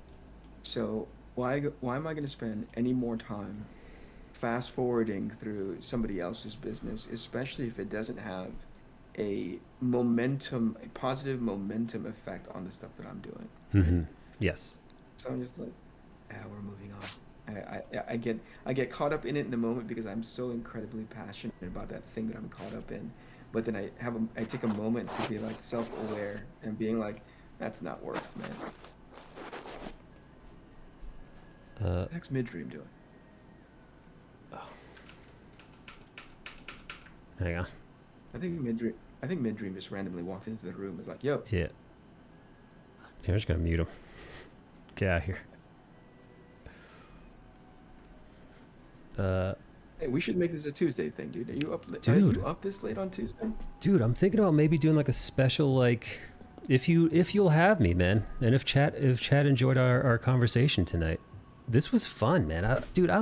I'd never get sick of talking about process and behind the scenes stuff. I find it fascinating. Dude, fast forward 3 weeks, you'll be like, fuck, I've heard this same exact goddamn shit. Yeah, you're about to say what that guy eats doesn't make me shit. You're gonna say that shit. You're like 3 weeks, guaranteed. Maybe No 4 way. if you're...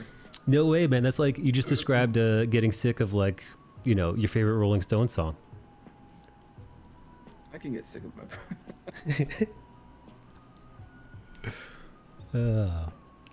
Tuesday is an open day. SD says, yeah, do it. Raul Trevino, an incredible artist.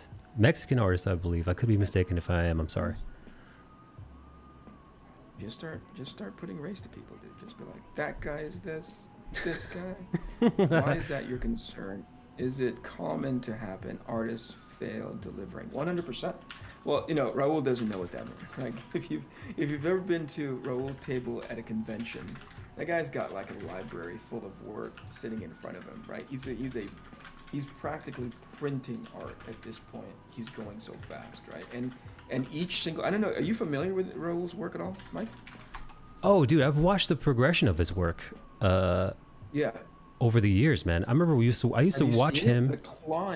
The climb, dude, the quality climb is amazing, dude. I had such envy. Like 6 years ago, I had envy watching him make those traditional manga lines. Manga? Yeah. Where it was just so thin. He could do it with a pen nib, dude. Just that flawless single stroke, man. So, yeah. Genius. Brilliant. Yeah, but it is to say, like, he's asking why is it a concern of mine delivering on time, and it's because of the fact that, yes, it's you know, my personal concern and sort of anxiety about it is I'm making these promises to deliver a 5-issue miniseries, and I fall behind somehow, right? And one of the things I'm doing to mitigate that is the idea that, you know, I'm going to get it all done first. So I'm really doing my very best to be sort of the least weakest link in the chain, if that makes any sense, right? Like if somebody is going to fall behind, it's not going to be me. Yeah. And the best part about that is the team that I've managed to convince, I've managed to coerce them to come and work with me on this book. I'd be surprised if any of them sort of like drop the baton, so to speak, right? In this whatever, however many leg race, you know?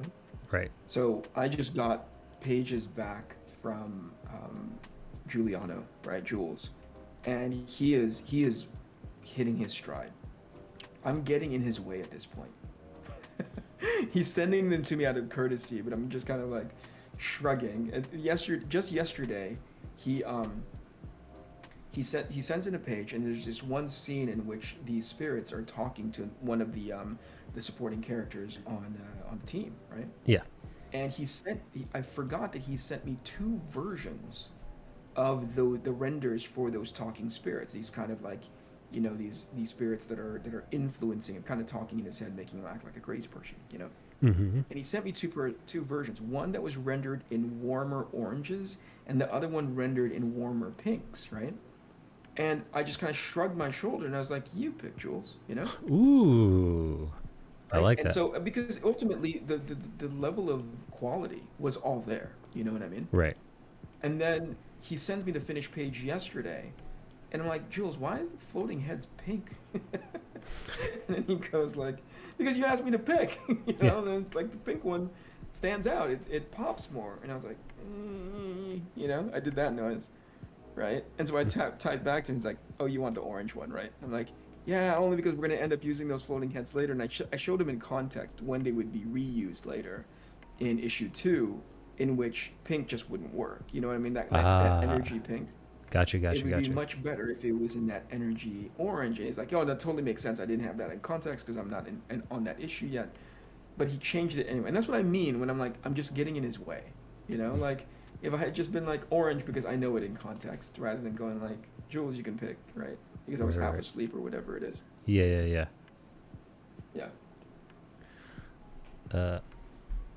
What? Somebody's random said there's a lot to be said for just putting in the work, but sometimes life gets in the way. I don't disagree with that. I think more often than not, that's because that's how life works, is that it's completely unplanned. It'll come out of left field. You're going to be, I don't know how many more analogies. I was about to say you're going to be blindsided by it. But like, and I think that's why you stack the deck in your favor by doing as much of the work as possible. And here's what I've come to see in a handful of people who were, because they kind of need to keep awareness up, and I understand why they're doing it, right? If you're behind on a book, or if you're in the middle of doing a project, I know why you have to self-promote, especially in the space of crowdfunding, in a space of like self-publishing and all that kind of stuff. You have to continuously self-promote, because if you keep your campaign sort of like on demand, you want as much of that infusion of late money as you keep going closer and closer to fulfillment, to finishing the book and then ultimately fulfilling. But it takes you away from getting the actual book done. You know what I mean? Especially if you're the artist. Yeah. It's extensive to stream, and you get, and like, I mean, I'm doing a trading card for Arc Athena right now, and I should be, if it weren't for stream for 2 hours, I'd have been done with this by now. So I understand the challenge of engaging with chat and you know, obviously trying to be as entertaining as possible. Of course. But really, you have to buckle down and finish that freaking book, man. Really buckle down and finish that book, especially if the campaign is closed, you know?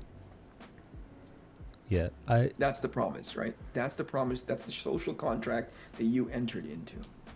And I understand that life can get in the way, as it often does, but that's why you stack the deck in your favor. Let's say you do a little bit of, you know, forecasting. You go like, I don't feel comfortable launching this campaign until at least I'm halfway done with it, because I know for sure life gets in the way. See, that's responsible, you know? Mm-hmm. Just from an outsider's perspective, watching you do this, watching you become a, you know, indie creator, and having to witness you wear so many hats, so many different, you know, not one thing, again, we mentioned the burden of being your own writer and artist. That is a gargantuan undertaking, but that's you're just scratching the surface. You've got to be on the fulfillment. You've got to be on, you know, whoever's printing, whoever's doing your merch. Are you doing merch? Guess what? You got to be your own promoter, your own PR guy, your own marketer. You got to be your own social, you know, I was gonna say social justice. No, you got to be your own social media marketer. Like, these are all different, you know, you're doing YouTube, like, it's just boom, boom, boom, boom, boom, boom, boom. Right. When the hell are you gonna draw? Could be potentially a full-time job, you know? They are, dude. Right. Being a comic book artist, period, is a full-time job. Being a comic book writer is a full-time job. Being any of the things that I mentioned, it's so much. And then you have to go and actually make the book. Right? Make the fucking book and make it good. Right. Is that all? You know? Yeah. Oh, yeah. Is that all I have to do? Yeah, I didn't know I had to wear like 20 different hats and make a good book too. What the hell? Yeah, no.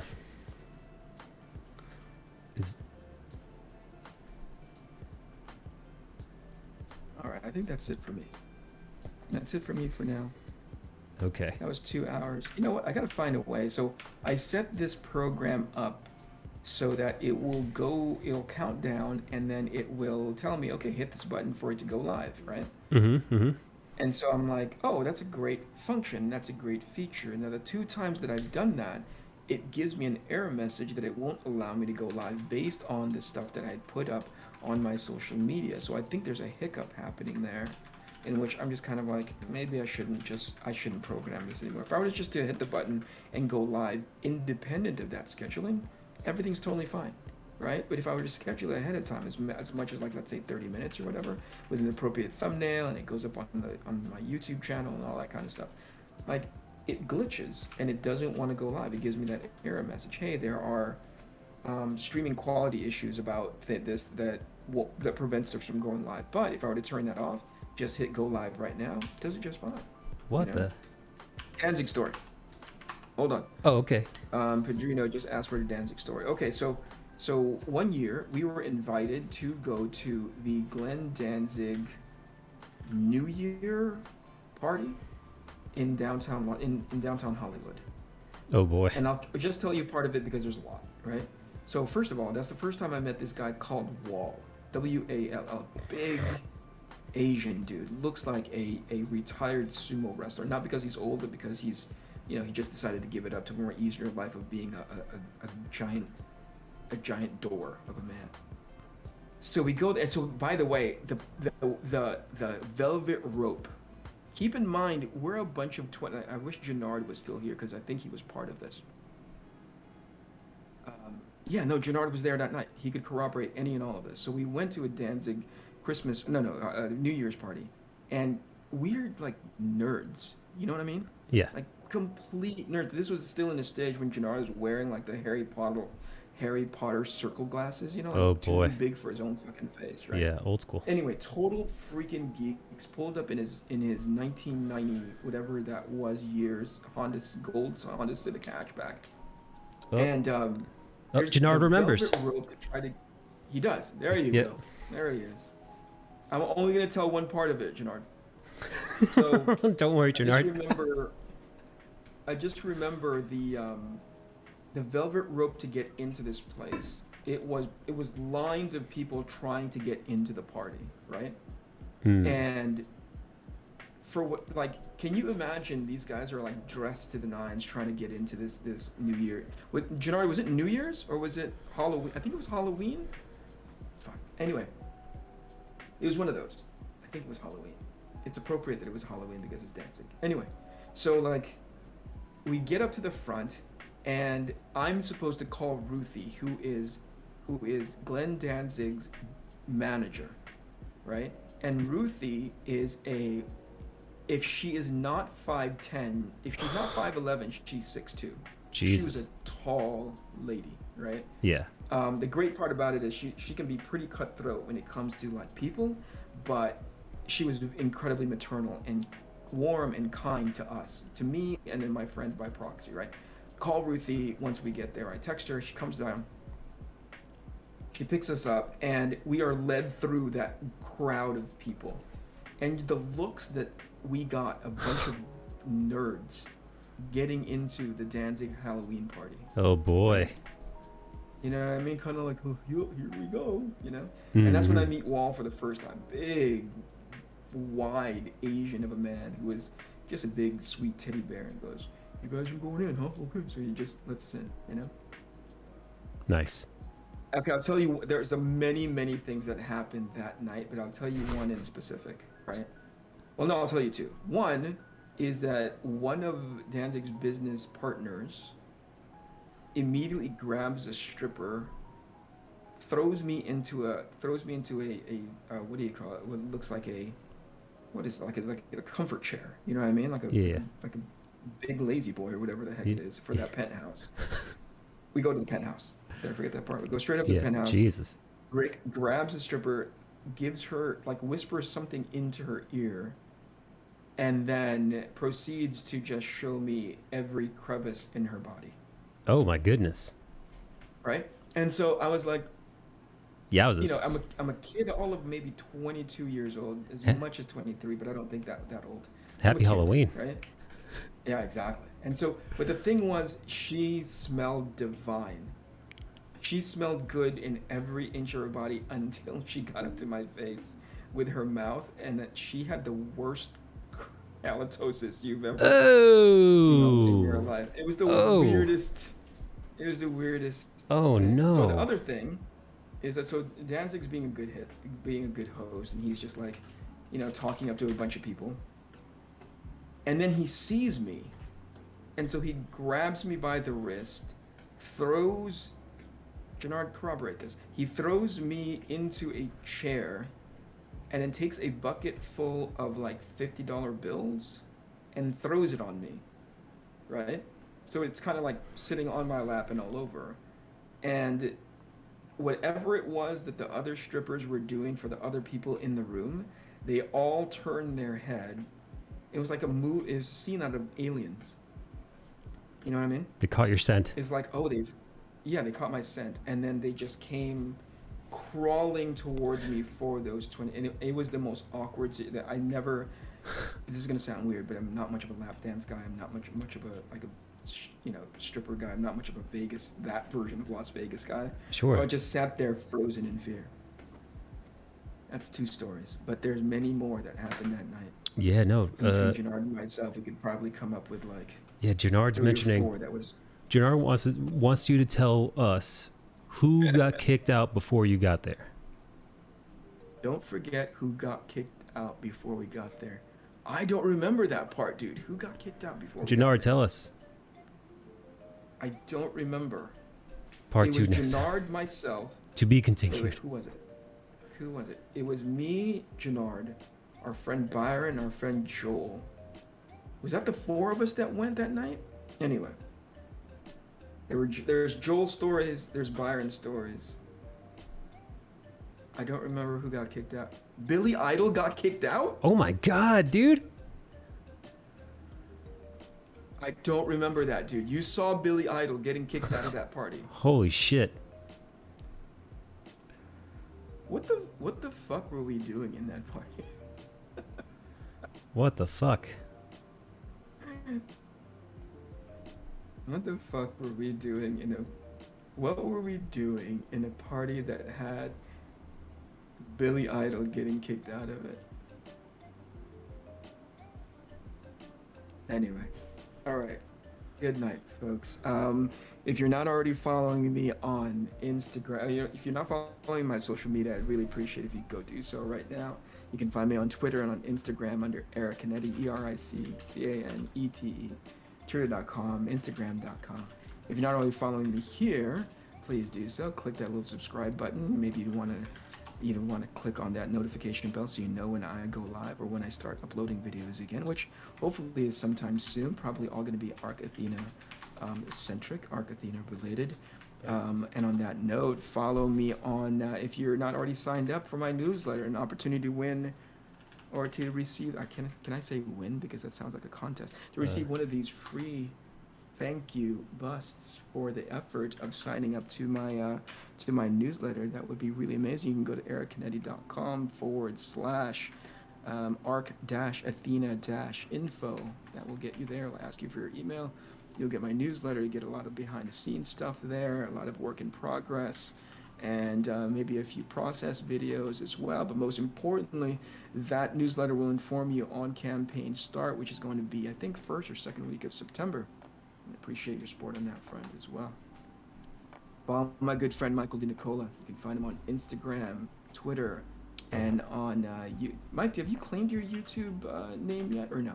Yeah, youtube.com/Michael DiNicola. But here's my link. That's my link tree. You'll find all my stuff there. There you go. Okay, that's it. We'll be back on Tuesday. We're going to try to make this official. You and me on Tuesday nights or something. You and me on Tuesday. You, me, Billy Idol, Danzig, Gennard. You, me, Danzig, Billy Idol. Strippers with bad breath. Yeah. She smelled great. All right, I'm going to go because I got to pee. I'll talk to you again. I'll talk to you later. Bye, everybody. Bye, everybody on my stream. Good night.